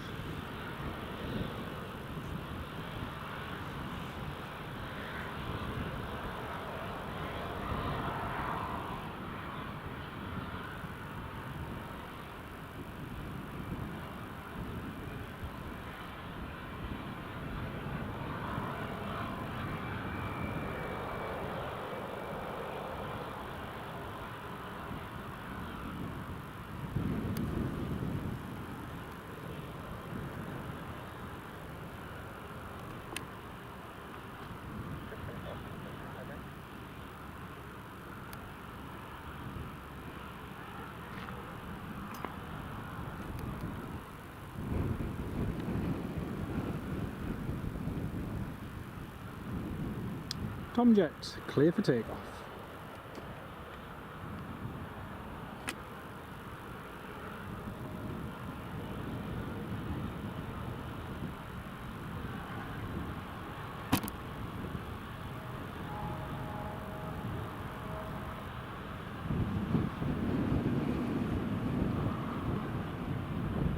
Can't remember the aircraft type now, but can you remember the aircraft that clipped the light? Yes, it was the Geodis A330, Stephen. Geodes, Golf Echo Oscar Delta Sierra. Yeah, that was a that was a fun live stream.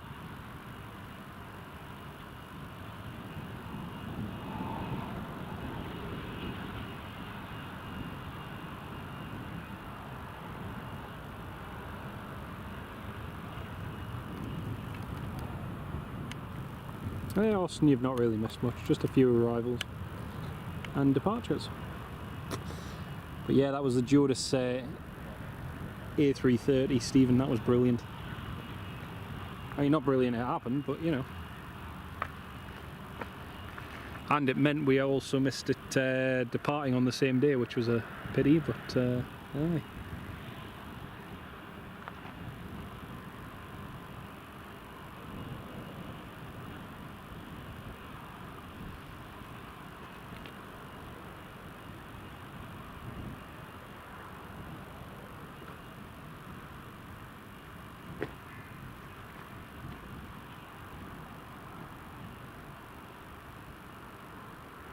A little bit of a gap in movements now.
Right, let's have a quick look on Flight Radar 24.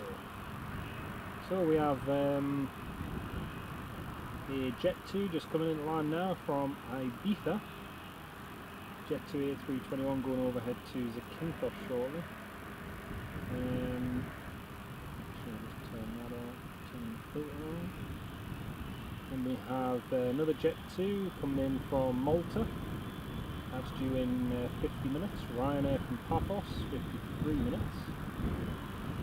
Then we've got this BizJet coming in just less than 2 hours from Faro. And Sun Express coming in 2 hours 53 minutes. That's coming in shortly.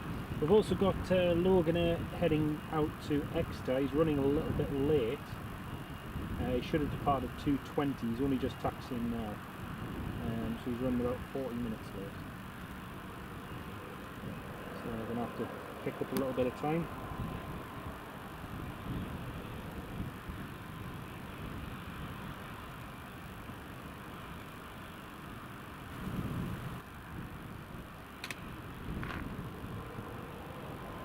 Wonder if the pilot still has his wings. That's a very good question, mate. That's a very good question.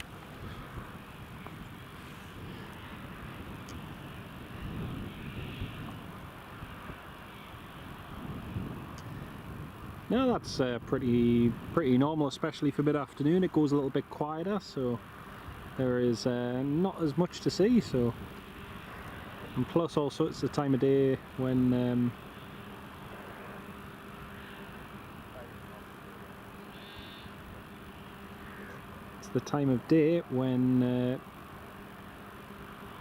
people are heading off work and all sorts as well. So yeah.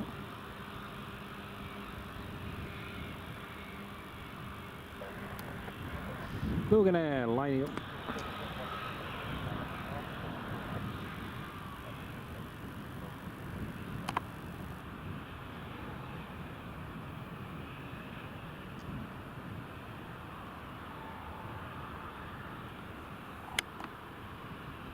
Kevin, nice to see you again. Just now, east at Brunswick. Quite a few departures out overhead. Nice one, mate. Yeah, it's great to have you on the live stream, Kevin. And hopefully you should catch some of the departures from the other side. We've got the Jet 2s heading out soon. First up though is this Logan Air, but great to see you before, mate. Lovely to have you on the live stream too. Logan Air's just lining up. He is running 40 minutes late. So that's him just heading out. Jet 2 will be in to land in just a few minutes. I'll say a few minutes actually. I can see him on the approach now.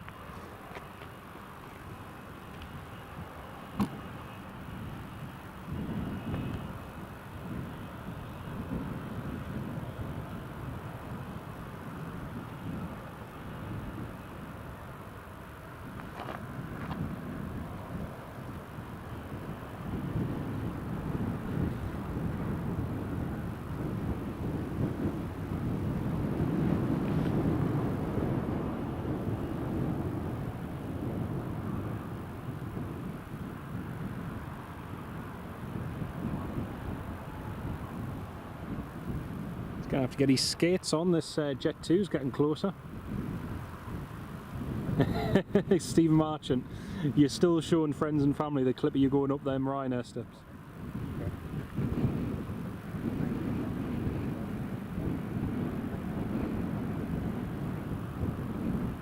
Oh no, the Logan Air didn't realise he was clear for takeoff.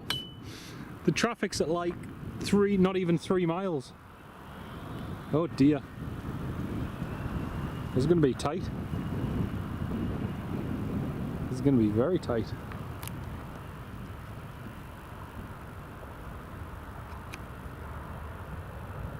The controller was like, yes, you're clear for takeoff, move. Oh dear.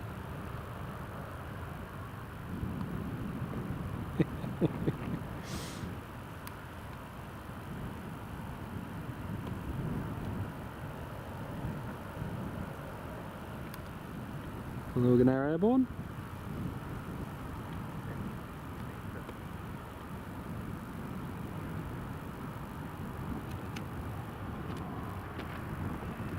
And now the Jet 2. Jet 2's come right back on his speed. He's okay.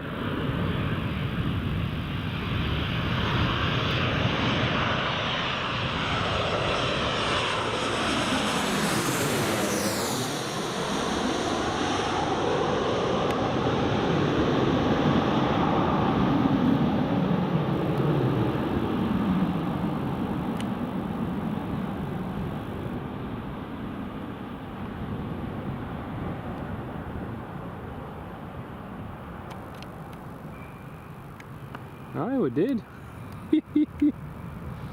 Oh dear. Kevin, yeah it is, it's the closest Newcastle gets to Heathrow, you're right. Oh dear. It was the quizzical note in the Logan Air pilot's voice, like, just to confirm, we are clear for takeoff? It's like, yes, you're clear for takeoff, move!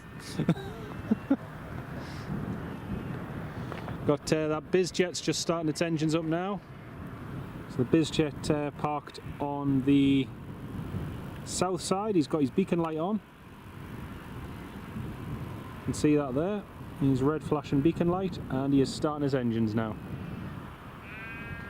Yeah, it's a bit like Gatwick. You get really close ones at Gatwick from time to time as well, but really cool to see. Really, really cool.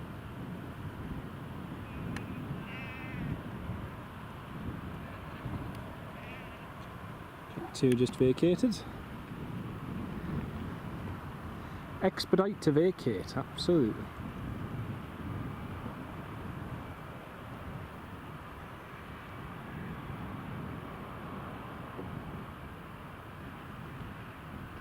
Oh well, that was good fun.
Right, the BizJet has just been cleared to taxi.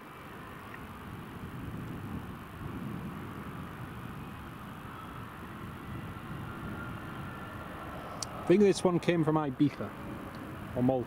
Yeah, I think this one's from Ibiza, the next one's from Malta.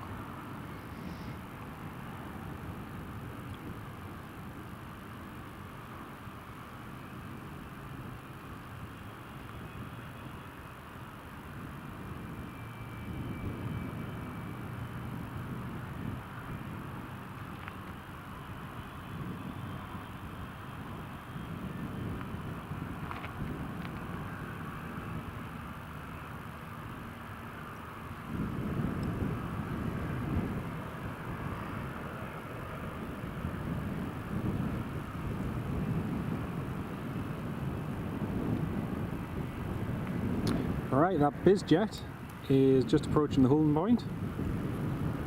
There it is. Golf Foxtrot Hotel Foxtrot X-Ray.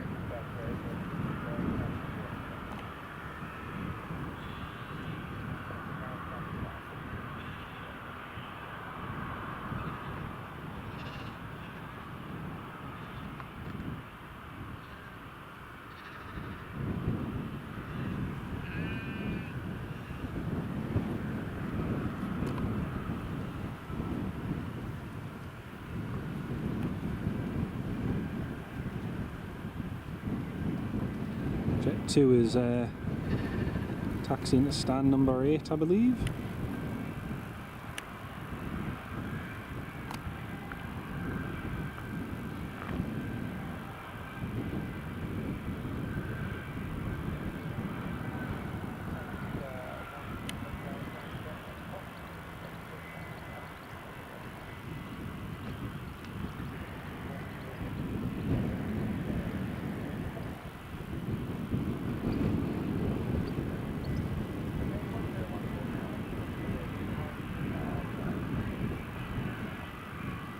And one of the Jet 2s on stand is ready for push and start. It's called up or ready to go.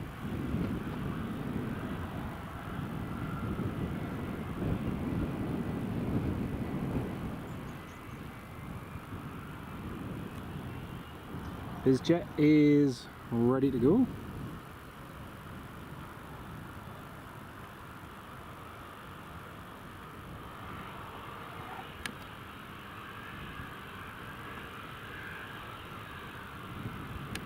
Don't imagine they'll need to backtrack.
Richard, welcome back, mate.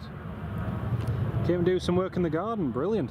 Hopefully a few weeds or bits and bobs tidied up and cleared away. Great to have you on the live stream, mate.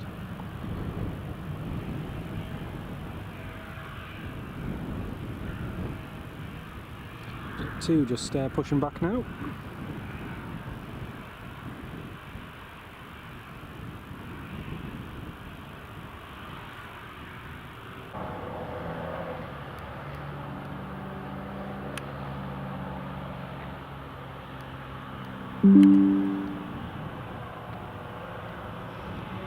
Always looks like a busy bee.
He's just doing a quick systems check and everything, making sure everything's all good. So now, heading back.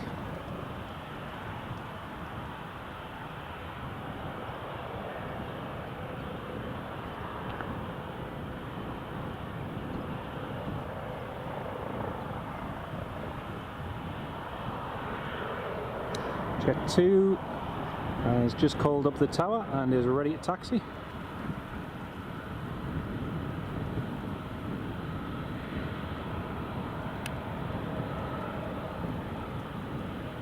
Oh, now Jet 2 is ready to go.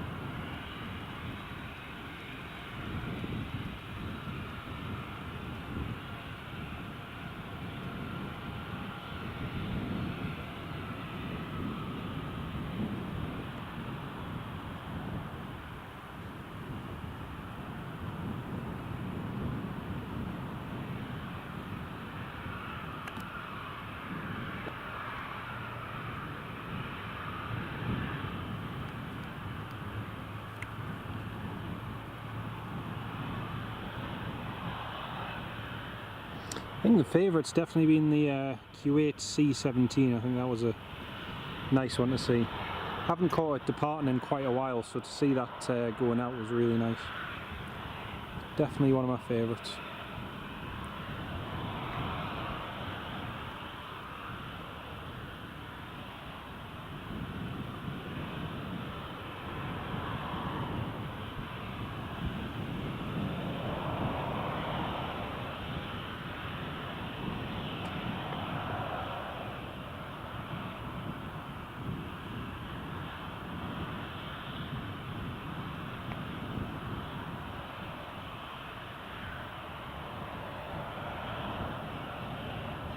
A little bit of rain developing just to the south of the airport.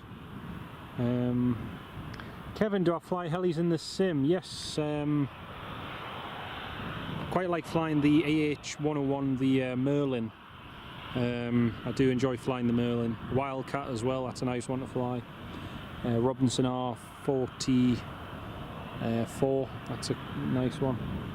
But you've given it a try, you've got a yoke. That's the thing, I've got a joystick, so with the joystick it's a little bit easier. It gives you a bit more control and manoeuvrability, just to control the yaw and everything. So yeah, it's a lot better with a joystick. Your favourite was probably the Emirates. Nice one, nice one. Yeah, the Emirates was good to see. Very good.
Captain Psycho, hello mate, welcome to the party.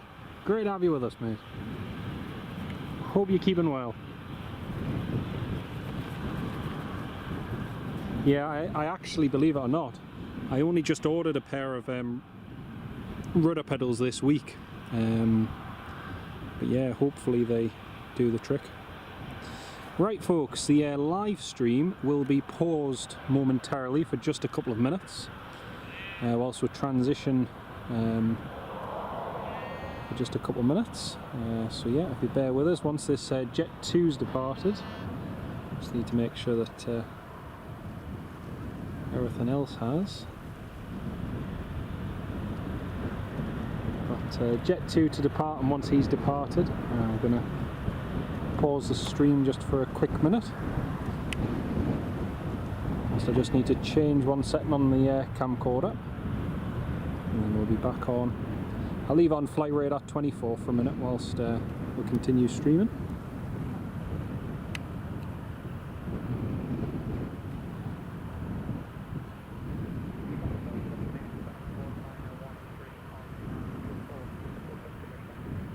There we go. Jet 2 departed. Now just going to focus in on these, and we'll be back in 2 minutes, folks.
Alright folks, that's us all sorted.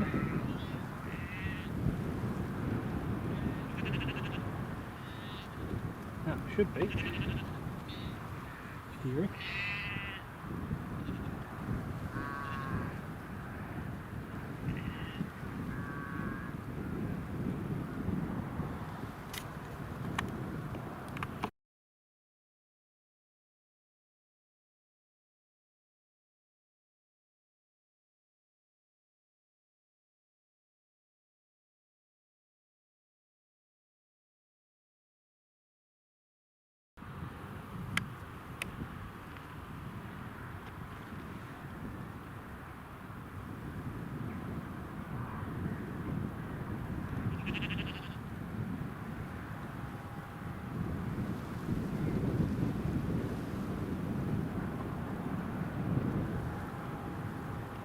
There we go, back online again.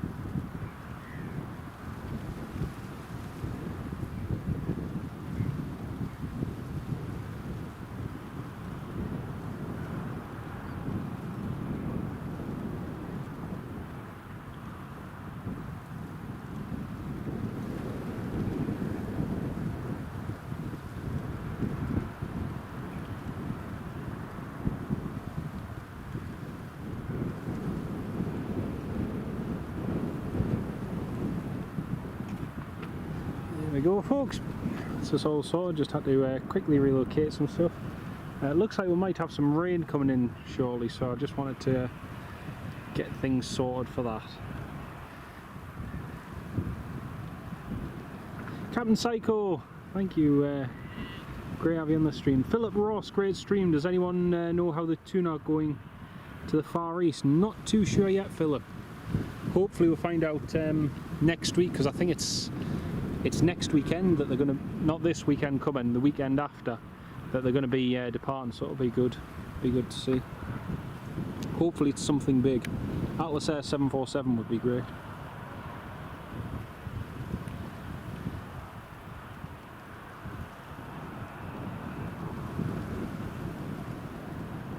So we've just moved location slightly, folks, and just to get a slightly different view as the light goes around. So we've got one Jet 2 that's just pushing back, and we've got a couple inbounds. We've got a Ryanair coming in, another Jet 2 coming in, so plenty to see soon. It's just a little bit quieter now than it has been over the last couple of hours, which is to be expected.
And Carol, welcome to the live stream. Great to have you all on the live stream. I'll just give you a quick view on flight radar of what we're expecting to see. So we've got Jet 2 coming up from Malta, Shanix 4 Mike November. Then we've got a Ryanair coming in from Paphos, it's a 737 MAX 8. And then we have KLM 959 737-800. That's due in about 1 hour and 6 minutes. That'll be nice to see. Then we have the Sun Express coming in. That's over Hungary at the moment. That's due at 6 o'clock. That's due in 2 hours. Also got this BizJet coming in from Faro. So we've got those to come in. Also British Airways will be heading up soon. British Airways due at 4:40 in 1 hour from Heathrow. EasyJet from Malaga in the Berlin livery, Oscar Echo India November India. That's due later on as well. Amsterdam flight is going to be an EasyJet A320neo. So lots of movement still to see here at Newcastle.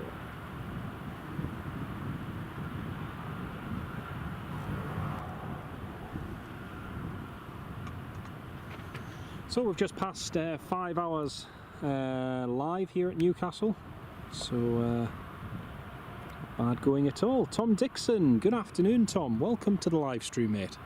It's lovely to have you with us. I can see there's about 50 of you all tuned in at the moment, and it's lovely to have you all on board.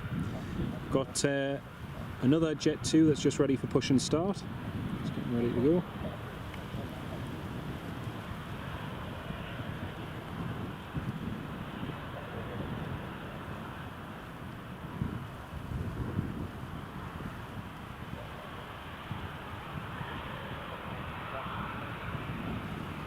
Shanix is ready for departure.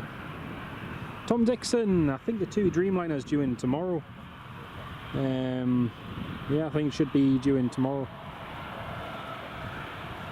Kevin, use your phone for basic flight radar, iPad for YouTube. Yeah, it's a good idea, mate.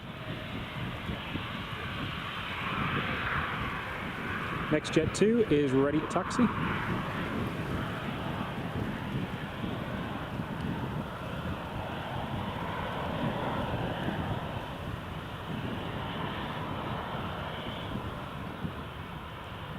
Yeah, I use my laptop at home most of the time. It's a lot easier. A lot quicker as well.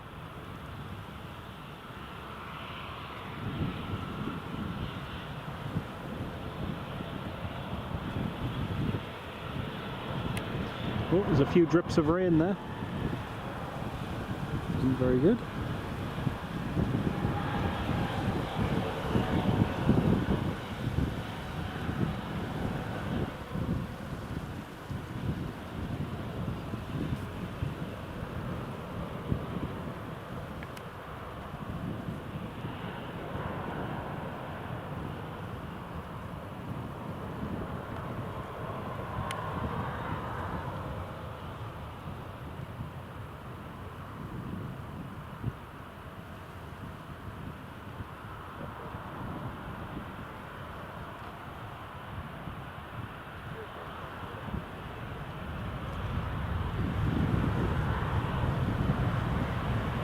Got a little general aviation one just coming in onto final now.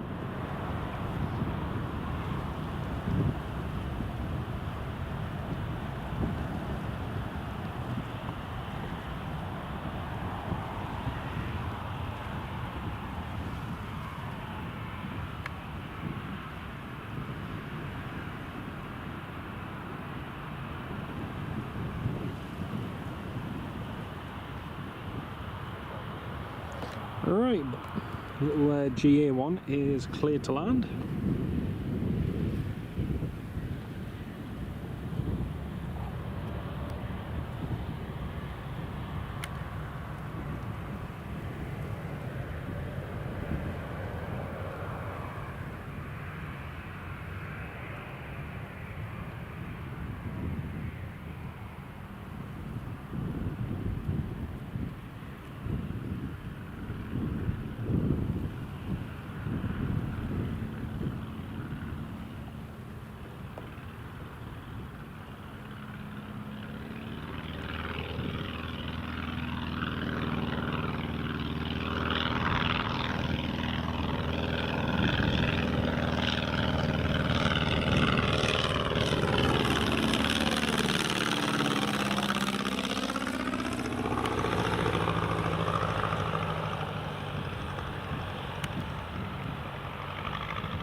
Yeah, we've had loads of our dear channel members on today. Had loads and loads of them on, which has been fantastic.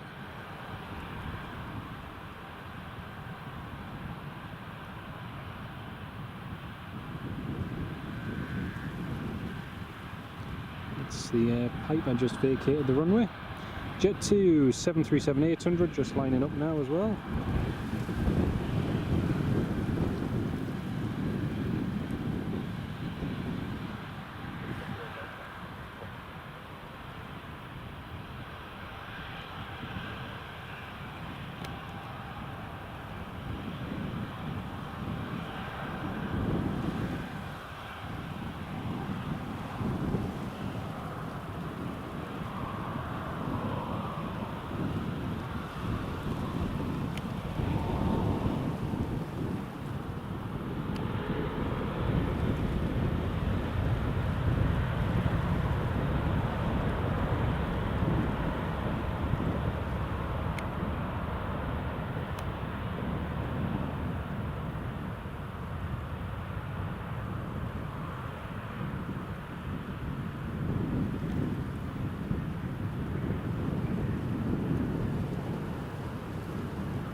very nice takeoff.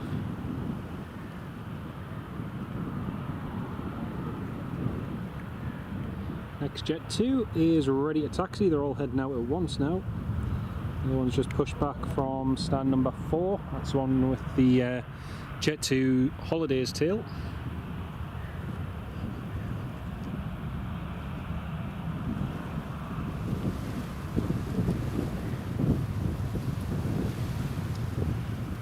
Got a Condor A330 going overhead, but unfortunately due to the cloud cover we cannot see it. Jet 2 that has just departed runway 07 is off to Lanzarote. The one that's just taxiing there now is heading to Dalaman, across to Turkey.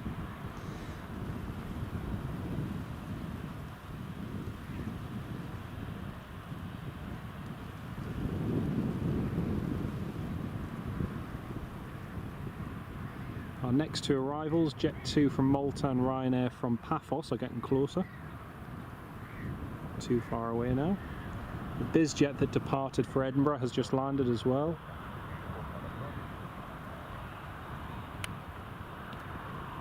Sorry, not the Jet 2 with the Holidays tail, the normal Jet 2 livery I should have said.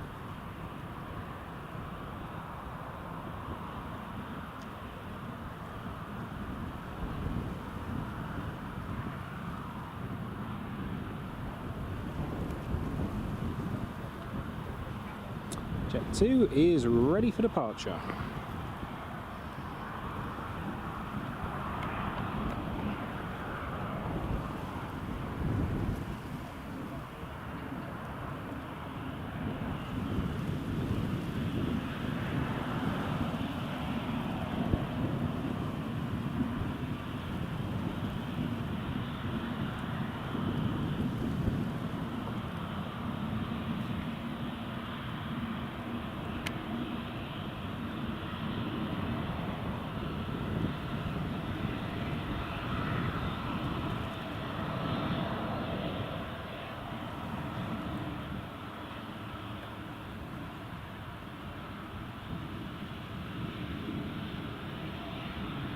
So I'm going to give a shout out and massive thanks to some of our dear channel members and supporters in just a moment, folks.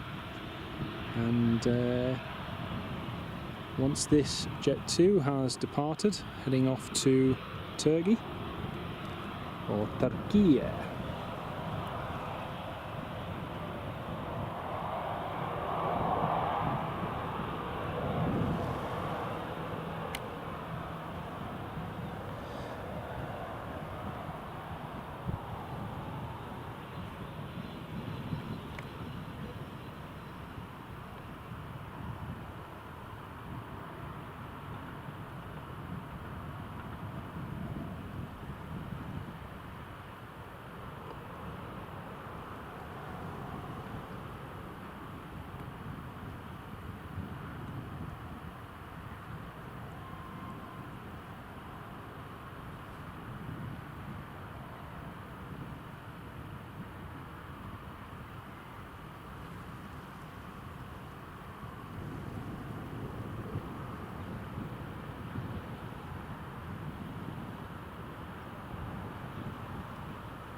Jet 2 lined up on runway 07 at the moment.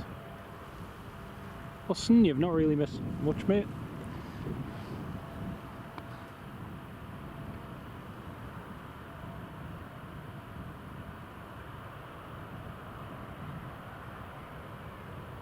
The fire just started over toward A1 direction over there.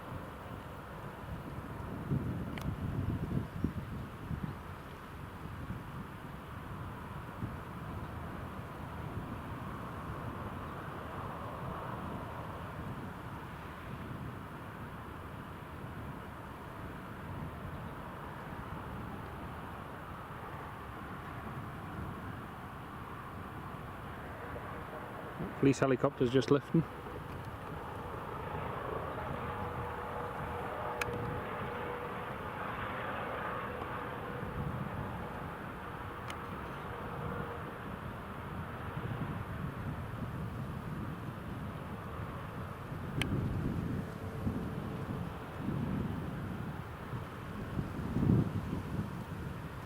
Andy, what's the longest I could stream for? 24 hours probably at least, in terms of battery life and everything, yeah. At least 24 hours. I think the only thing I'd be limited by would be the equipment and overheating. So yeah, that would be the only thing to hold it back. But yeah, it's the batteries side and everything. It's one of the things we struggled with a few years ago when I first started streaming. You know, with the laptop we could only do about, say, 45 minutes to an hour and a half live streaming, which meant, you know, you had a very short period of time to catch those movements. Whereas now, there's kind of no limit, which is really good. And that, again, is all thanks to all of you DR channel members, new supporters of the channel, because without you, it just wouldn't be possible. So, cannot thank you all enough. It does, yeah. We've done a long 12-hour plus live stream at Edinburgh Airport. That was cool. But the problem is, you can't do more than 12 hours streaming continuously on YouTube, which is a bit of a pain. I just want to give a shout out to all of you DR channel members and supporters of the channel.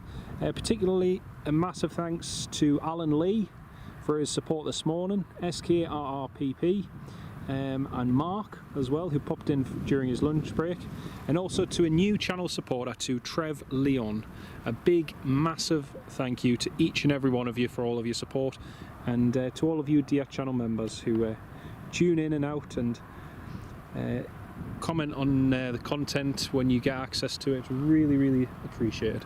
Talking of which, there will be a channel members exclusive video of a flight I was on last week, where my friend who flies for TUI, he flew me down to Lanzarote. That video is going to be accessible to you DR channel members probably in the next 10 to 20 minutes.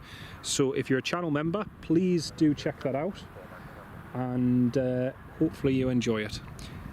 It'll be released on the channel eventually, but channel members exclusive first. We've got our next arrival, which is Jet 2, just coming in now. Richard, you're off for a sleep, you feel knackered. Take care of yourself, Richard. Lovely to have you on the live stream today, mate. We'll catch you again soon. That runway looks wavy. Yeah, it kind of goes up and down a little bit between the 07 and 25 end, but it makes for a good view when you're looking from the top of the hill, which is nice. Oh, thank you, Andy. Really appreciate it, mate. And also to have you on the stream, it's really, really appreciated, mate. And the comments and keeping the live chat going really makes a world of difference. So thank you so, so much. Yeah, comes. Oh, it's going around. Jet 2's going around. Oh, just caught that. Jet 2 going around. Not sure why he's going around, but yeah, Jet 2 is going around.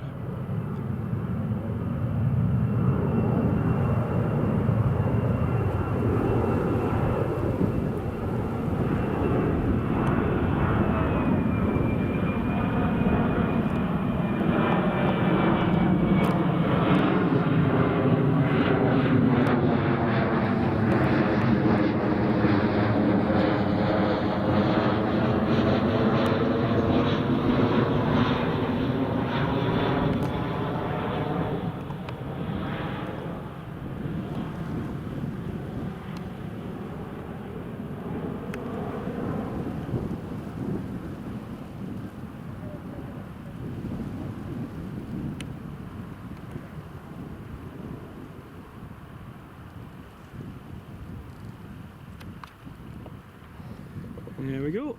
That's the Jet 2 just gone around.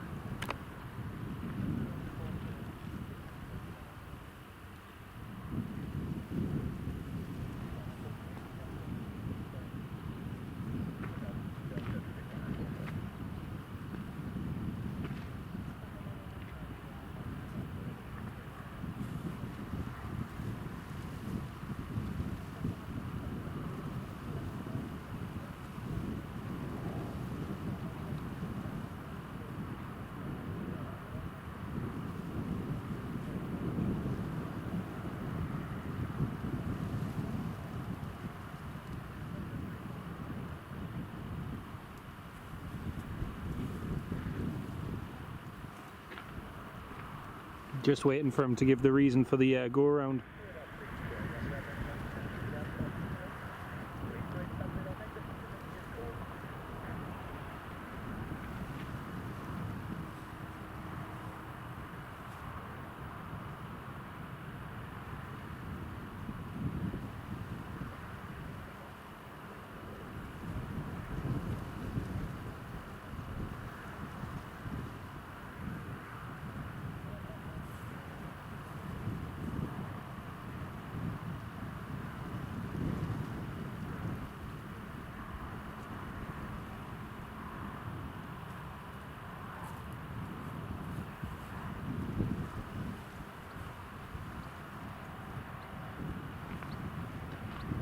Still just waiting for him to say the reason for the go around.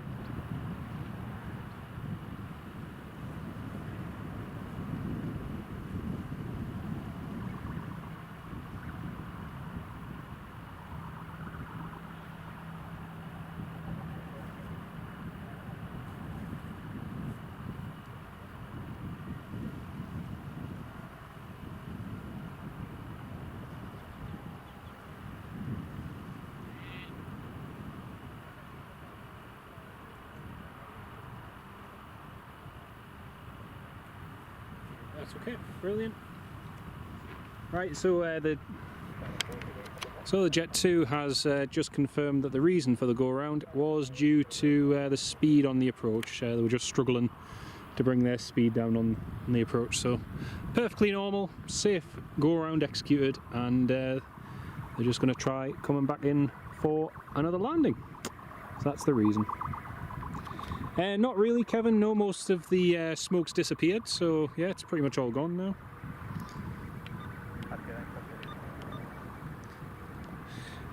Not sure what that smoke was from. Police helicopter sounds like he's coming back as well, so should be heading back shortly. Ryanair's just about to come into land now as well.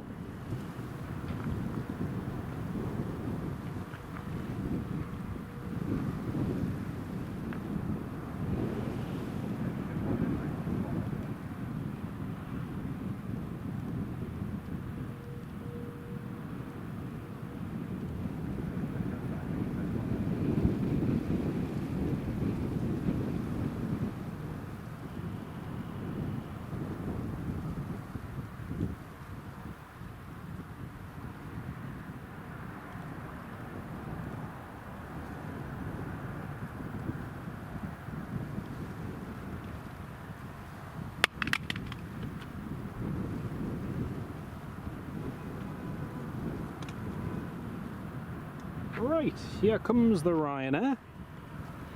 Share Bear, welcome to the live stream.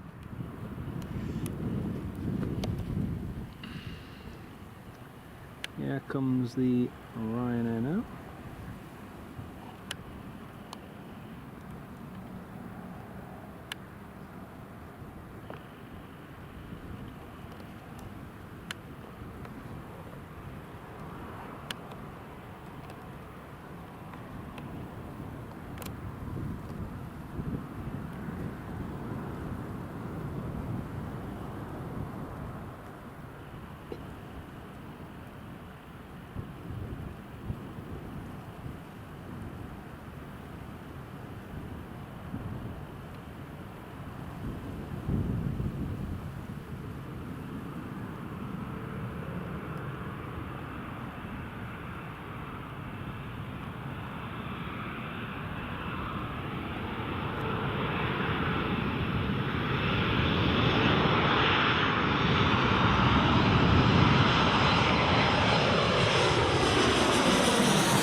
Nicely done.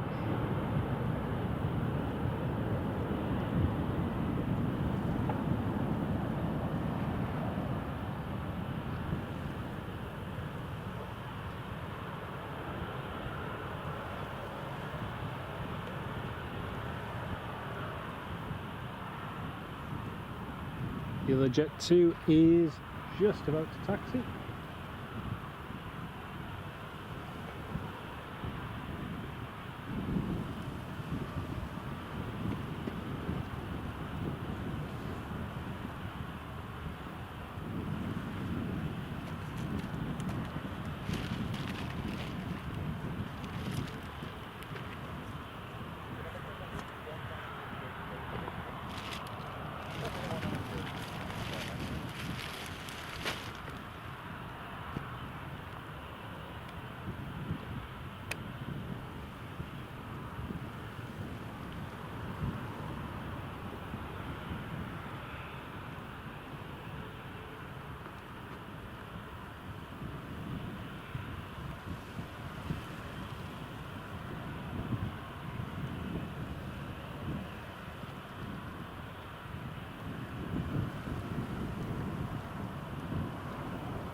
Alright, Jet 2 is just being vectored around now.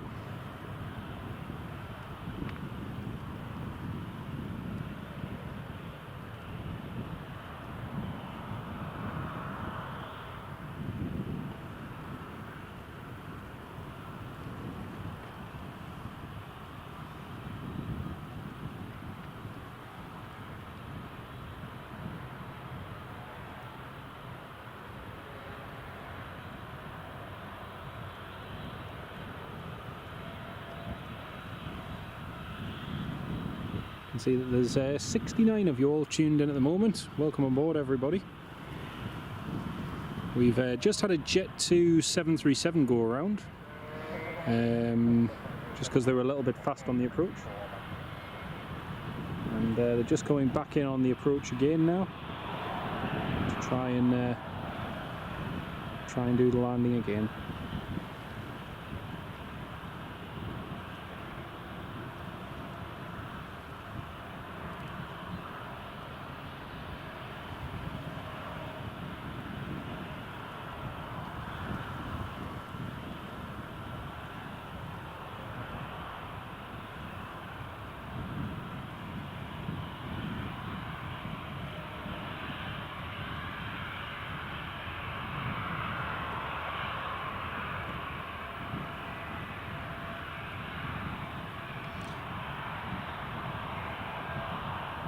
And Johnny, welcome to the live stream. Yes, it is indeed. We are live at Newcastle Airport. Welcome to the live stream.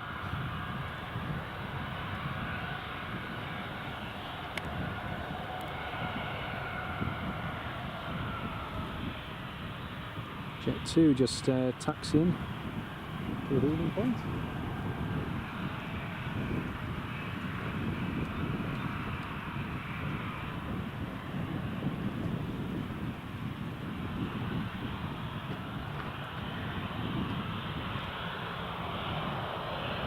And yes, Johnny, if you go on to Flight Radar 24, you can track all of the movements happening here at Newcastle Airport live.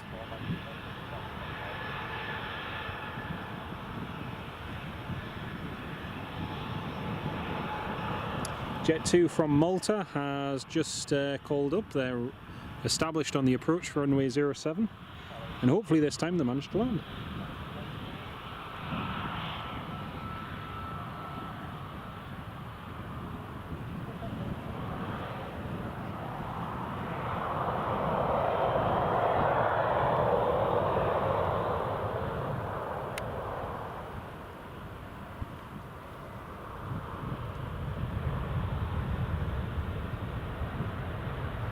Has the two to Las Palmas departed yet?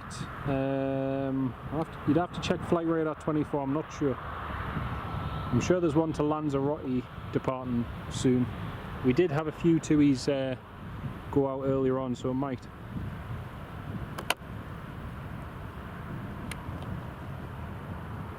It might have already gone.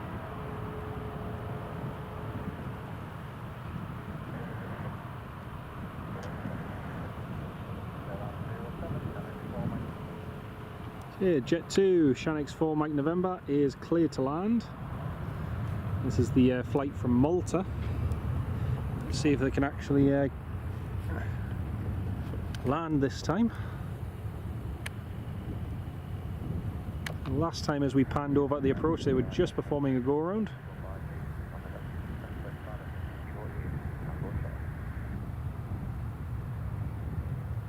Yeah, the TUI to Las Palmas is departing in 10 minutes. It's on flight radar at the moment, so we should see that departing very soon.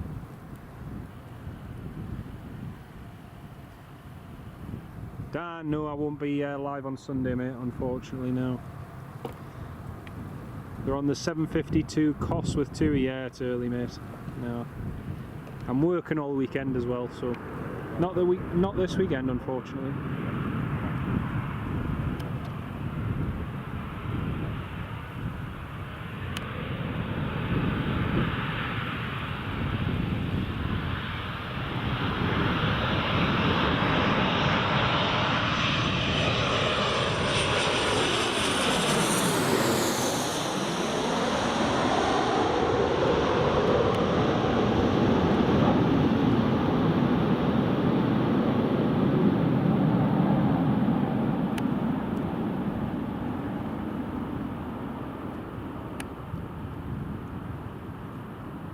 Beautiful, nicely done. There we go, and that's the Jet 2 from Malta. They performed a go-around. That's them safely down on the ground here at Newcastle after going around earlier. Stephen Marchant, massive thank you, mate. That's really kind of you, mate. That's so kind, Stephen. Massive shout out and thank you. Thanks for a great live stream. The go around, does the pilot always have to take a left turn, or would the tower instruct them which way? The tower will instruct them which way to go, mate. So in this instance, when the Jet 2 went around, the tower actually asked them, would you prefer left hand pattern or a right hand pattern? And the crew didn't mind either way for them, and the tower instructed them to turn left. But great question, Stephen, and a massive thank you for your kindness. Really do appreciate that, mate.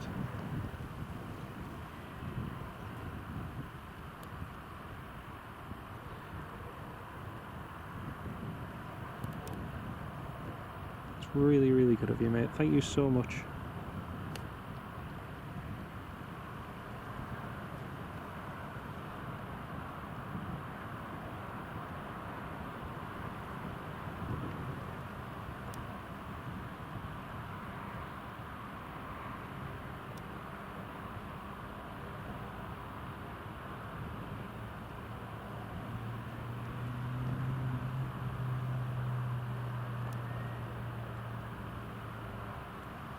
Yeah, big shout out, mate, and big massive thank you, Stephen. That's really good of you, mate.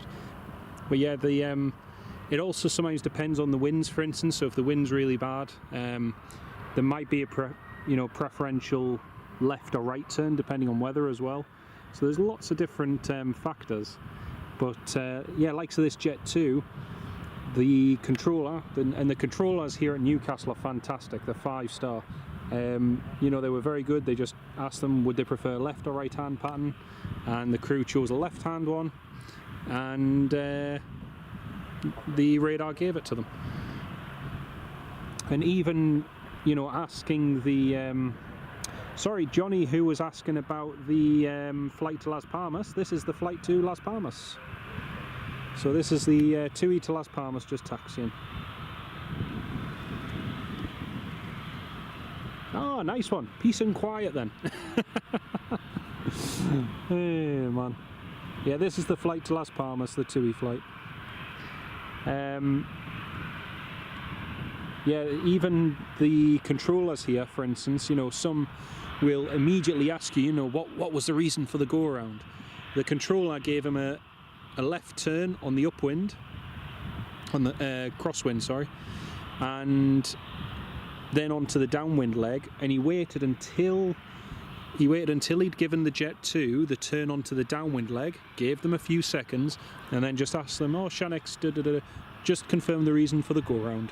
you know, in a nice, calm, relaxed manner, not putting the pilots under any pressure, not making the situation, you know, any worse, but not making the pilots feel like you're in trouble. It's just a simple question, what was the reason, and you know, it just keeps everything very professional and very, very well. So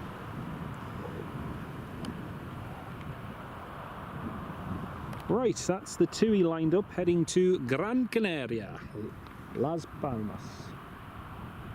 It's where me and my wife went for our anniversary last month. Went there for 10 days. It was lovely. It's one of my favourite islands in the Canaries, Gran Canaria. I love it.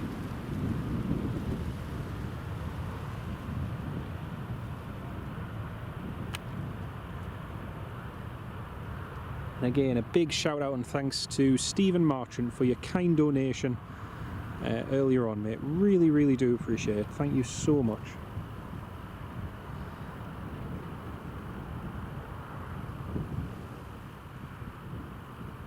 There we go, up, up and away.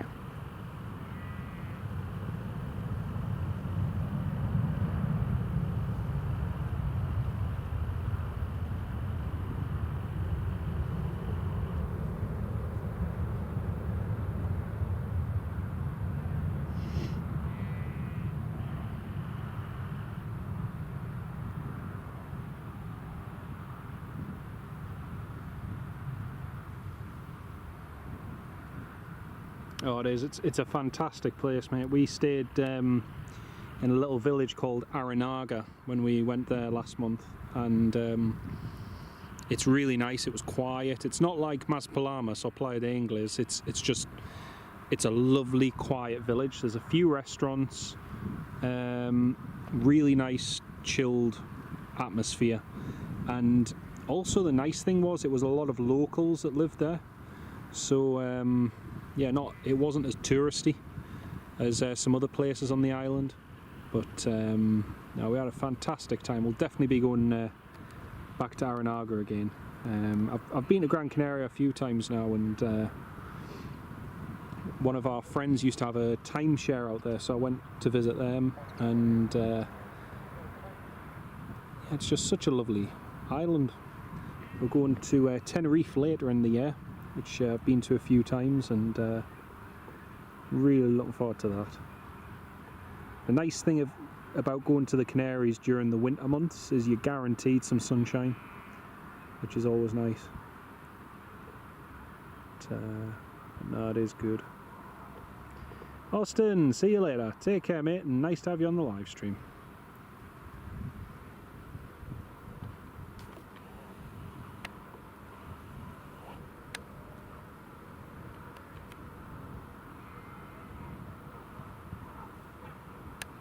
Well, that's the TUI just disappearing into the cloud there, heading to Gran Canaria.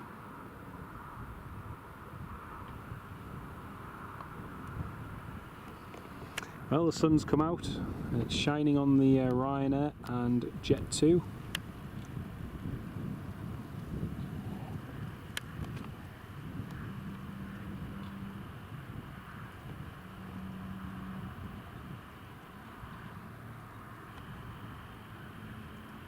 You would think 99% of the time most of the traffic comes from the south, so I was thinking north of the airfield be... Yeah, north of the airspace is clear. The only thing is, sometimes you want to turn in a particular direction because, you know, if you've got a really strong wind that's gusting and it's coming directly from the north, you may not necessarily want at low speed to turn into that. You may want to have that as a tailwind going down. That way you're using less fuel, you pick up a little bit more speed. So yeah, there's lots of different reasons why. As I say, the approach controllers here are really good. Very, very accommodating.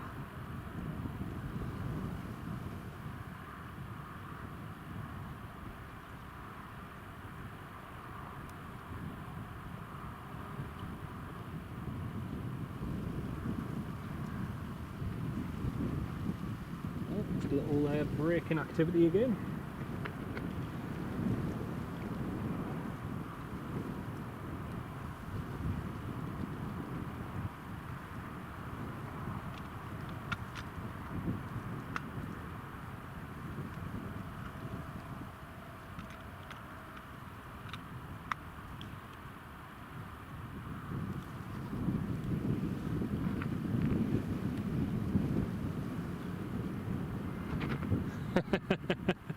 That's not you going up the stairs of that Ryanair day. I'll bet you wish that you were though. Honestly, I'll bet you wish you were. I really need to book another Ryanair flight. I even purchased Ryanair Prime and I don't think I've used it once yet. I really should book a flight with them.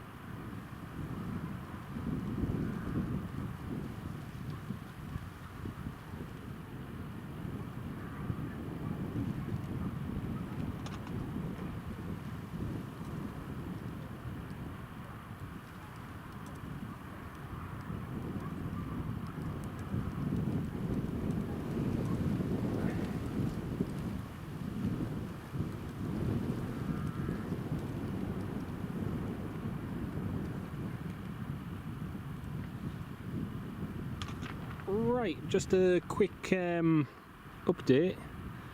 Still got 14 weeks to go. Oh, nice one, mate. Not long to go, not long.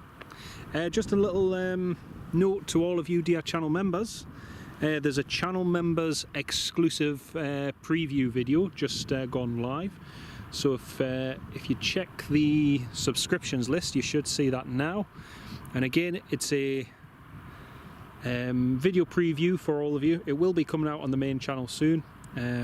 All of you dear channel members get access to it first, and it's of a full flight which I took a week ago today, in fact, from here at Newcastle International Airport with TUI, flying to Lanzarote on their 737 MAX Golf Tango uniform Mike Papa, and my mate was flying it.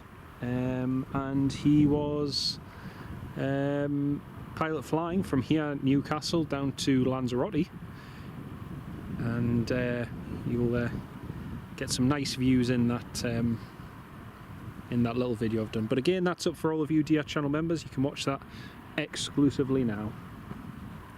Rachel Blair, oh, it's Ivy, welcome to the live stream. How are you all doing? It's lovely to have you on the live stream, Ivy. And if your mum and dad are there as well, it's lovely to have you all on board with us. We've had a busy, action-packed day here at Newcastle, and hopefully you're looking forward to the summer holidays. It's great to have you on the live stream.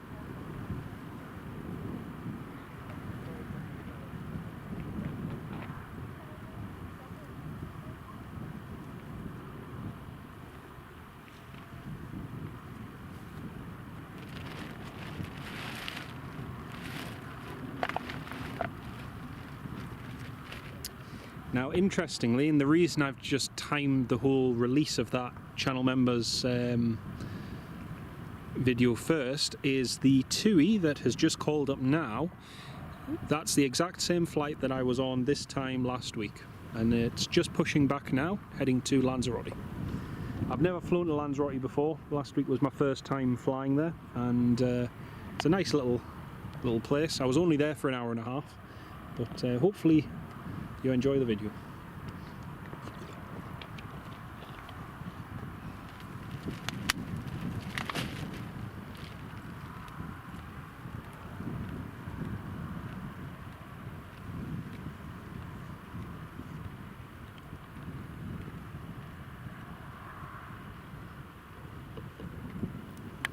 All the sheep are out at the moment, grazing in the field. Thank you, Stephen. Thank you, mate. Yeah, that was the two of us in the cockpit.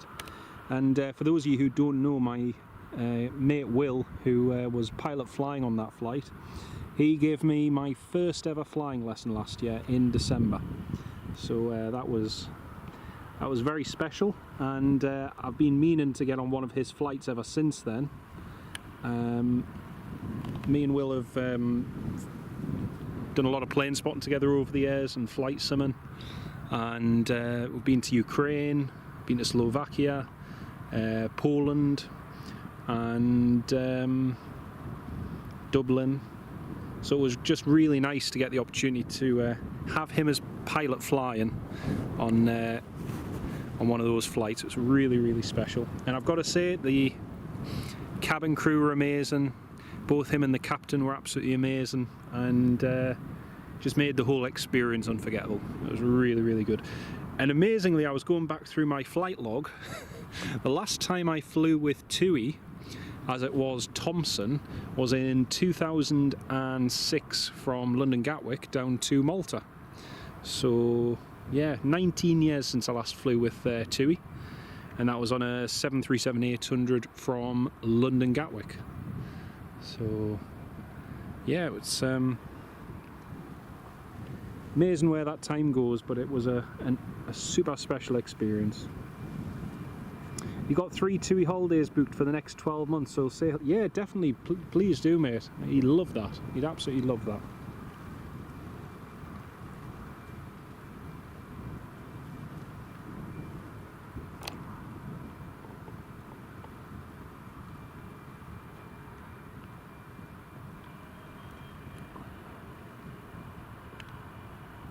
Right, the TUI is pushed back. You can hear the engines have started. It'll be taxiing out in just a moment.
Well, unfortunately, there's a Qatar 787 Dreamliner going overhead, but it's too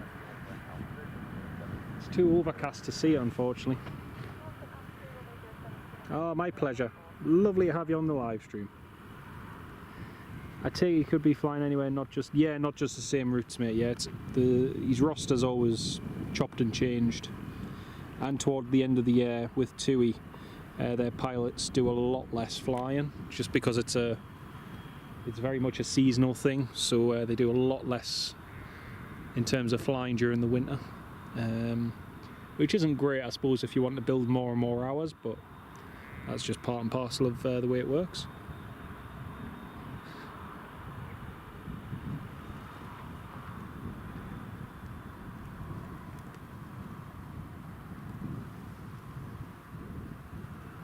Alright, the TUI is now taxiing. Like I say, this was the flight I was on a week ago today, to be exact. And funny enough, it's delayed by about the same amount as well. Although actually no, I think it's possibly slightly earlier than ours.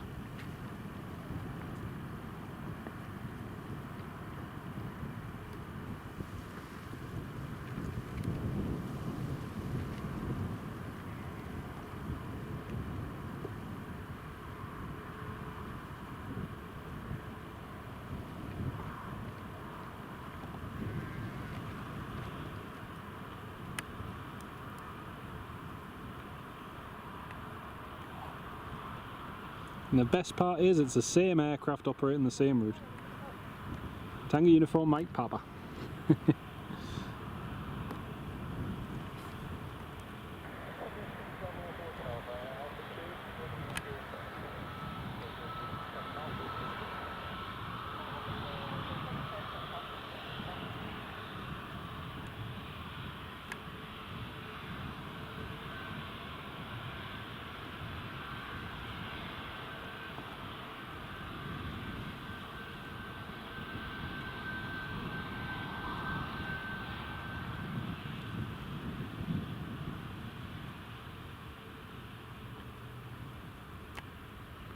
You're off to Tenerife twice and Palma. That'll be good, mate. That'll be lovely. It was weird actually flying back to Lanzarote last week, because when I flew back to Manchester, it was actually warmer here in the UK than what it was over in Lanzarote.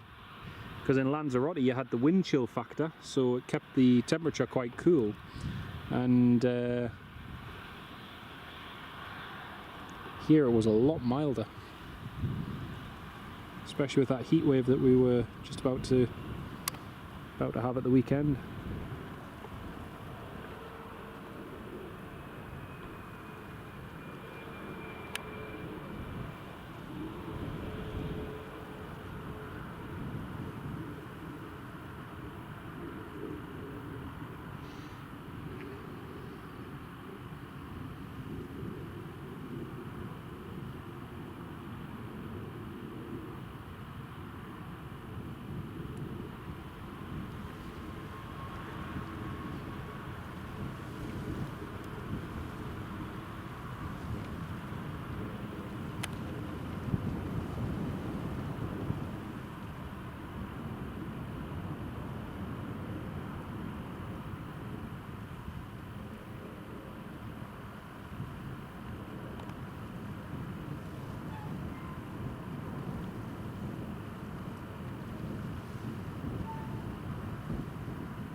There we go, that's the TUI off and away to Gran Canaria.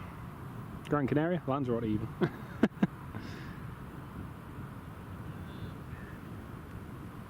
I know. Still, can't get them all. Did actually get a video of him one day when he was flying. He was doing a flight out and got a nice friendly wave off him just before he departed.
So it looks as though a Cessna Citation is going to be the next arrival. It's just passing to the north of Leeds now, with the KLM following behind it, so they should be landing in a good 15 to 20 minutes.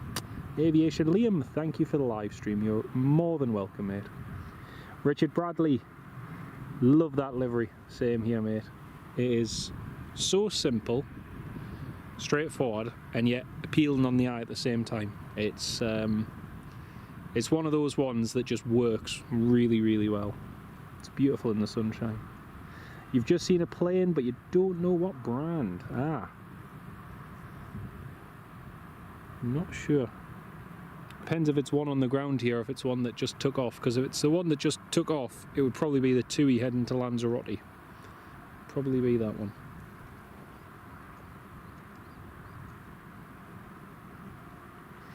'57, you've flown aircraft since the age of 13 or so, and your first scanner from Tandy and Sunderland. Nice one, mate. Nice one. Realistic Pro 30. Yeah, pretty good that. One of the best scanners I've ever had was one of the ones that my dad gave me, which was a NetSet Pro 46. And he'd had it for a while, I had it for years, and it was one of the best scanners ever. I had that scanner out in every bit of weather imaginable, you know, hail, snow, rain, freezing conditions, boiling hot days in Malta, 40 plus degrees heating the Canaries. That scanner was one of the best scanners ever.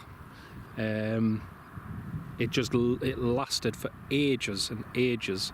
It did eventually get to the point where it just stopped working altogether, but it was the audio on it was crisp as well. There was no crackling, there was nothing. It was an old scanner, but it was so good. And then when I went to try and get a replacement for the NetSet Pro 46, it was nearly impossible to get one, just because of its age, and you know, not many of them are about, so that was a bit of a shame. Mark Sanderson, hey up, welcome back, mate. Great to have you on the live stream, Mark. How are you doing, mate?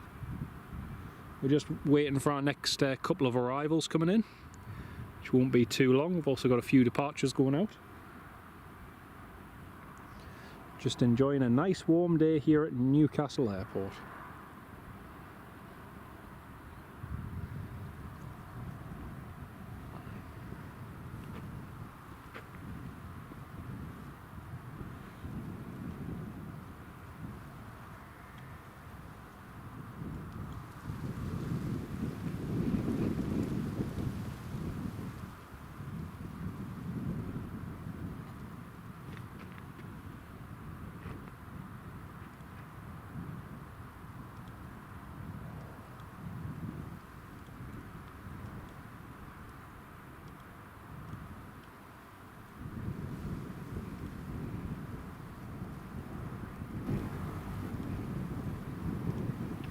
So here's our next couple of arrivals. Got SJ1 SmartJet International, sorry, SJI1 from Faro. It's a Polish registered Cessna Citation XLS, and it's 17 years old, made in 2008.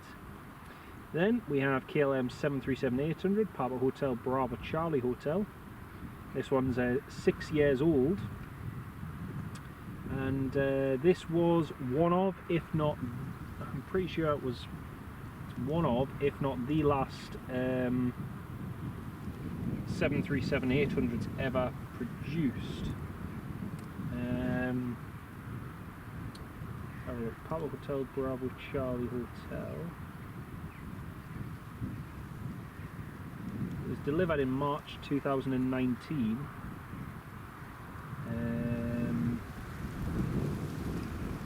42 delivered.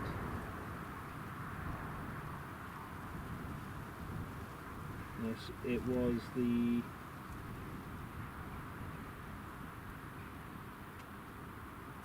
it was the third last KLM 737-900 to be delivered and built. Let's have a look. Data, production list.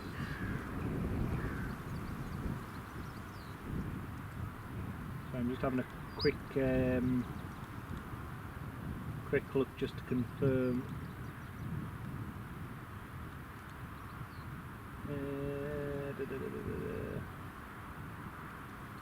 So that was Jeju Air, Ryanair,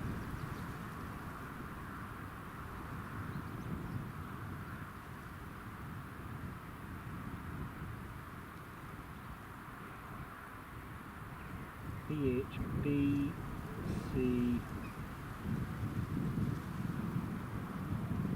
H, so H should be after that one.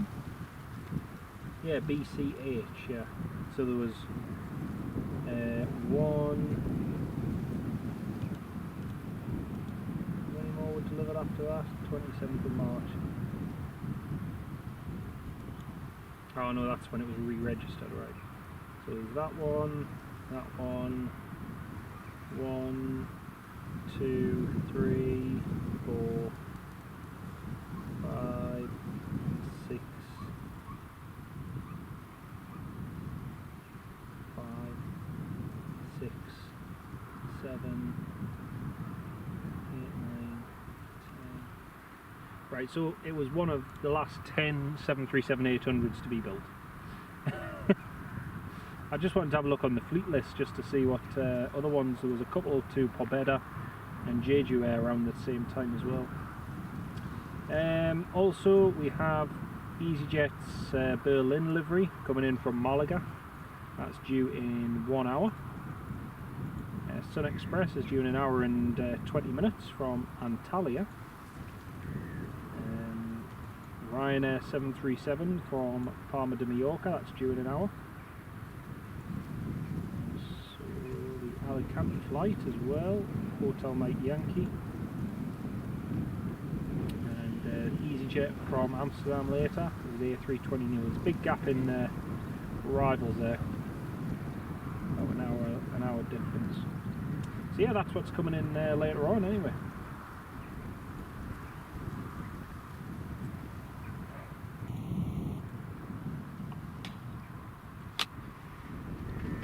The BizJet should be coming in just a moment.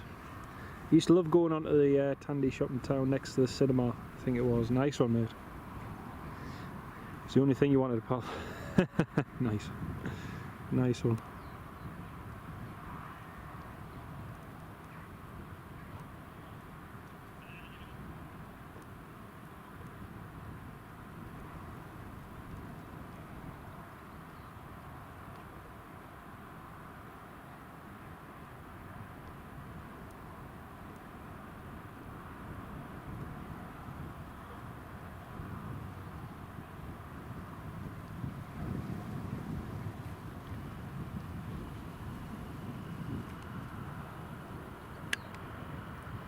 Right, the SmartJet International has just called up.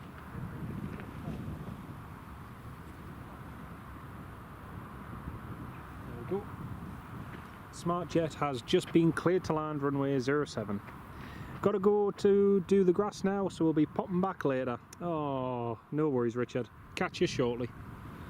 Have fun cutting the grass. Enjoy.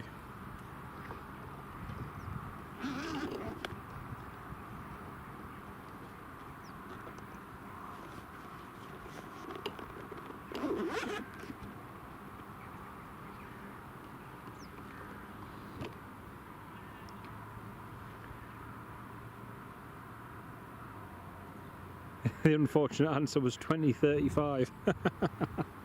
I'll believe that if it ever happens. It's a bit like asking when the dueling of the A1 is going to happen in 2097. Oh dear. Yeah, it's never going to happen anytime soon here at Newcastle.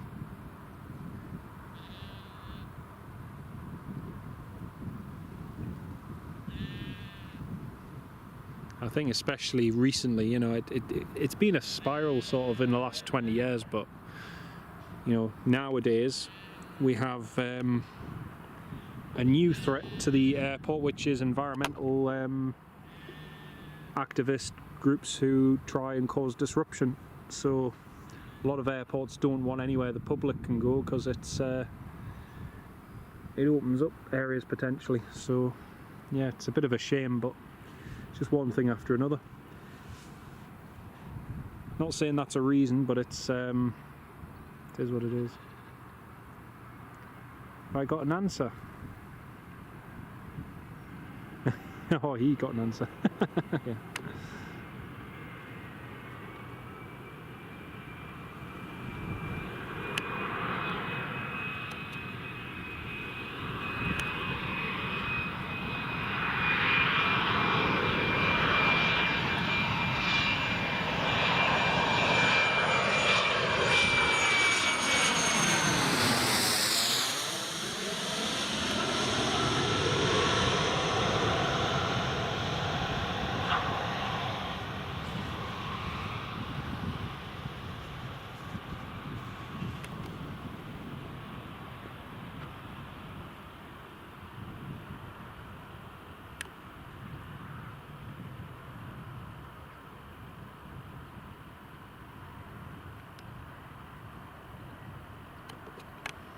Yeah, you're right there.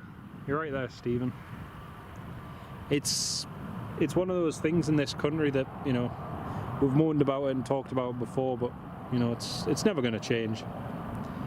Ever since 9/11, it's always been that case of, well, any reason we can think of in order to make plane spotting as inaccessible and, you know, and so on to people, then great.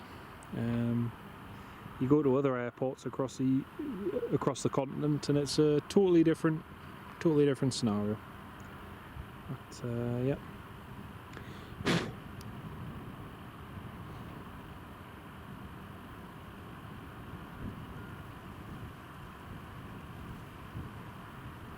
Tabbing stations, yeah, I agree, mate. I agree. Even like of Lanzarote last week, the place where you can watch the planes is the smoking area.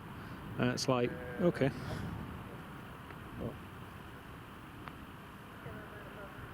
KLM on the approach now.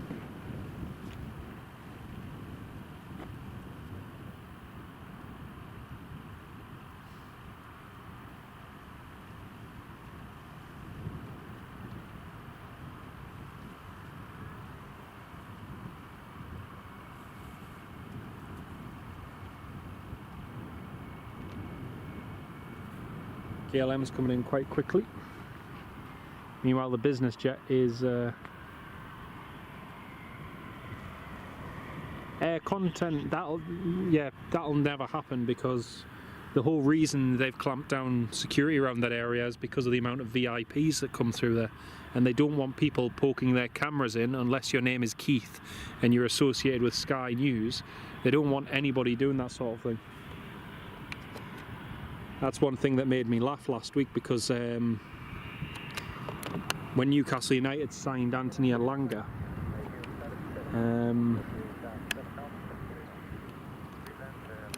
KLM cleared to land. KLM cleared to land at 500 feet. Wow.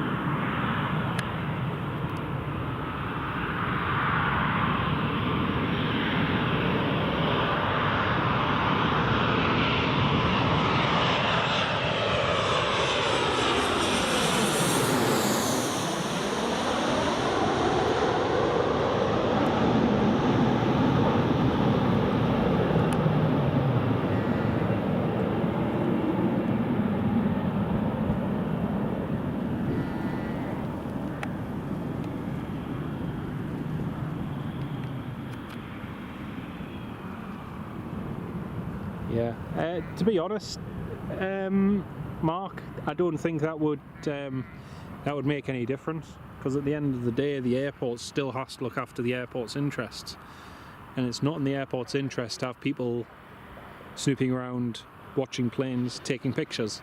As much as they like it and they'll promote it on social media, you know, you try going to certain locations around the airport, which even though they're publicly accessible, they don't want you around there, and they're not necessarily secure areas either. Yeah, it's just the way it is, and it's never going to change. So, and the bigger and busier the airport gets, the less accessible. That's just the way things happen, unfortunately. A lot of you may have tuned in for the live stream at Edinburgh Airport last week. We weren't actually going to do a live stream from there. I was actually going to do a live stream from another location. Now, bearing in mind, the last time I went to this other location was probably about 4 years ago, in 2021. I went to go to this location to set up the live stream and everything. Turns out this location, the view's completely gone now, because of the amount of building work that's going on around the airport. So yeah, the view that you once got 4 years ago, you no longer have, and in terms of it being accessible, it no longer is. So it's a bit of a pain. Paul Buxton, when you started spotting at Newcastle in the 60s, Ian, yeah, well, would stop and speak to us spotters. Aye, nice one, mate. Different time though, different time. You know, I was saying to different ones about even when you used to have the viewing terrace on top of the terminal, and you'd be able to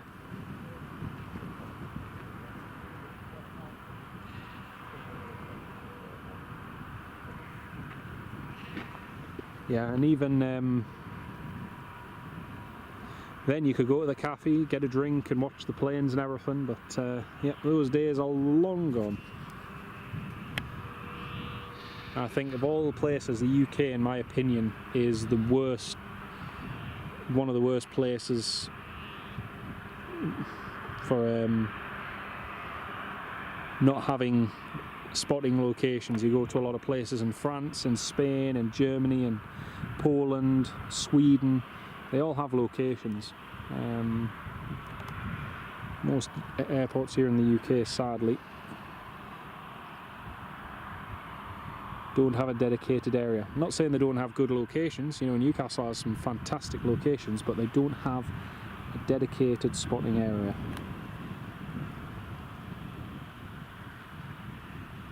British Airways is on final approach now from London Heathrow. Nice to see a 737-800 on the Amsterdam route.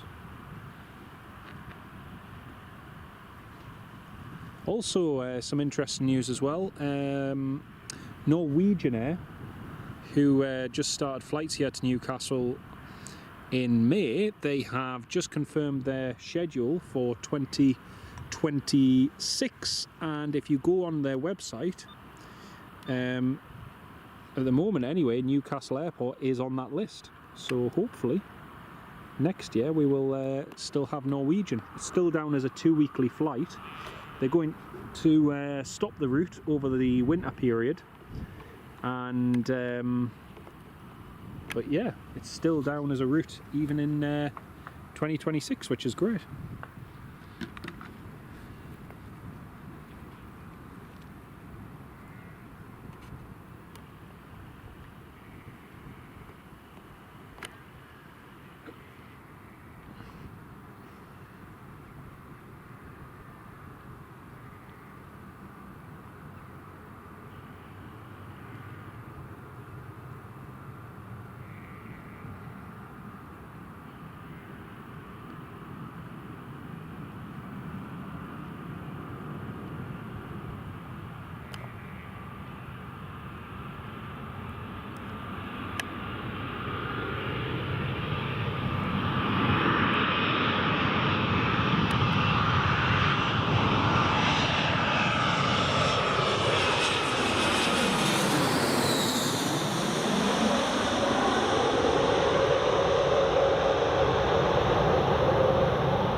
Nicely done, beautiful.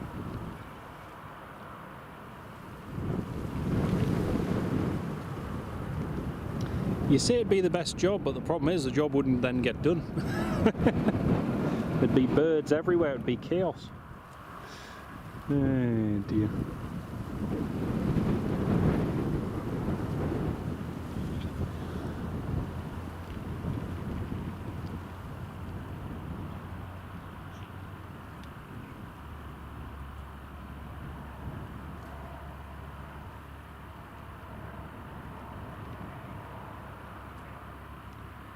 Well, that's the British Airways vacated.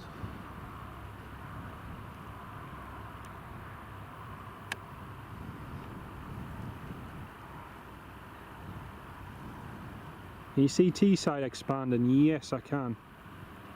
I've got to give, what's his name there? Ben Hutchins, is it? Ben Hutchins, I think. You know, he's thrown his entire, you know, the entire reason he got elected, you know, as well as having the support of a lot of locals, was his promise to, you know, to improve connections from Teesside, to develop the airport, to make it what it used to be. And you know, they've attracted Ryanair, they've attracted TUI, they're doing pretty well. So yeah, credit where credit's due. They're doing an amazing, they're doing a stellar job down there. But I'd still rather see all them planes based here at Newcastle, but then even then, Newcastle is going to really struggle next year. You know, we're going to have 3 additional aircraft based here overnight, 3 extra EasyJets, which is going to constrain, you know, if anything happens across the UK and we need to accept diversions, it's going to hinder us from accepting even more diversions in the future. You know, it's going to be great for growth and everything from here, but at the same time, it's also has downsides in other ways. Right, we've got the police helicopter just coming in now.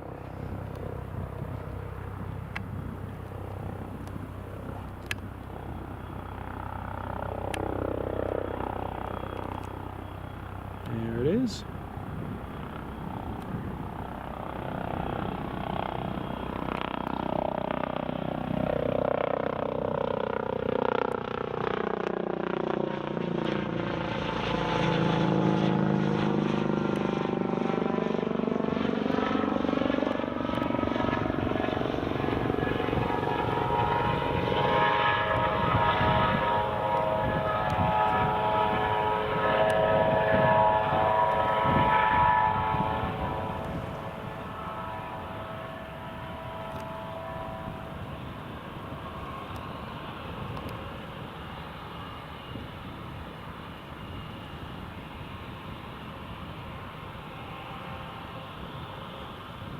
Police helicopter landing and British Airways taxiing in.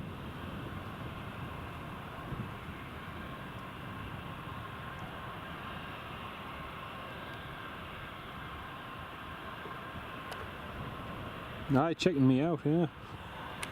Making sure I'm behaving myself. Oh dear.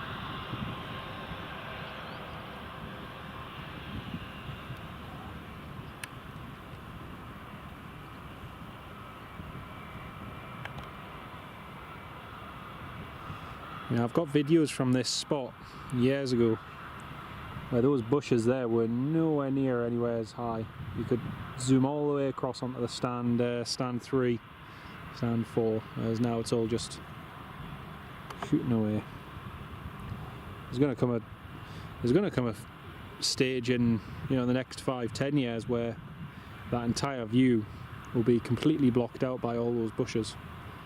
All those bushes will grow away and yep, there'll be no view of any aircraft on stands from here. It'll just be a case of you'll see them in that gap there, you'll see them lining up on the runway, and that'll be it. It's a shame.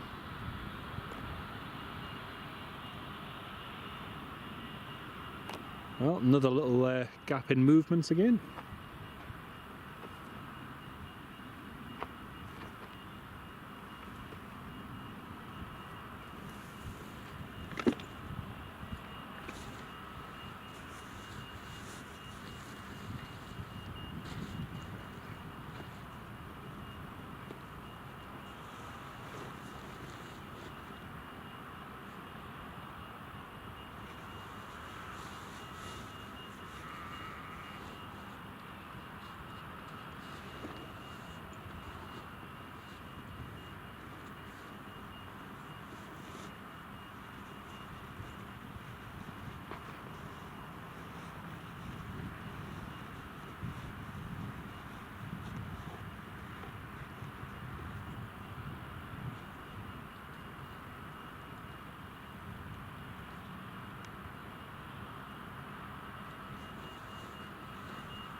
Jet 2 Newcastle to Burgas flight is pinging.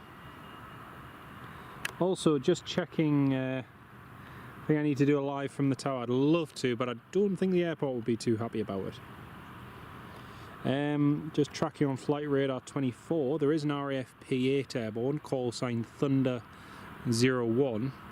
He was doing a little bit of work offshore from Lossiemouth, and now he's heading south at 15,000 feet. We'll keep a track on him, just in case they do come and do some training here. It would be nice if they did. Highly doubt it, but we'll keep an eye on Thunder 01, which is an RAF P8 Poseidon.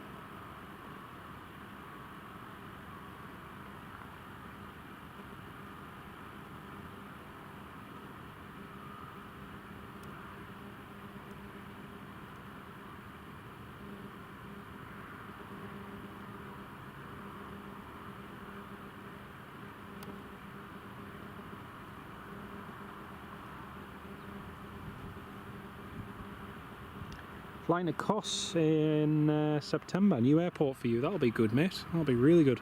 Never been to Kos personally, but yeah, be a lovely place to visit. Hope you have a nice time there.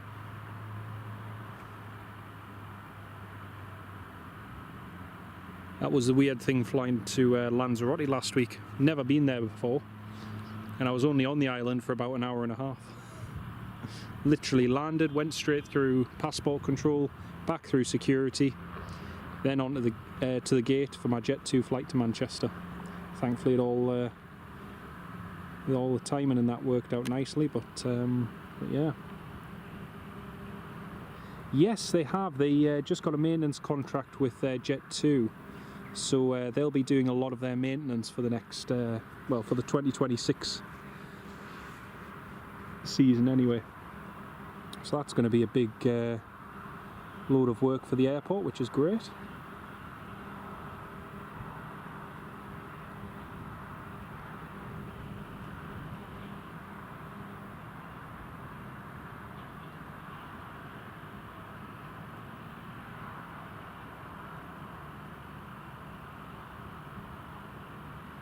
Jet 2 just being pushed back into Bravo.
Oh, Alan Lee, thank you so much, Alan. That's really, really kind of you, mate. Time for tea, thanks for the stream. You take care, mate. Enjoy your tea. Lovely to have you on board, mate.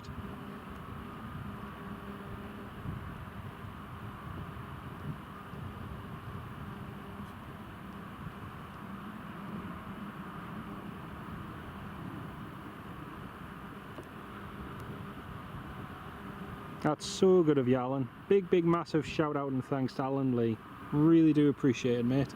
And enjoy your tea. It's great to have you on the live stream from start to finish. Thank you so much. I was just having a look on Flight Radar 24. There's another second US Air Force C-17 just departed from Aberdeen Airport. And there's another one inbound to Aberdeen Airport. So Trump must be arriving there this weekend at some stage. So that's cool. That's really cool. I'm just still tracking Thunder 01 just to see if what's been the cheapest return flight you've paid that Ryanair to Tenerife? That Ryanair one cost you under 60 quid, right? Okay, the cheapest flight I have ever booked return was £1.98, and that was nearly 10 years ago. I took my mum for a day trip from Liverpool to Dublin and back. Cost me £1 going there, and it cost 98 pence coming back, and that was with Ryanair. Yeah, I'll get that up actually, I'll show you. You might find it interesting. Ryanair 737 MAX just pushing back now. Scott Thompson, Juliet Zulu Hotel Tango Bravo Bravo Bravo Oscar. One of these will be the Malaga flights, normally whatever. Ah, nice one. Nice one. It's a good way of working it out.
Only a very quick look, but here you go. This was 2016. Liverpool to Dublin, £2. And Dublin to Liverpool, 10th of February 2016. Total price €2, £1.62, Great British pounds. Total flight price £3.62 return to take my mum for a day trip to Dublin. That was yeah, that was very cool. That was very, very cool.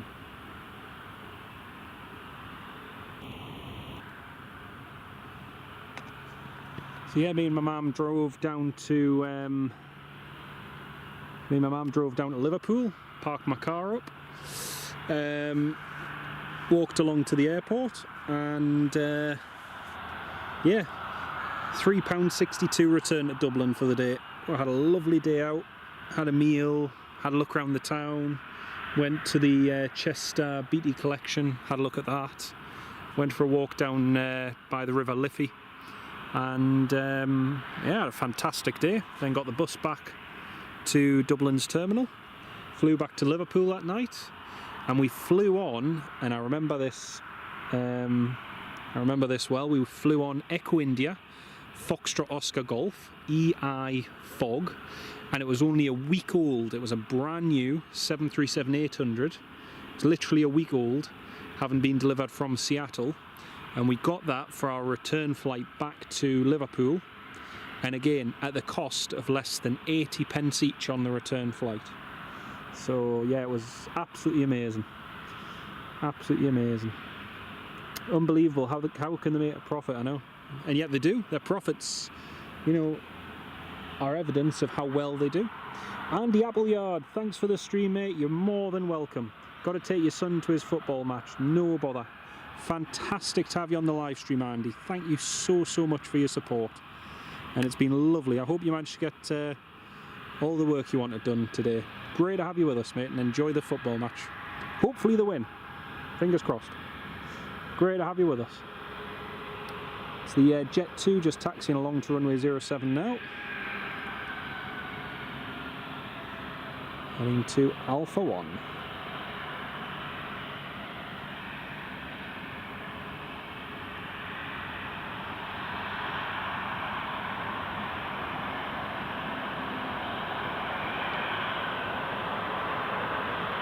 Ryanair's just waiting in position.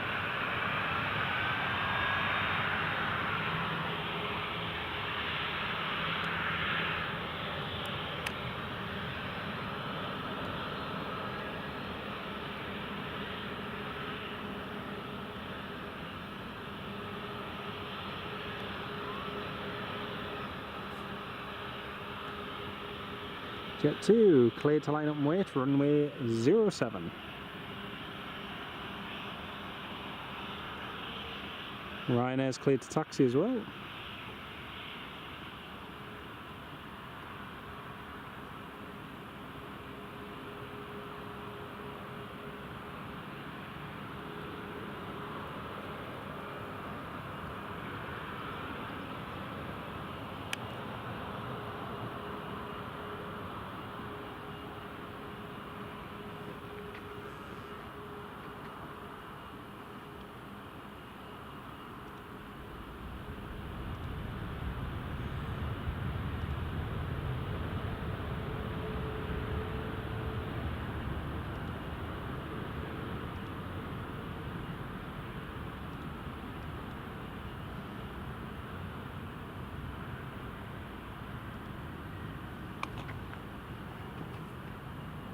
Seven-year-old Golf Juliet Zulu Hotel Tango. Thank you, Scott.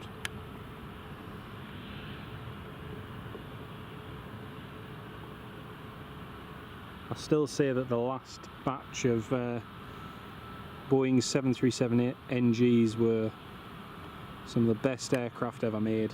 You know, super reliable, super efficient. Just really good aircraft.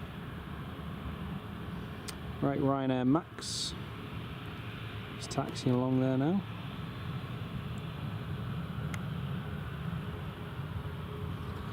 Gonna have the Sun Express landing in about 40 minutes time from Turkey, and also EasyJet coming in soon as well. That'd be good.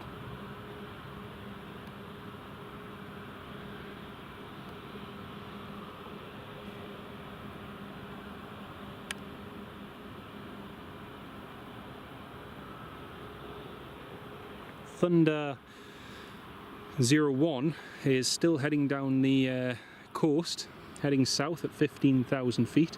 Sometimes what they do though is they'll make a turn out over to the North Sea and do some training. So we'll see what he does, but they are still heading south at 15,000.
Echo India, India, Kilo, Foxtrot.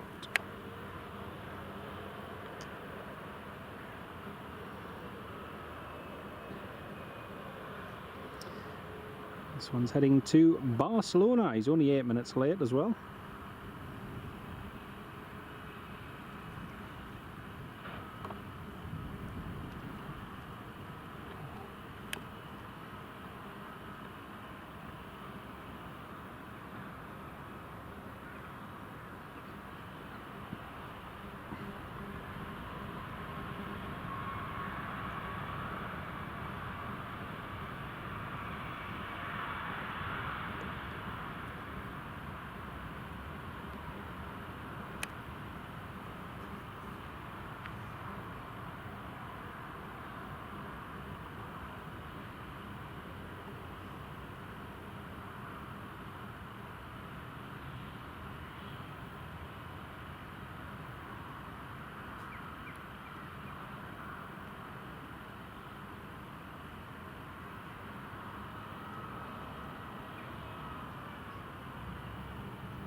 There we go, it's a Ryanair Max Airborne.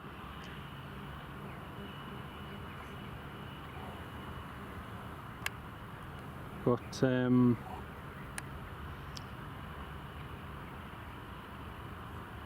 another Jet 2 which is heading out to Chania.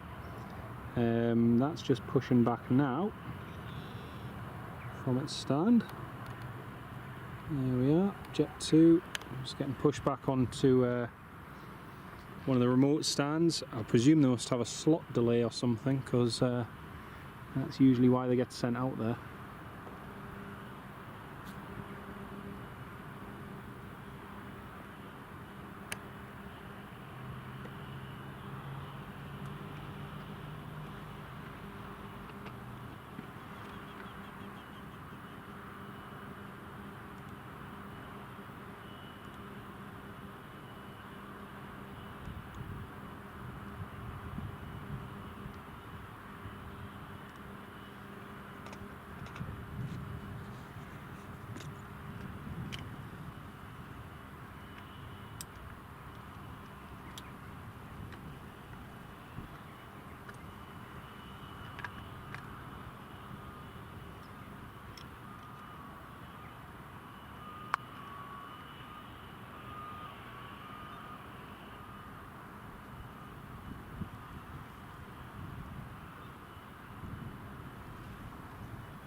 Just checking on flight radar 24. Thunder 01 is still heading south at 15,000. We'll just see if he turns out in the North Sea.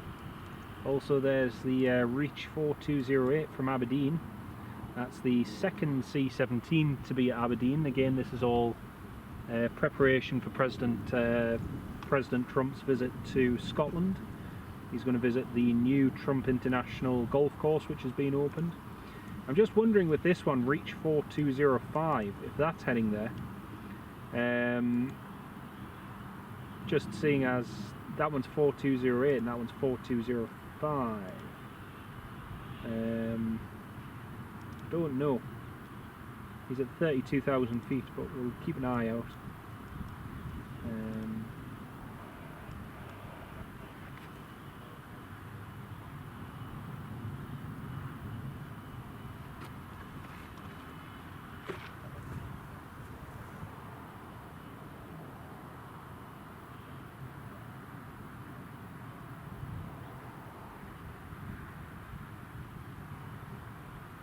Yay! Yes, Thunder 01 has just called up and he is coming in to do some touch and goes, runway 25.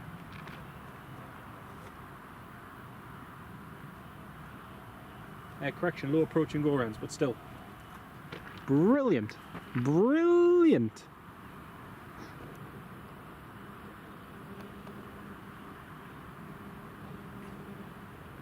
RAF P8 Poseidon, Thunder 1 is inbound to do some low approach.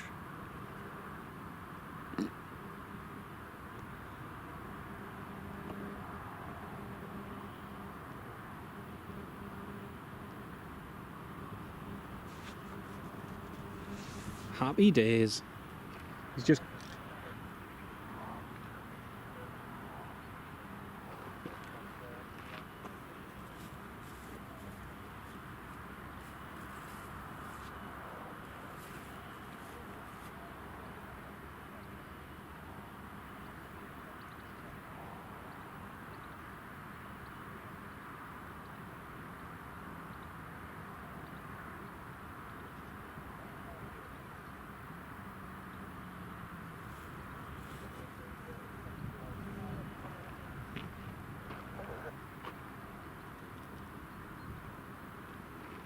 brilliant.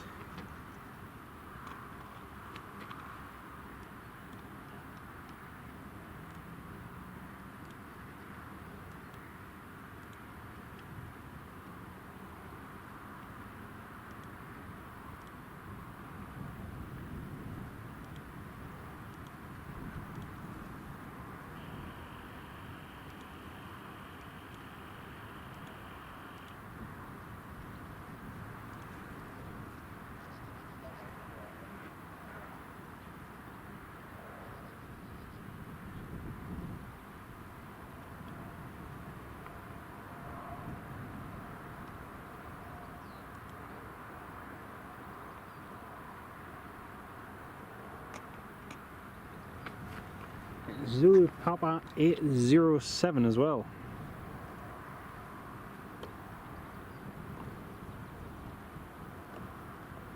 Zulu Papa 807.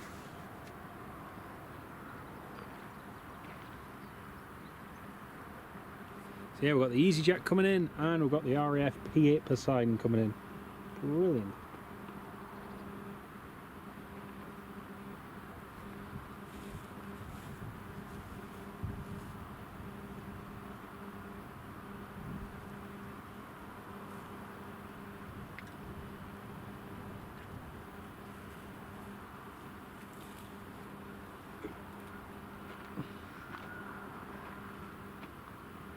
Sarah J, C-17's just come over your house, too cloudy to see it. Yeah, it's the same here, Sarah. It's very, very cloudy. Very, very cloudy.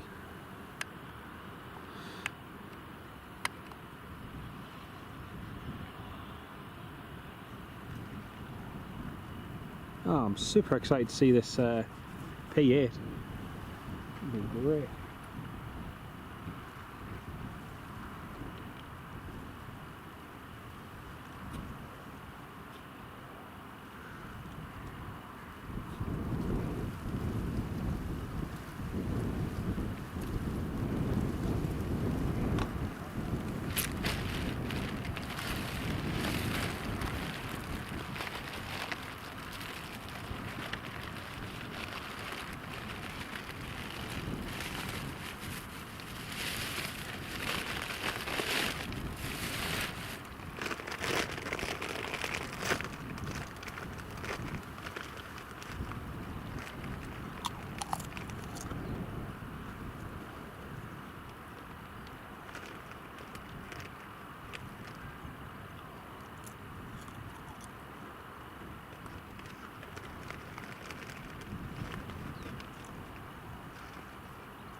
Sorry folks, don't know why the view was still on that one.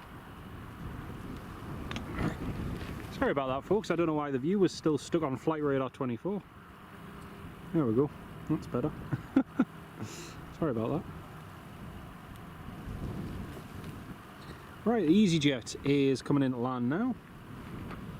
EasyJet Airbus A320.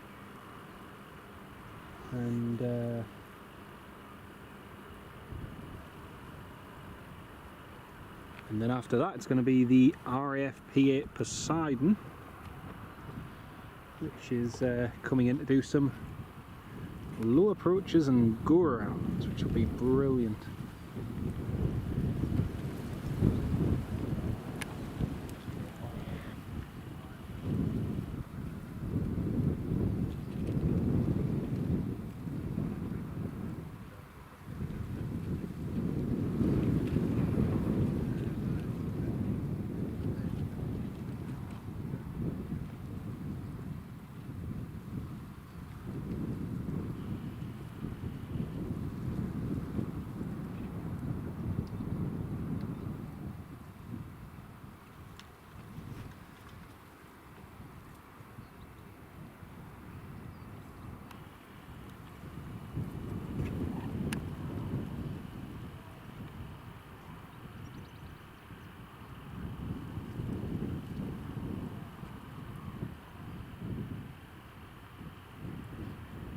EasyJet, I think this is the first one of the day we've seen.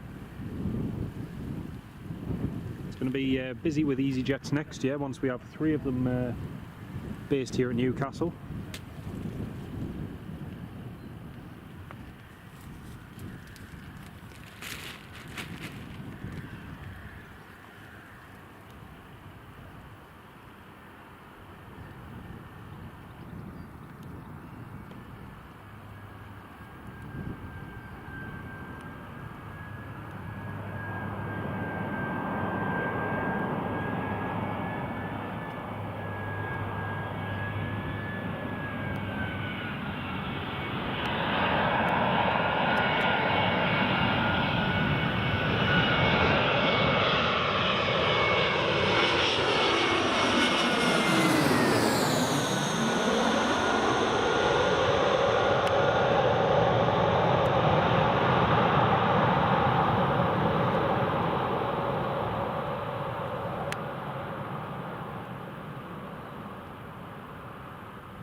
Nicely done.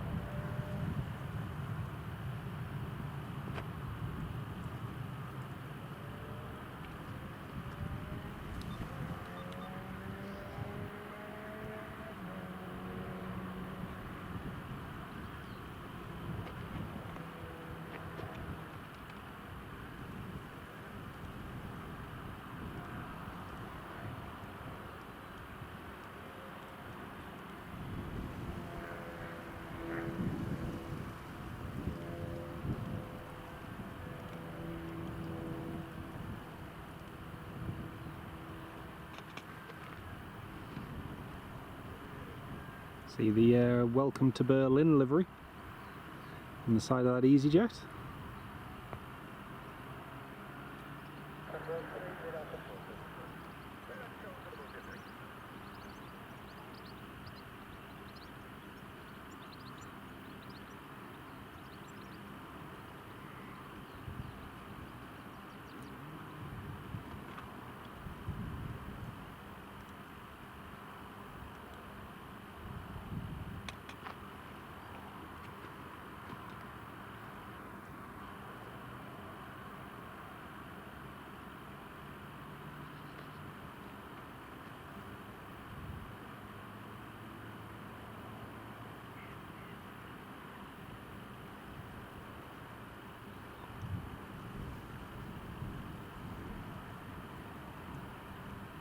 We've got a BizJet just taken off now as well. That's the one that came in from Faro, SPLUA, just departing now.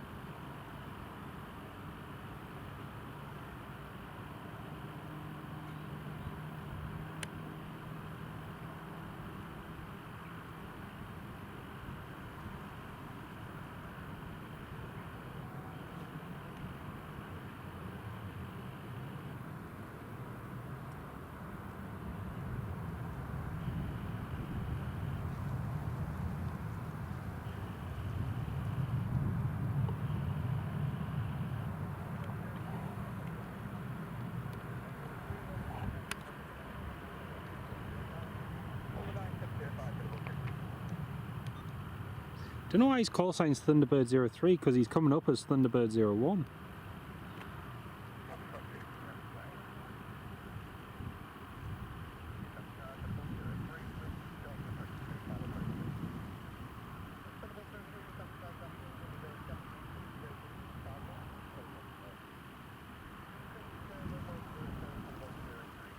Oh, he's clear for a touch and go, so he's going to do touch and go instead of a low approach and go around. That'll be good.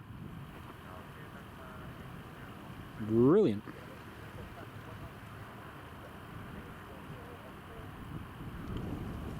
Nicholas, hello mate, how are you doing?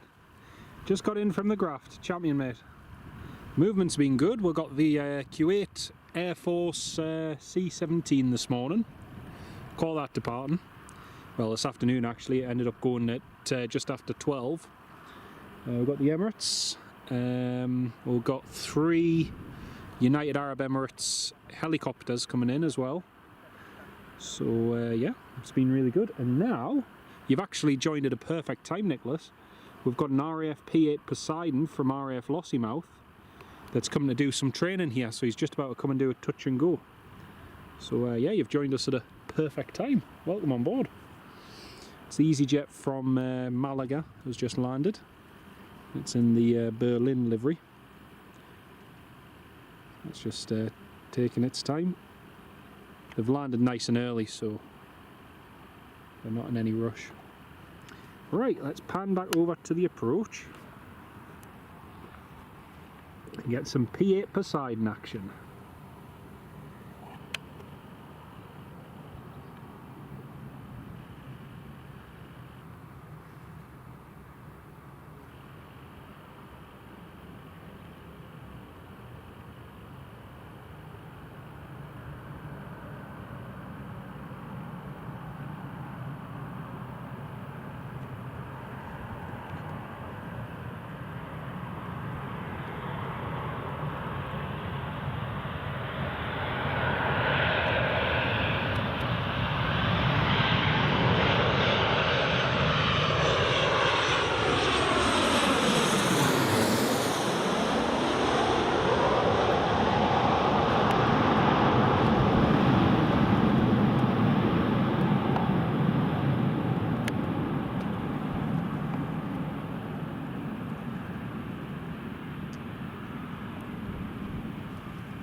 Nicely done.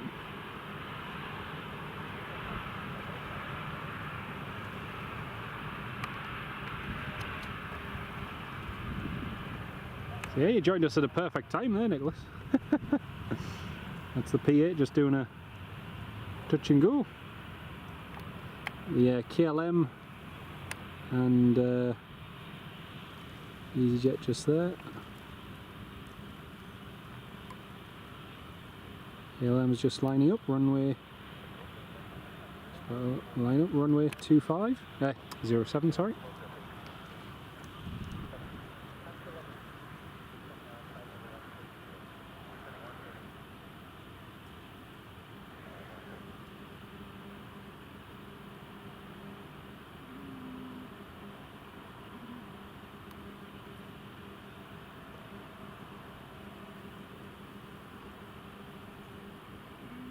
Wojciech, hello, do I stream at Edinburgh? Yes, I do, I stream at Edinburgh, yes.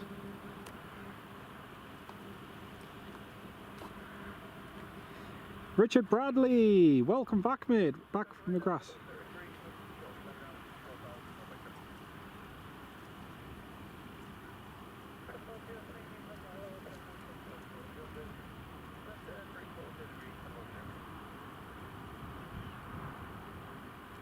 Not so warm as before, so it was worth doing. Excellent. It's a good job done though, mate. It's a good job. No, you've joined at a perfect time. The RAF P8 Poseidon is currently in the circuit doing touch and goes, so yeah, you've come back at a perfect time. Nicholas, yeah, UAE choppers full of cash. Aye, on the way up north. They went up to the west coast of Scotland before, so they were away up there. EasyJet, no, I probably won't be live on Monday morning, no.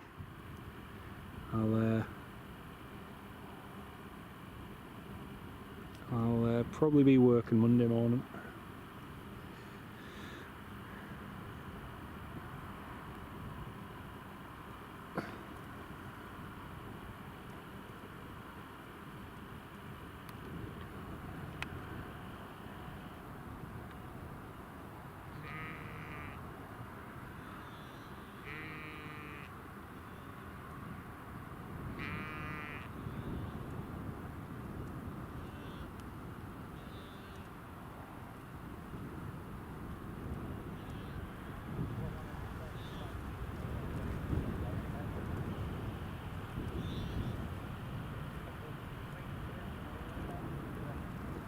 KLM 738 just departing there.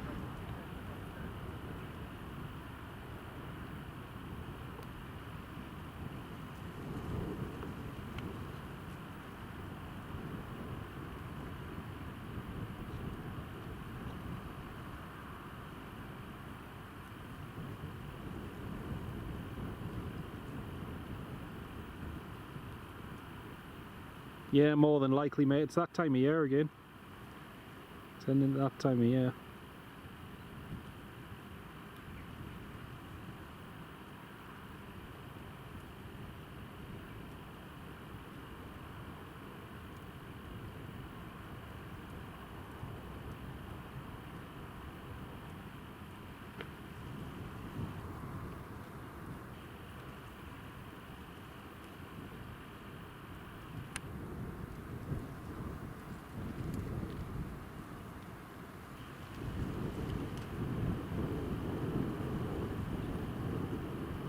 Well, it's a KLM off and away. Zoom into that EasyJet Berlin livery.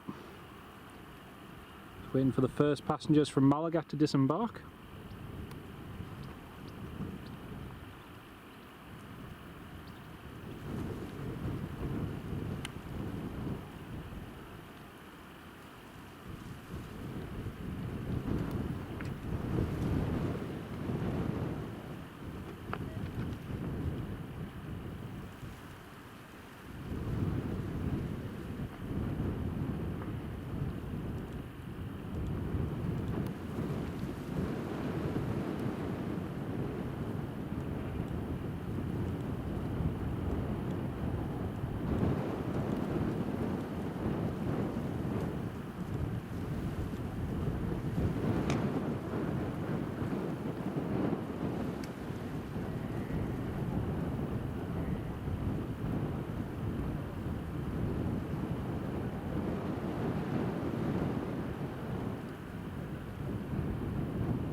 So the RAF P8 Poseidon is just being vectored back round for another approach now. Should be doing another touch and go hopefully.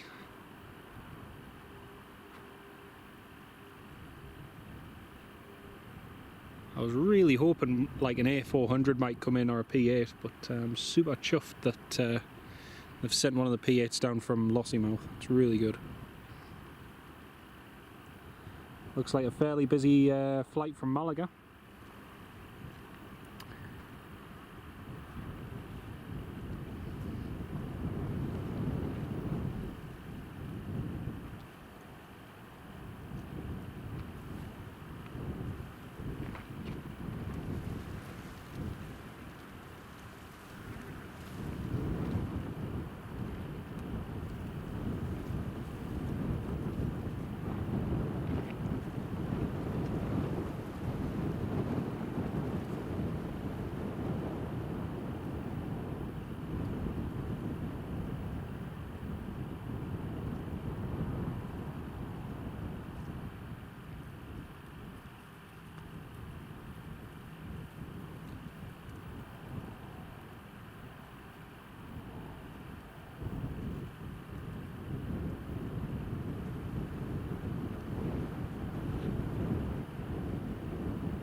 Well folks, now been live here at Newcastle for, would you believe it, 7 hours. We've been live on YouTube now for 7 hours, which is amazing. Absolutely amazing. Got Ryanair coming in to land in just a moment, and then after that we should have the RAF P8 coming in for another touch and go.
Okay, next to land is Echo India Echo Bravo Oscar. It's a Ryanair 737-800 coming in from Palma de Mallorca.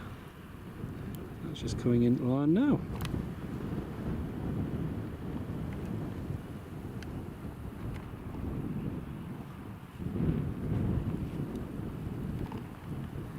For those of you who are just tuning in, we did have a go around earlier on. It was a Jet 2 737-800. They were just carrying a little bit too much speed on the approach and elected to go around, but that was an interesting one before. Mark Sanderson, absolute pleasure mate, thank you so much, and lovely to have you on the live stream too, Mark. Hope you have a fantastic evening whatever you get up to. I'll hopefully catch you again soon mate. Great to have you with us. Oh, thank you, Richard. Thank you, mate. It's great fun having you all on board. It really is. It makes a live stream all the more worthwhile doing. It's brilliant. Right, here's the Ryanair.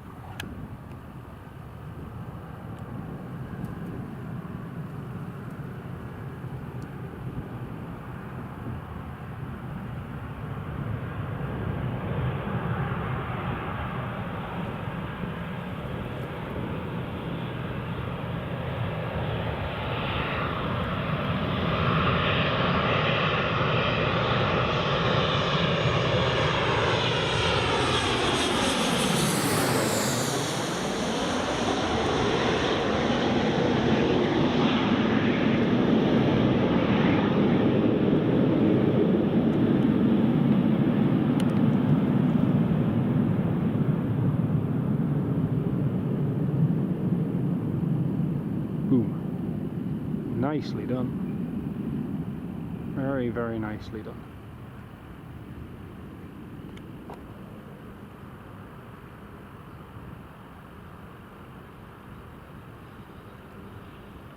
Oh, is he going to make... No, he's going to roll to the end. I thought he was going to make Charlie for a second.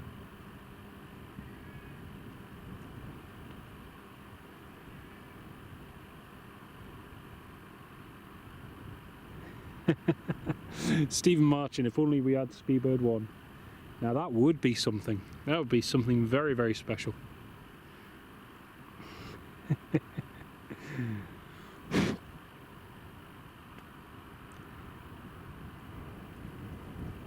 Just had a giant ant land on my on the microphone. Right, next up, RAF P8 Poseidon, coming back in for another touch and go.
Beautiful. Beautiful.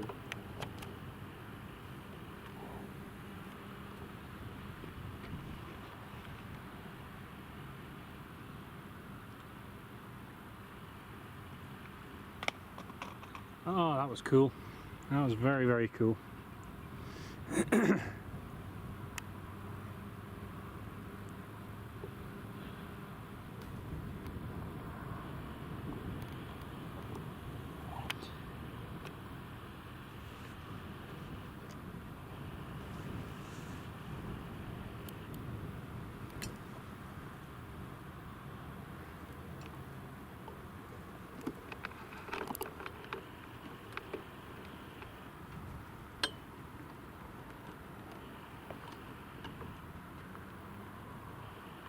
Ryanair just taxiing along there nicely.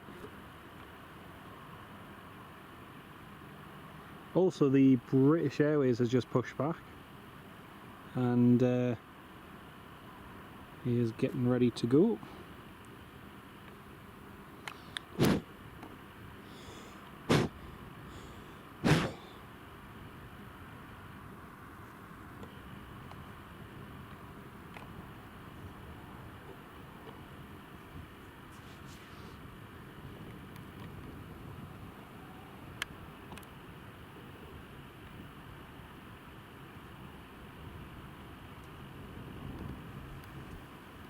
Next up we have a Loganair Embraer 145, which is coming in to land. It's running a little bit late. It was supposed to depart a bit earlier, but I think they've had a technical problem with one of the Embraers here. So yeah, this one's been covering, but it is running a little bit late.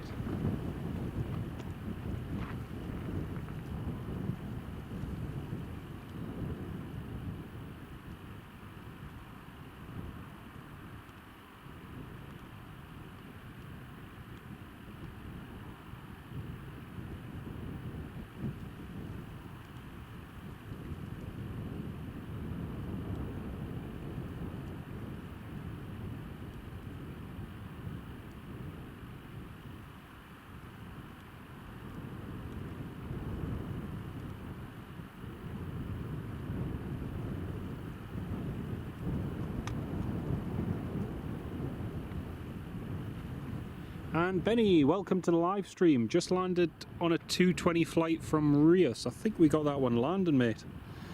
I think it was a Jet 2 flight.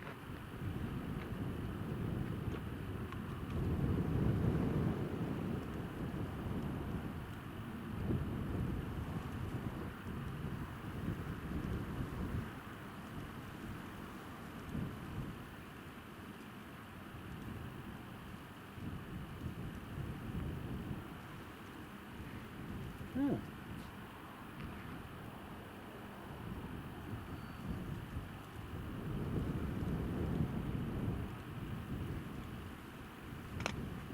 I think we might be getting a runway change again, folks. I think they might be changing to runway 25. The Loganair has just turned. The Loganair's just turned downwind, and the RFP8 has just turned right downwind.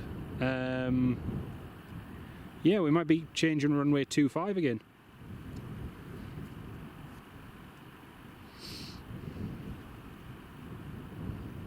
Ooh, oh, this would be good. This will be the second runway change today, if it is. Is it?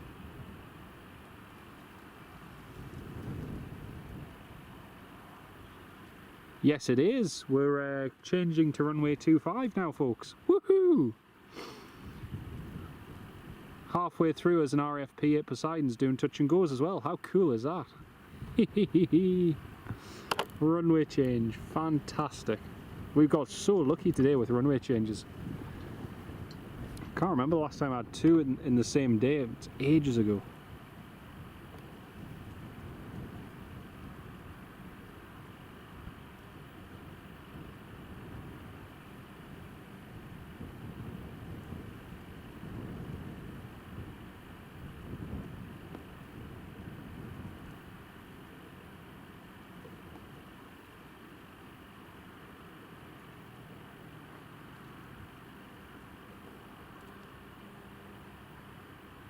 Ah, fantastic.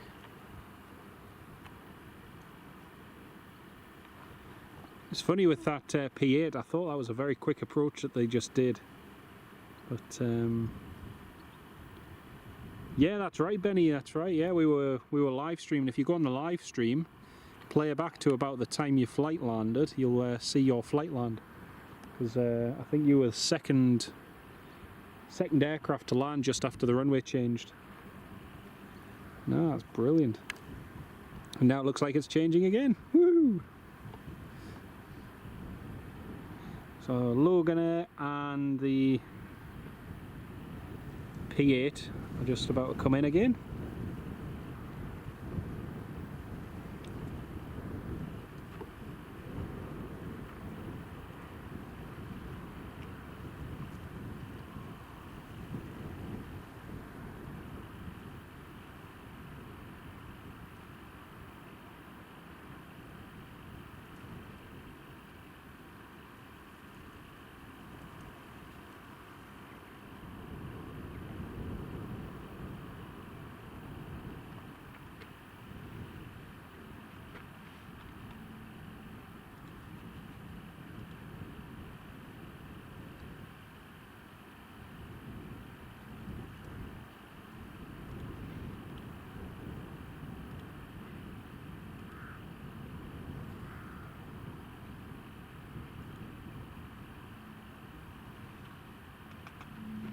P8 is in the overhead. He's in the cloud. I can't actually see him. Jet 2 737-800 is taxiing.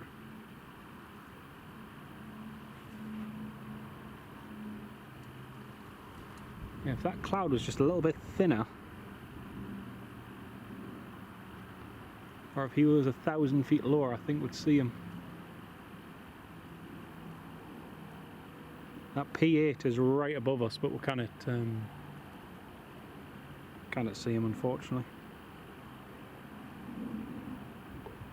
How cool is this, though? You'll get a P8 having landed on 07 and well, touch and go on 07, and now 25. Very snazzy. Nicholas, you've seen Concorde twice at Newcastle. Nice one, mate. Nice one. I love watching the videos of Concorde when it visited Newcastle. It's very cool. Very, very cool.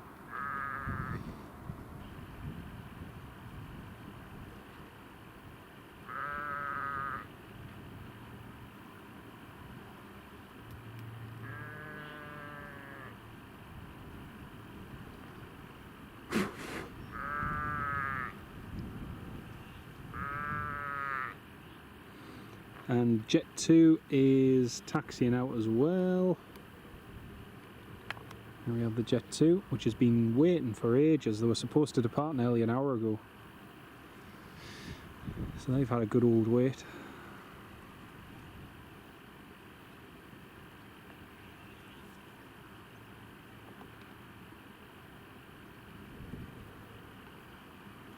Is anyone in Newcastle Tower watching? I hope not. Oh dear. You should, a bit like you know, ITVX or Netflix, you should pay a premium to watch this. they've got the best view in the house anyway, so they don't need to watch. Oh dear. Well, Loganair's on final. British Airways is holding short.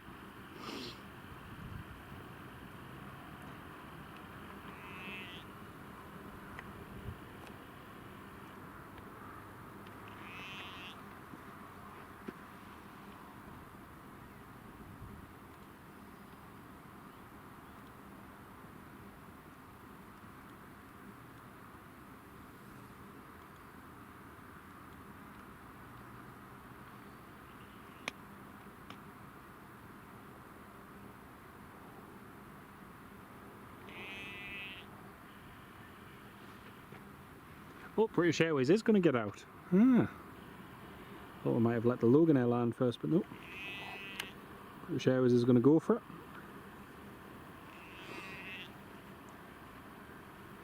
So we've got Loganair, then the Sun Express, then the RAF P8 coming back in. So we've got 3 arrivals in quick succession.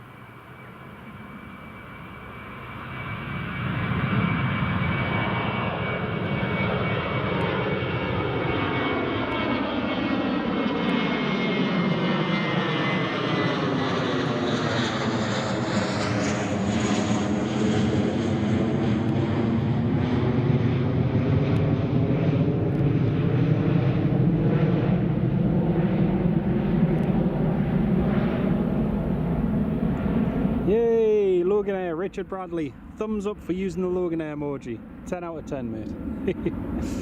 I need to change them actually, because most of them are still for Edinburgh when we were there last week.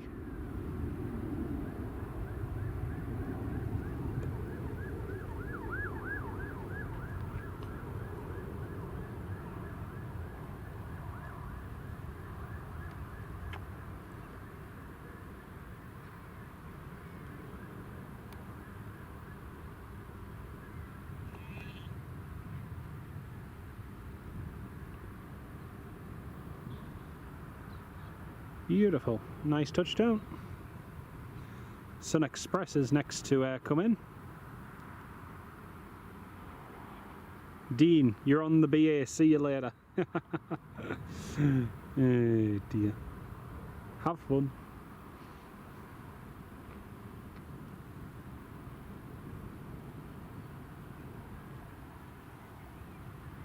Alright, Jet 2 lining up now. Jet 2 is going to depart before the Sun Express arrives.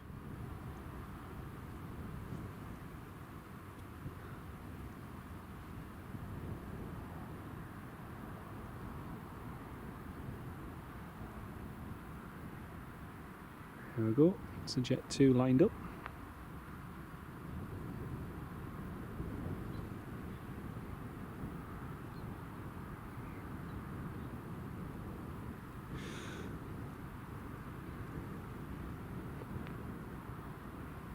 clear for takeoff.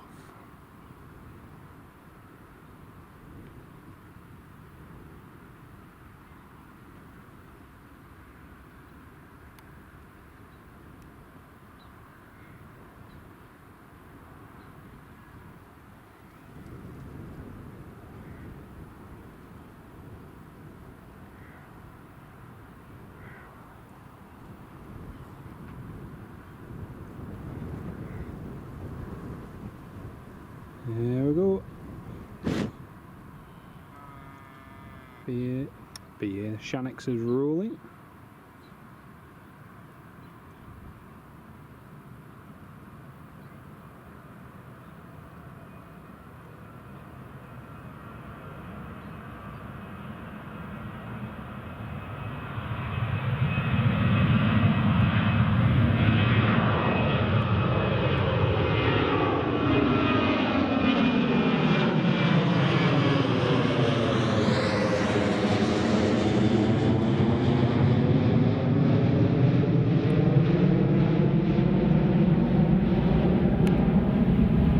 I just felt a couple of drops of rain.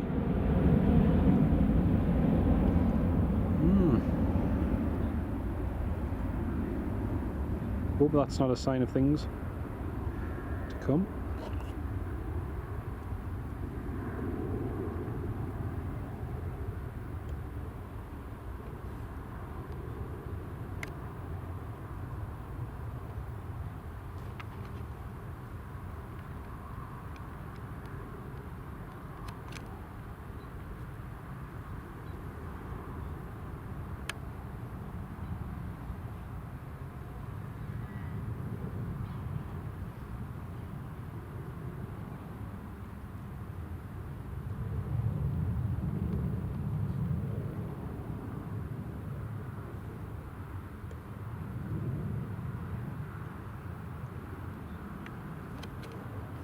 Nicely done.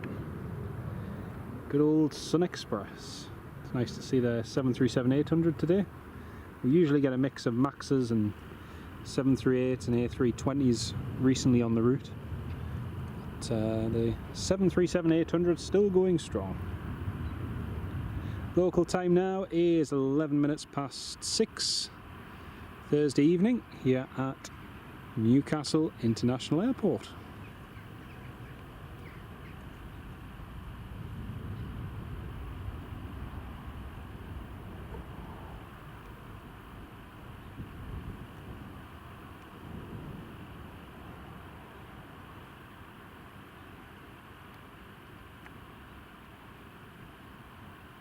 The RAF P8 Poseidon, Zulu Papa 807, is back on the approach again for another touch and go, this time though on runway 25.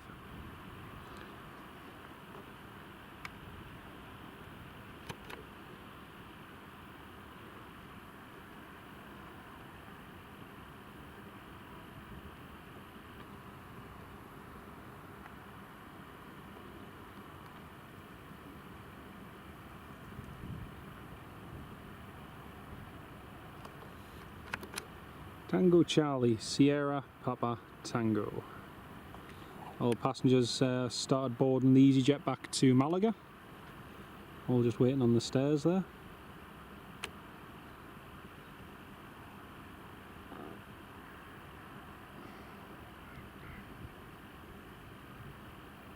Yeah, the broken Loganer is parked on the north stand just over there in the distance. You can see the Embraer 145 over there, so I'm presuming it's gone tech, but yeah,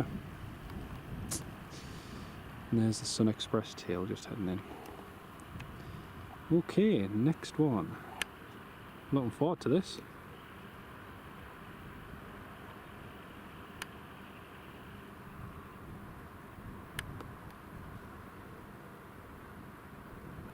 There we go, there's the P8 again.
nice. Very, very nice.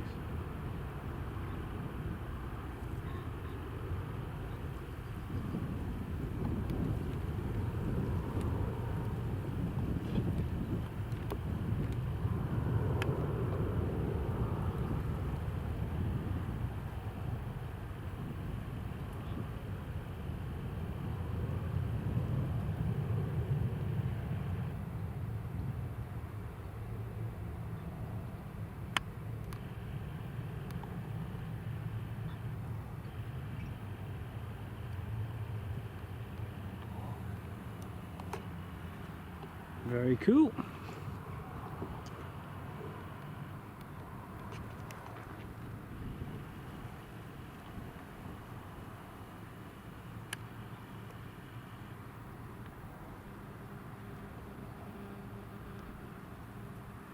Hopefully he comes back in and does another one. I hope so.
Right folks, let's have a quick look on Flight Radar 24. So we've got EasyJet from Amsterdam, A320neo, Oscar Echo Lima Uniform Echo. That's just coming in from Schiphol. It's actually just passing the KLM that just departed not too long ago. We've also got Ryanair coming in from Alicante, Echo India Hotel Mike Yankee. Interestingly, that's a Bristol based aircraft, so it's flown from Bristol to Alicante and now it's operating the flight back here. We've got the extremely delayed Kefalonia flight, which should have landed 3 hours ago. That's due in at 12 minutes past 8. And yeah, apart from that, it's quieting down a little bit. The A319 due in an hour, Echo Uniform Papa November. The Southampton flight's likely going to be delayed. But yeah, we'll probably cut off around the British Airways, I reckon.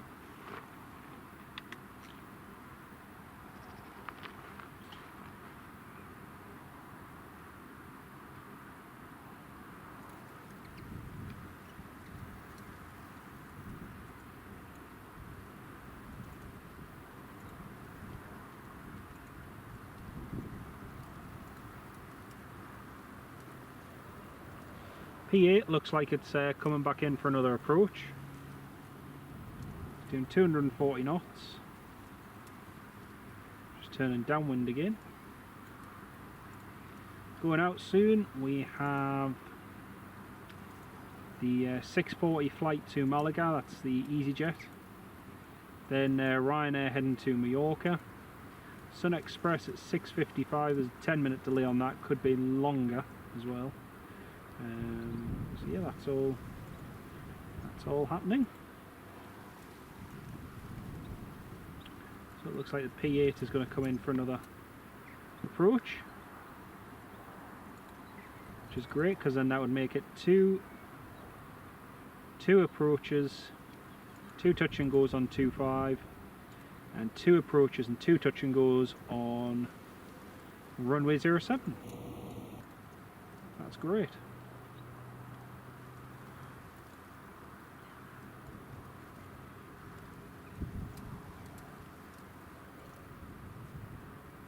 It's been a long day, Stephen. It has, mate. I'm actually not doing badly. I'm not doing badly at all, mate. Trip to Greg's in a cup I needed yet. Absolutely. Still got a quarter of a bottle of water left. I've still got 1 pain au chocolat and 1 apple still to eat. So I'm okay. I'm still good. 7 hours and 47 we've been going for now. All the cows, which were previously cows, were all lying down and enjoying the sunshine, are all now up and having a feed.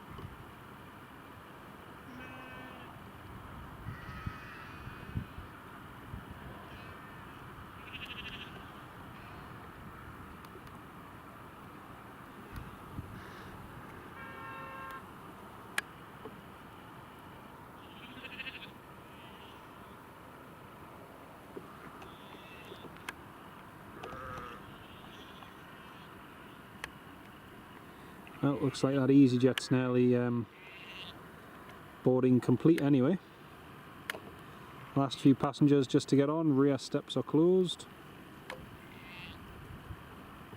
Rear stairs are gone, I should say.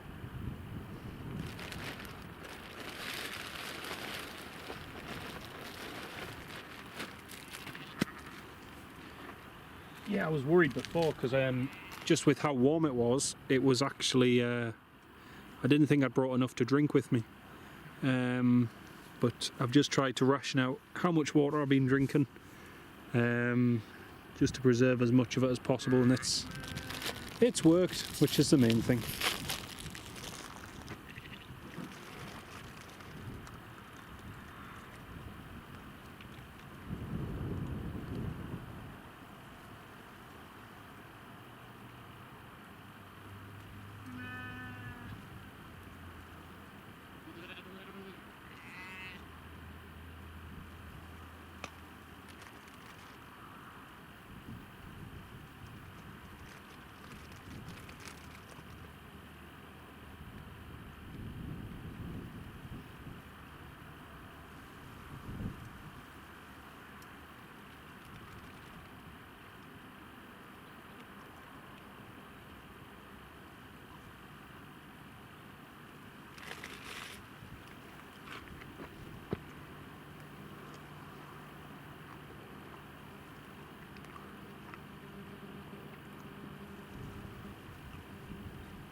Well, the RAF P8 is back on the approach again for runway 25.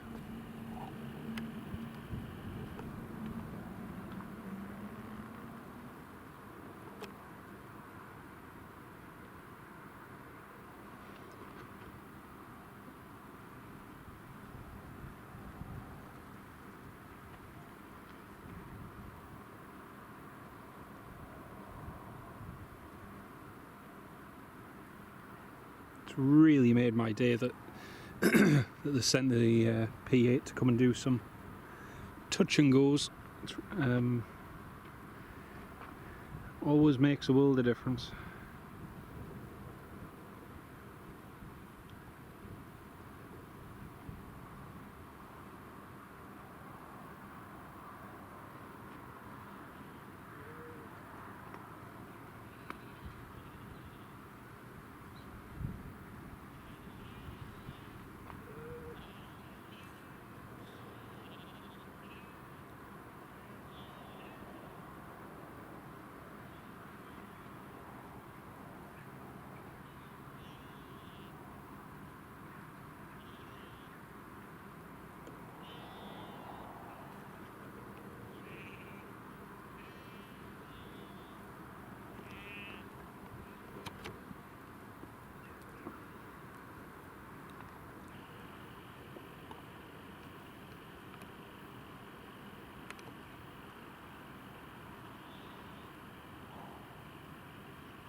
Very nice.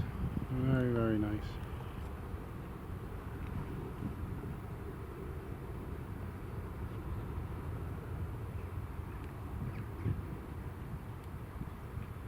Usually after about 4 touch and goes, generally they head home after 4, but we'll see what they elect to do. Yeah, it looks like they're climbing quite quickly now.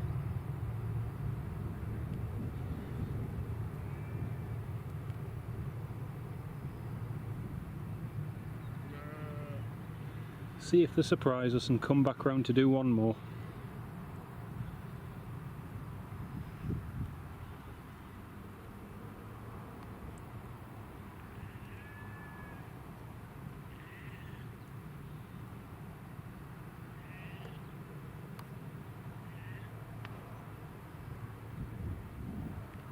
If anyone going on tour, I highly recommend their breakfast. Ah, handy to know, mate.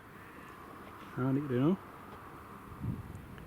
Yeah, that was the thing, because when I went last week, I hadn't pre-booked a meal, but you can't actually order them when you're on board, which I only discovered when I was on board. So I just ordered a chicken sandwich when I was on board, which was nice. It was very, very tasty. Ah, he's levelled off, so maybe he is coming in for another approach.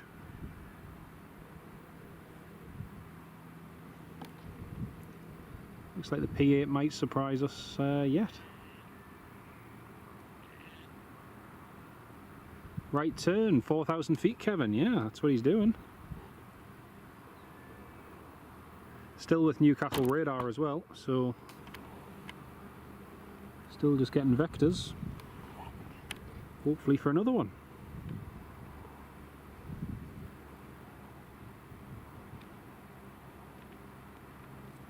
You know what, I really hope that when the 3 E7 wedge tails are delivered to RAF Lossiemouth, I really hope that they use them for some crew training here. It'd be fantastic to see. It'd be really, really good to see.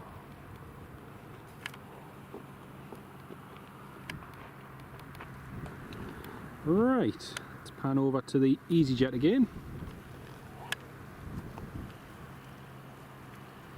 Doors are all closed on the EasyJet. Still about 20 minutes early, but looks like they're ready to go, which is good.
That's EasyJet just pushing back.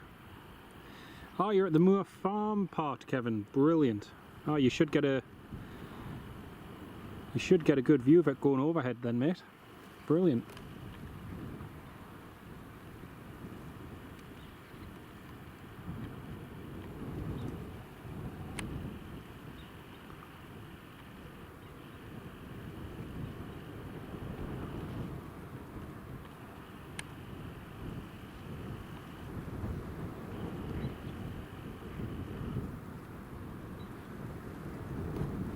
It's a Berlin livery just pushing back.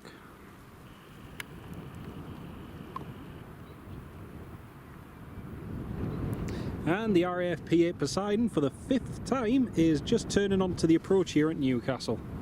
5 approaches in all. Fantastic.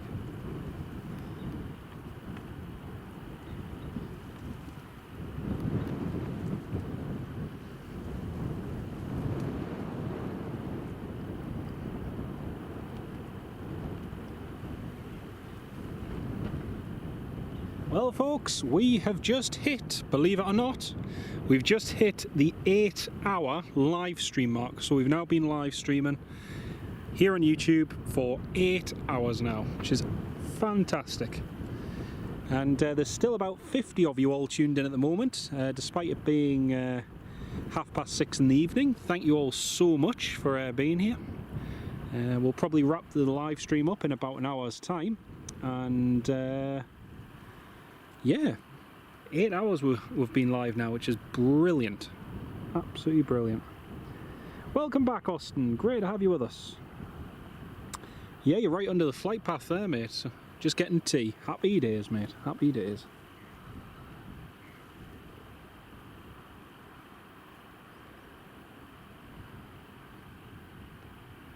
It's EasyJet almost ready to go.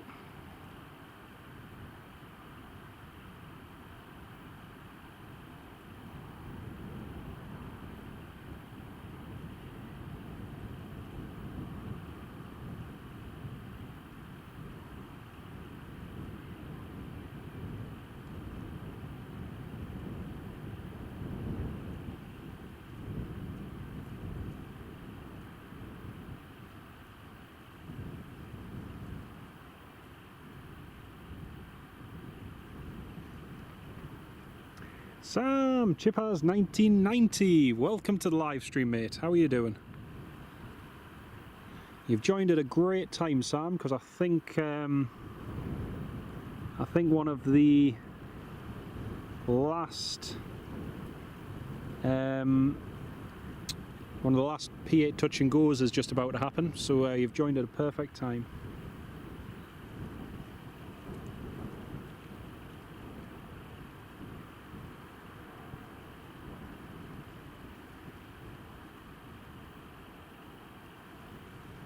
Oh yes, yeah. Aye.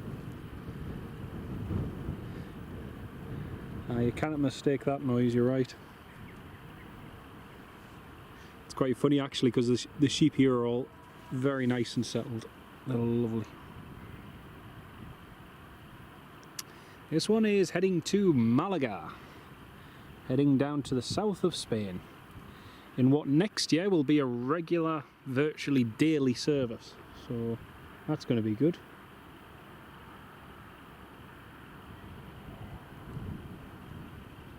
Oh, got a Ryanair taxiing out as well, folks.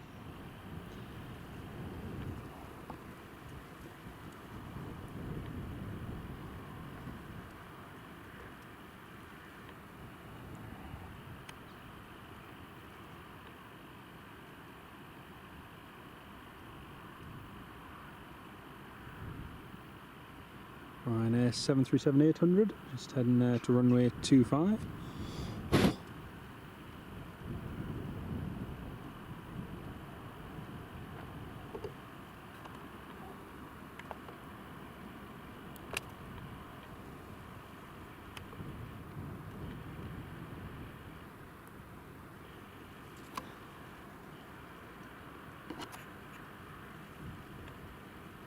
Okie dokie. Alright, let's focus back in on the end of the runway. There is the P8 Poseidon. Stephen Marchand using the Ryanair and EasyJet emoji. Love it. Absolutely love it. There we go.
So the £20 million question, is he going to do another one? Is he going to do another touch and go? Or is he going to head back home? That is the £20 million question.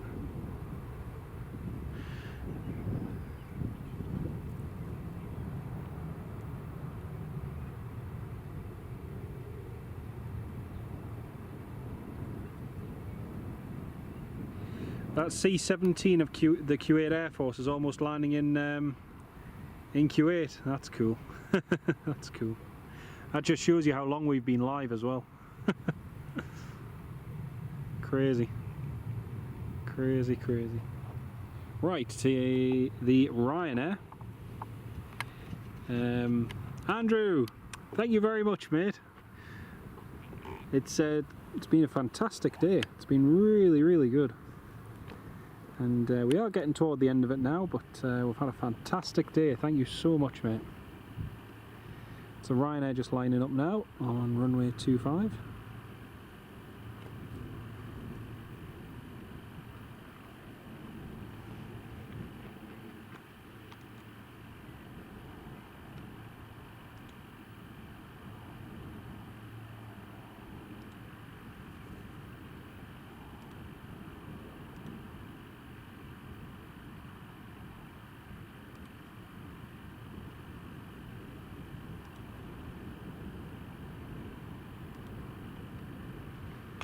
Looks as though he's coming back in for another one.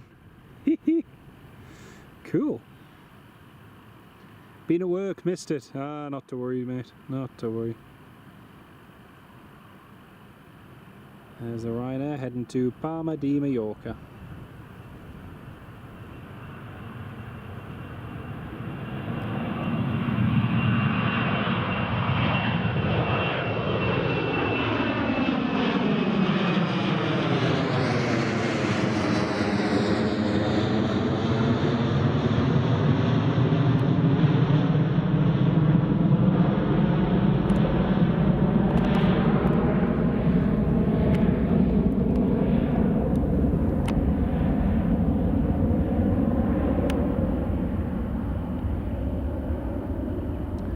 EasyJet just lined up now.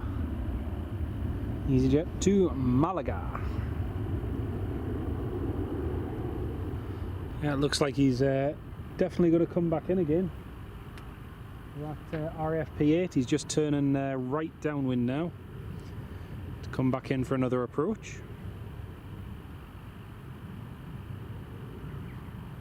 No worries, Austin. See you shortly, mate.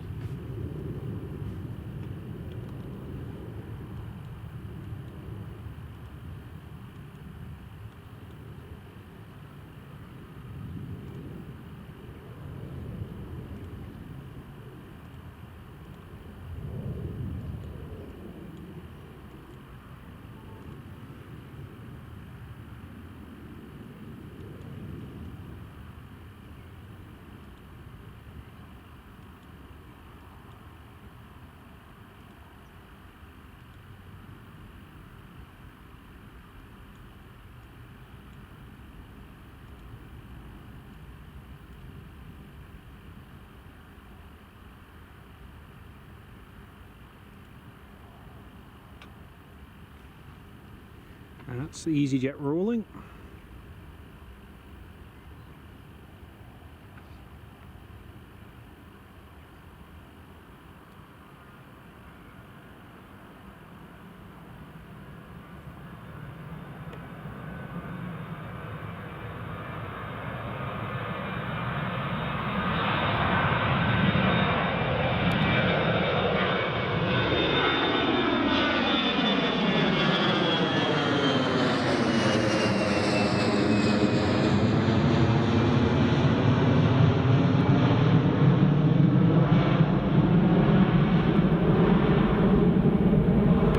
Kevin, no, it's not really that unusual, mate, no.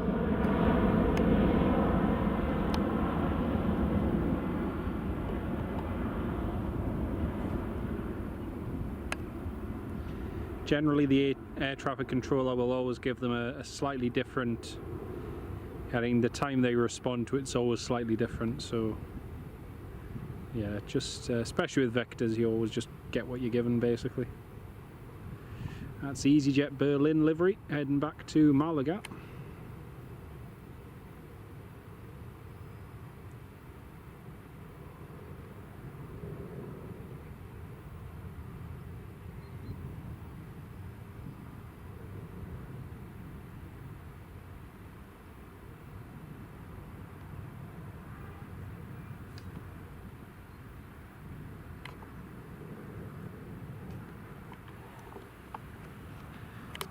That was a very nice one to see.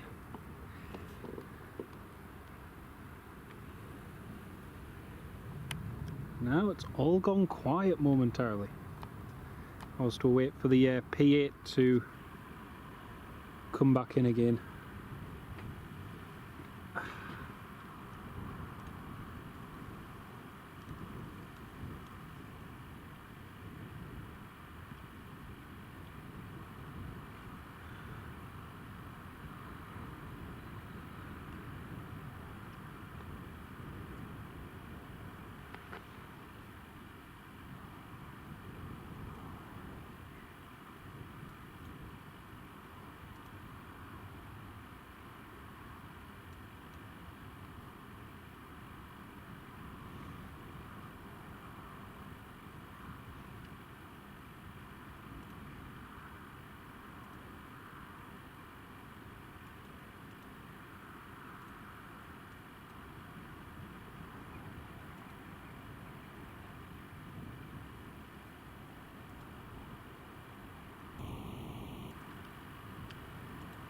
Just have another quick look on Flight Radar 24. So we've got the P8 just coming back in again, Thunder 01. It says on Flight Radar it's call signs Thunder 01, but on ATC they're using Thunder 03. So yeah. EasyJet Europe from Amsterdam, from Schiphol, A320neo. That's just coming in now. Oscar Echo Lima Uniform Echo. Then have a look.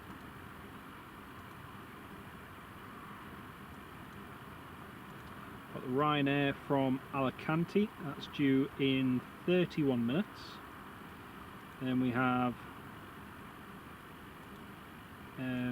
British Airways A319 due in 37 minutes, just behind the Ryanair.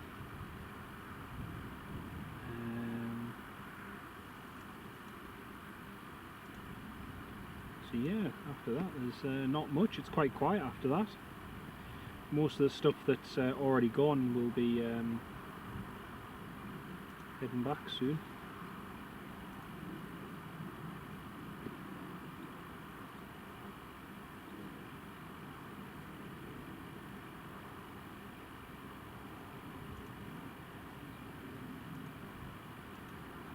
So yeah, we're probably going to end the live stream about the British Airways A319, about the time when that comes in. And yeah, that should do us for today.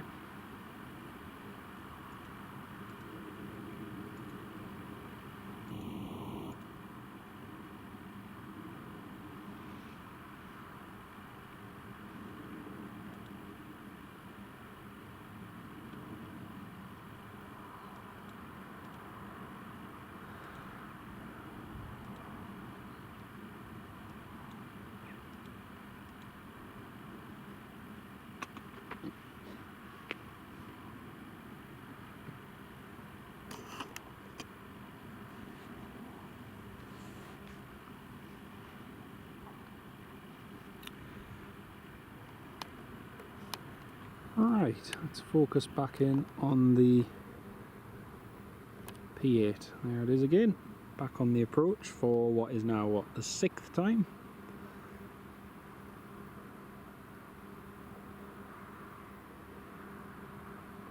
It's great to still have 60 of you all tuned in at the moment. Welcome on board, each and every one of you. It's great to have you with us.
So, is he going to head back to Lossiemouth now?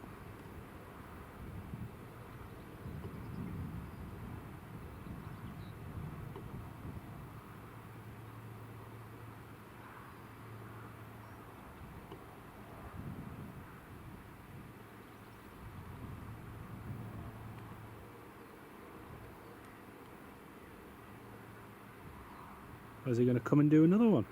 Oh, might be coming to do another one.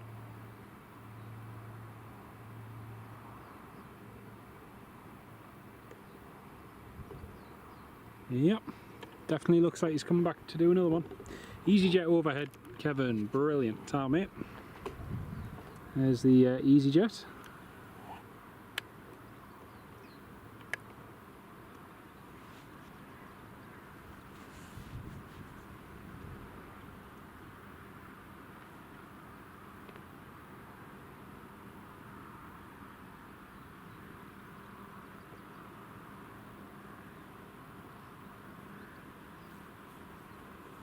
Sounds like something has started its engines. I can hear engines running down by the terminal, but I'm not sure what it is.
That's EasyJet A320neo from Amsterdam Schiphol Airport, Oscar Echo, Lima Uniform Echo.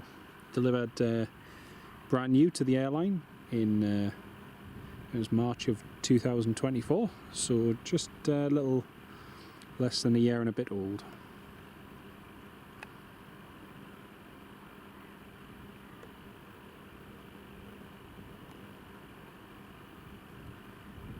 You can just see the RAF P8 Poseidon just to the south of me.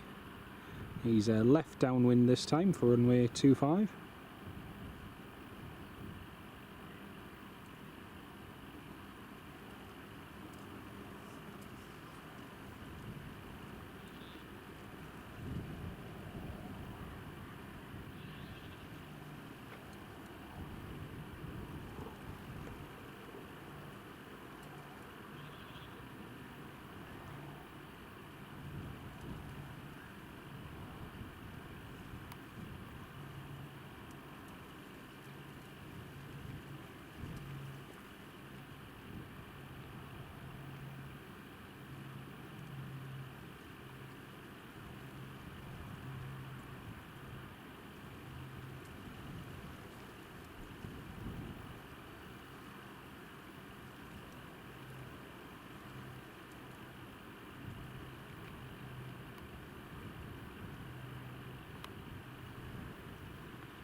Oh, it's the Loganair taxiing. Yeah, it's the outbound Loganair. So the Loganair that should have departed ages ago is only just taxiing now. So they must have had another delay or restriction to their flight plan. That's a pain for them. That's a real pain.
Even though they're running late, don't look in any particular hurry.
That's the RAF P8 Poseidon back on the approach again.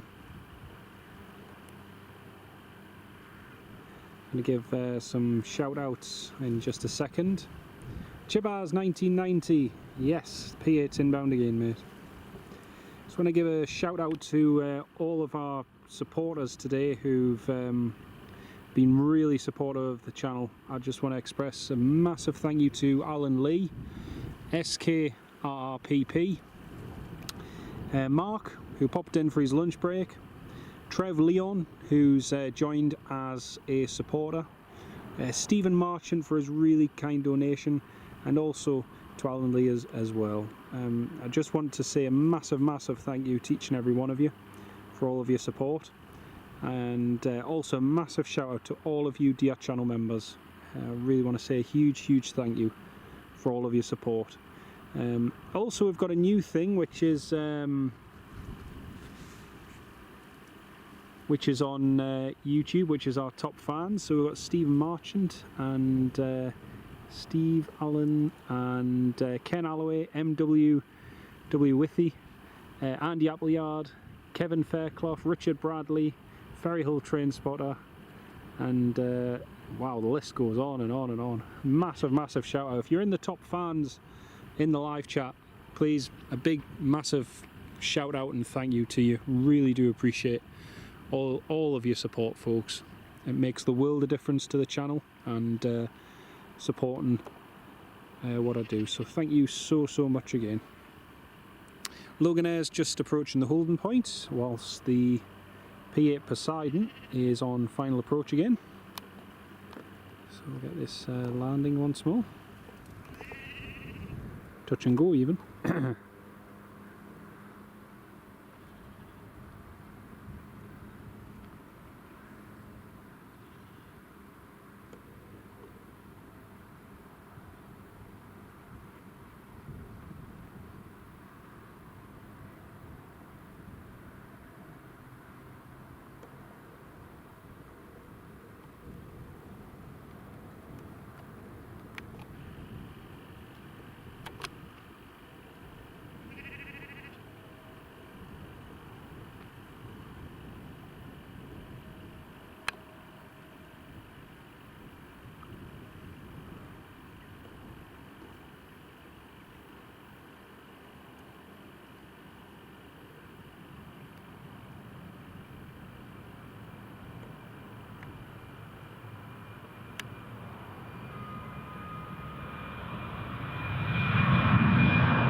It's a good question, Kevin. I don't know. It's a very good question, mate. I'm not really one for setting milestones, to be honest. I never set out with, like, I know it sounds daft, but I don't set out with, oh, I'd like to reach this or I'd like to reach that. Yeah. We'll reach the next milestone when we come to it. But no, I don't really set sort of, I don't want to sound terrible, I don't really set goals for it. I like things to just go organically, and yeah.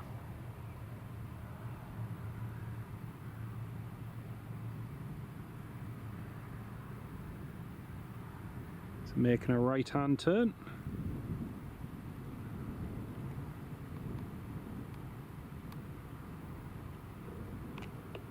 Got to be finished now, surely. He's not going to have any fuel left.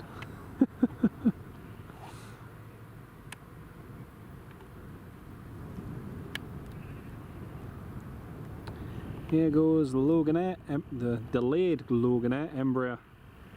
Yeah, I do, mate, I do. I'm not one of these ones that sets out and I'm like, oh, you know, I'd like 1 million subscribers by the end of the year. I just, no. The thing I love, and I always have done, it's the whole reason I started live streaming, is I love plane spotting. I love spending the entire day at the airport, just every now and then watching the world go by. The fact I'm able to share it with all of you live, whilst seeing the things I'd love to see, is a bonus. That's a Logan Air departing.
Senseless. When did I reach 22k? That's a good question. I don't know.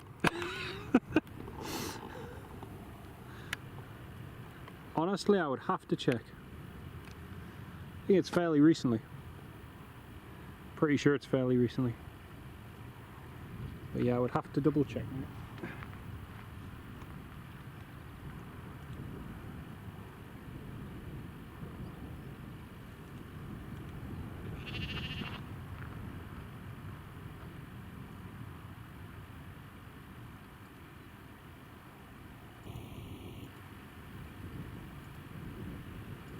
Well, at long last, the P8, after what, seven or eight touch and goes, 7 I think.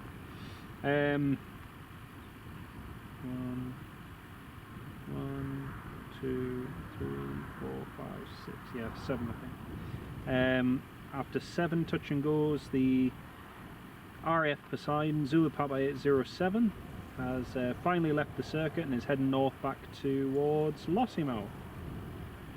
It's had a good old time here, doing 2 approaches first of all onto runway 07, and the wind changed, so we went around, came back in, did another approach for runway 25, missed touch and go, and then came back around, did multiple other touch and goes. So that was brilliant to see, really good. Next up, Ryanair 737 MAX 8.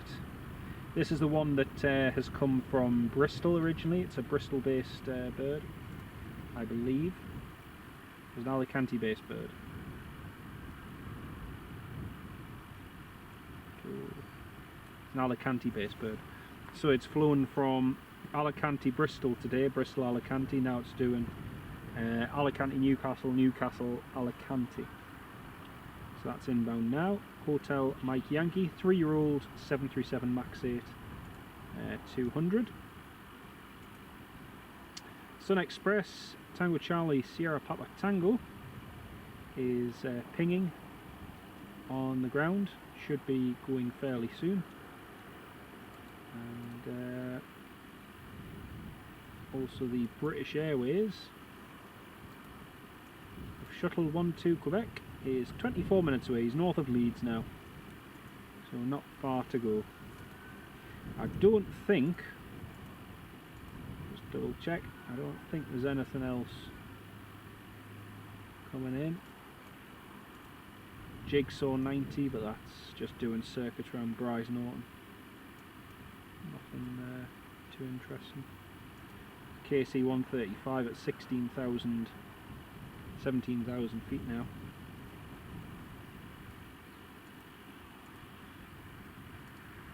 There we go. It's been a good day though.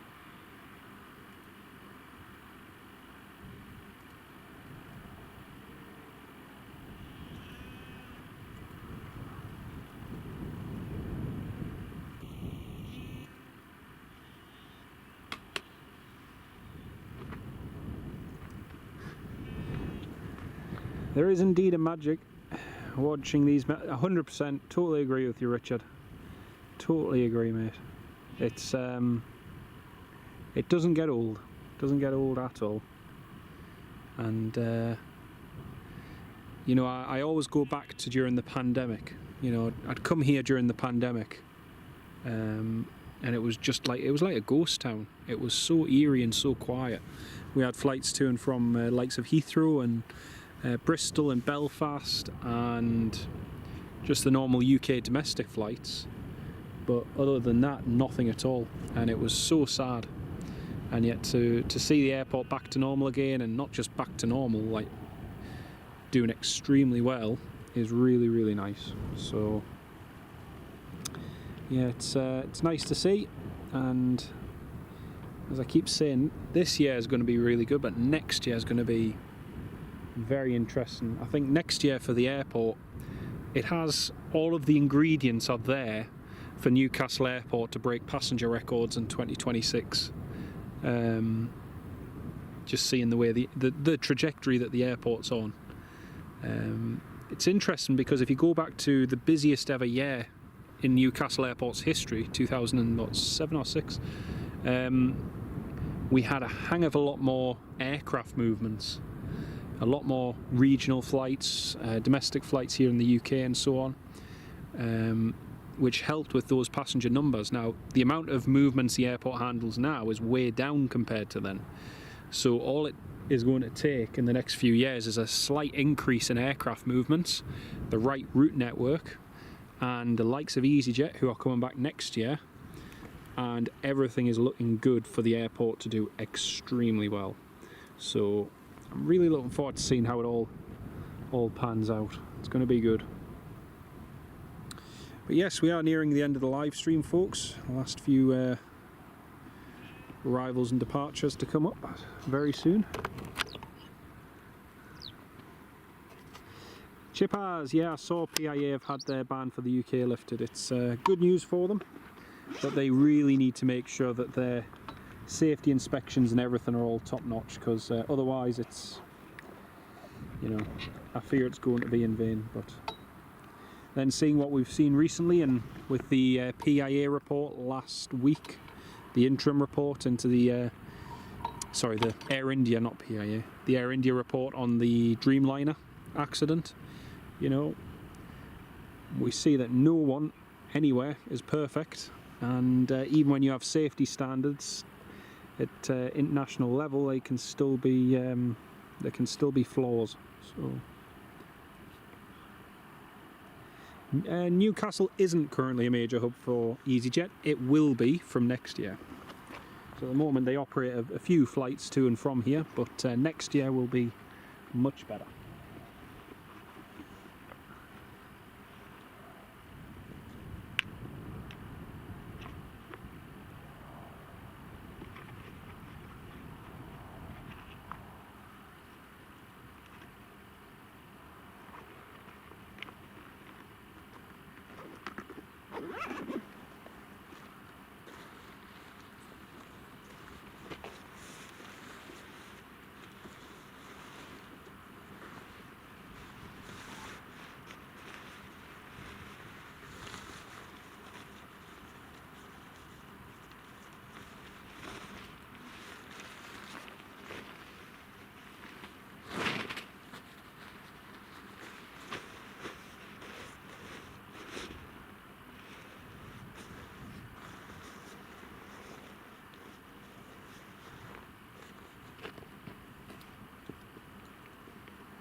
Right, the Ryanair is on final approach now, folks.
Sun Express is taxiing out.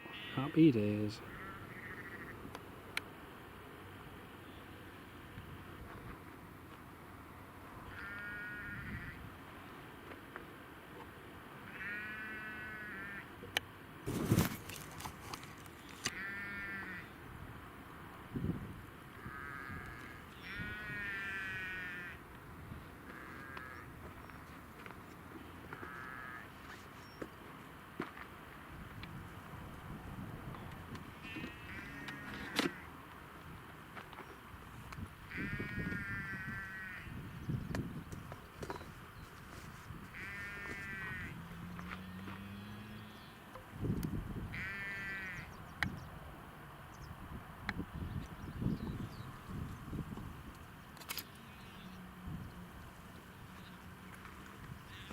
Right, here's the Ryanair just coming in.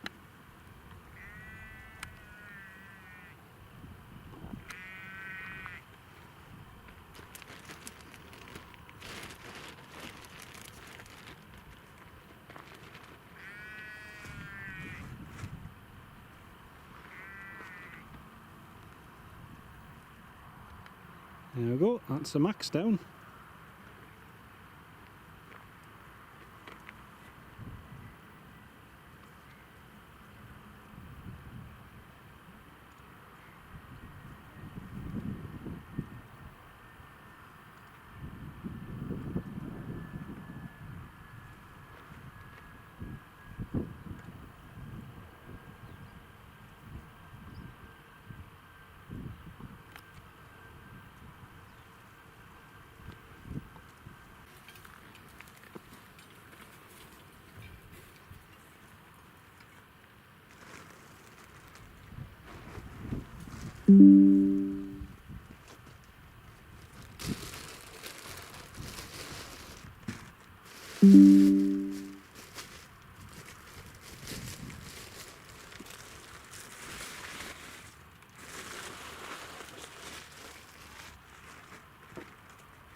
Right, that's a Sun Express lined up, ready to depart.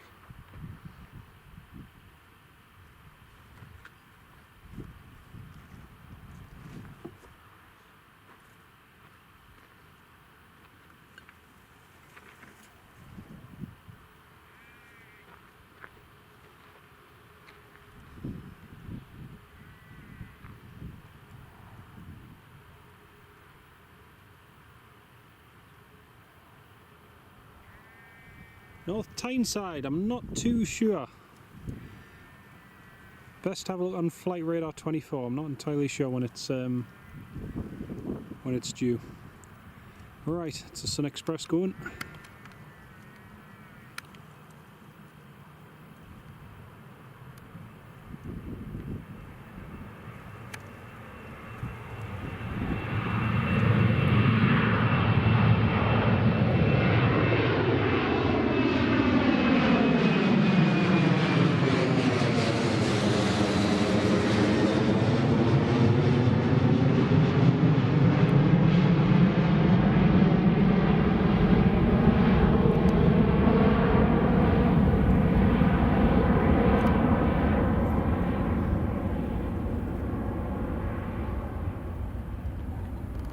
Beautiful, beautiful sky over there in the distance.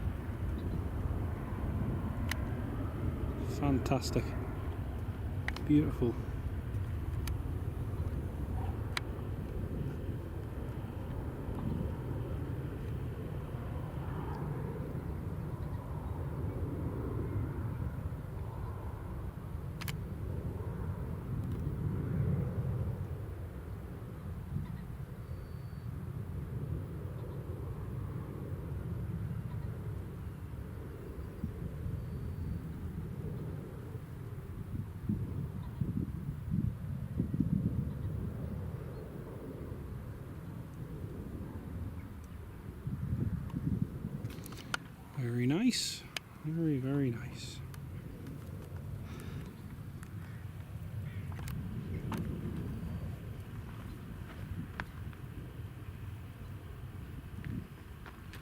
scary actually. It's you can notice how much the nights are cutting in at the moment.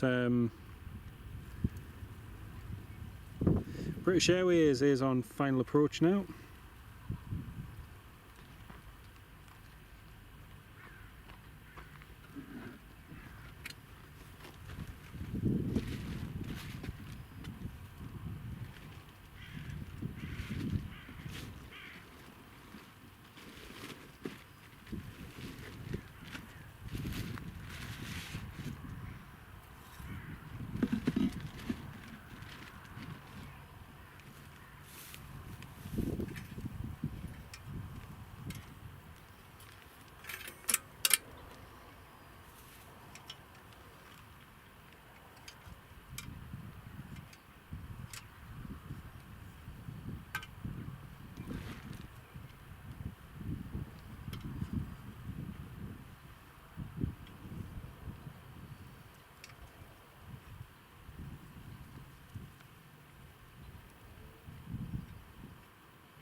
Right, British Airways is on final now, folks.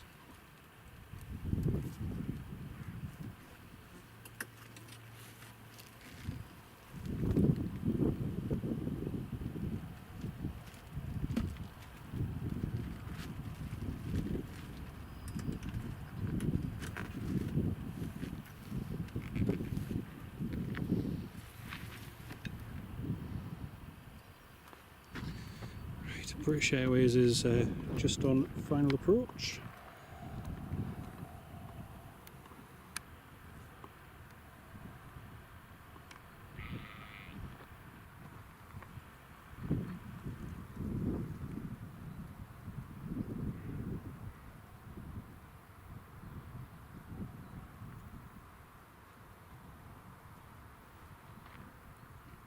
Probably going to keep the live stream going for another 10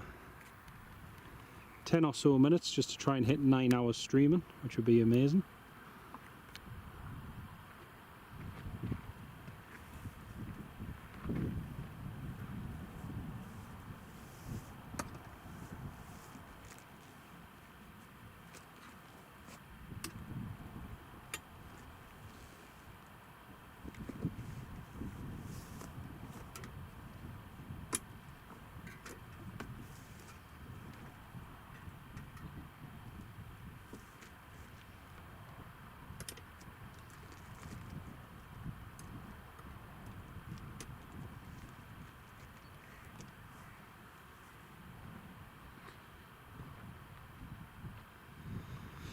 Okay, so here we are, British Airways A319 from London Heathrow.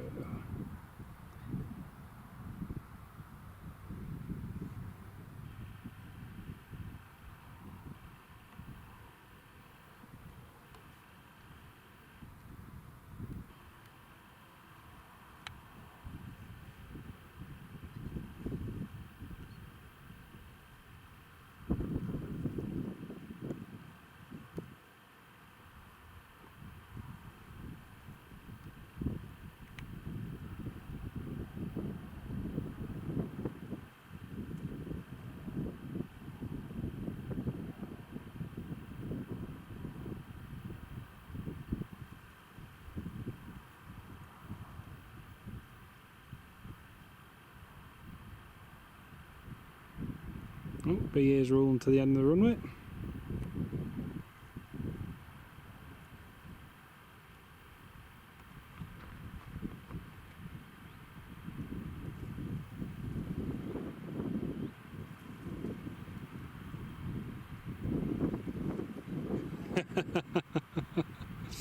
Oh dear, very good, Kevin, very good.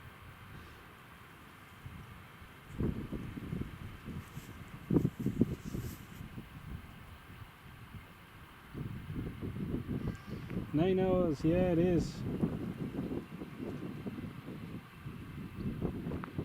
Thanks, Johnny. Thank you for that. Yeah, it's been a fantastic day. You know, absolutely fantastic day.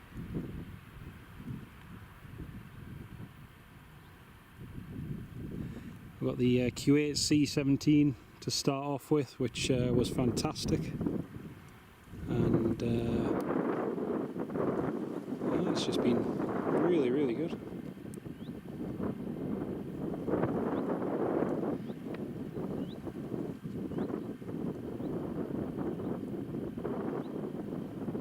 Golf Echo Uniform Papa November, not Papa Yankee, sorry. I haven't had the BEA one in for a little bit, or at least I haven't been here when it's been in for a while.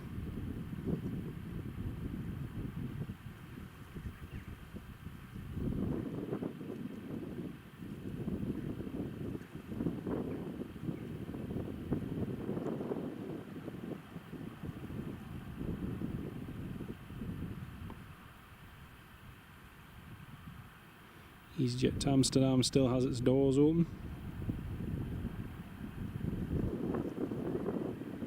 And BA is on to stand number 3.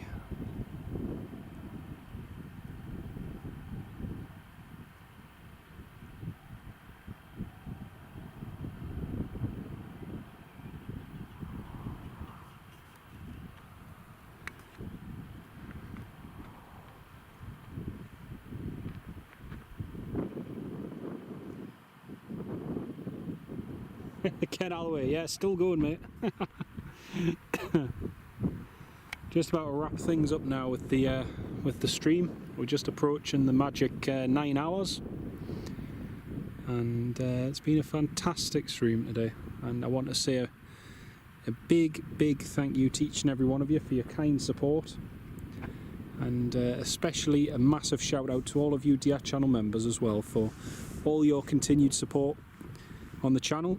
Also, just a note for all you channel members, if you have a look, there's a channel members exclusive video at the moment, an exclusive preview I should say. The video will be published onto the channel in the next few days, but if you haven't done so yet, please do have a look at it. It's from on board TUI Airways 737 MAX last week, from here at Newcastle down to Lanzarote, and my mate flew us down there on what was a fantastic flight. So yeah, it's really good. See a beautiful sky over there with the cloud. Really beautiful. Well, EasyJet and Ryanair still parked up, and Richard Bradley, thank you. You're more than welcome, mate. Thank you for tuning in and for staying on the stream for so long. Really do appreciate it. And when you're next streaming, Johnny, I'm not entirely sure, mate. It'll probably be in the next week or so. I won't be streaming much middle of next week because I've got a busy weekend next week. But yeah, that's the idea. It's a stunning sky, beautiful, absolutely beautiful. Well, folks, that's us drawing to the end of the live stream. As I say, EasyJet to Amsterdam will be going very soon, and as will the Ryanair. Doors just being closed on that EasyJet. Just looking to make sure there's no other last minute movements that I've missed. And at the moment, if you look, the only one due in is Kefalonia in 44 minutes, but I think we'll call it a day. We saw that one actually depart earlier on. We saw that departing to Kefalonia. But yeah, I think that will that'll do for today. Well, again, a huge shout out and thanks. Big thank you, Ken Alloway, for all your support today on the live stream. Kevin Fairclough, great to see you, mate, and lovely to have you on the live stream as well, Kevin. And Johnny, thank you for tuning in as well, mate. Great to have you with us. Alan Lee, a massive, massive thank you. Yeah, still here. That's stamina. Yeah, it's that point, you know when you're getting toward the end of the day, when all you're left with is a bottle of water and an apple that you remembered to bring with you. But yeah, it's been great. Chibaz 1990, Senseless as well. Austin, who's been, he's left the live stream now, but Austin's been in and out here. I quite like this. This is one of the things I do like with the top fans thing and the in the live chat. It shows you like activity and stuff, which is a lot of people may like, may not like, but it's just fantastic to see so many support the stream. Nicholas as well, who tuned in earlier on. Great to have you on board, Nicholas. And Mark Sanderson, Stephen Marchant, and everybody. I just can't thank you enough. Andy Appleyard as well, we had on earlier. Well, that is the end of the live stream from here at Newcastle International Airport, folks, on what's been a busy and at times very exciting day, actually. You know, getting the Q80, getting the United Arab Emirates helicopters and everything. It's been really good. It's been really, really good. From here at Newcastle International Airport, thank you all so much for watching. Thank you, Ken. I'm going to go and have a nice cup of tea and chillax, I think. Thank you all very much for watching. Enjoy the rest of your week, although it is Thursday, so have a lovely weekend. And we'll see you in another live stream very, very soon. Take care, everyone, and we'll see you in a bit. Bye-bye for now.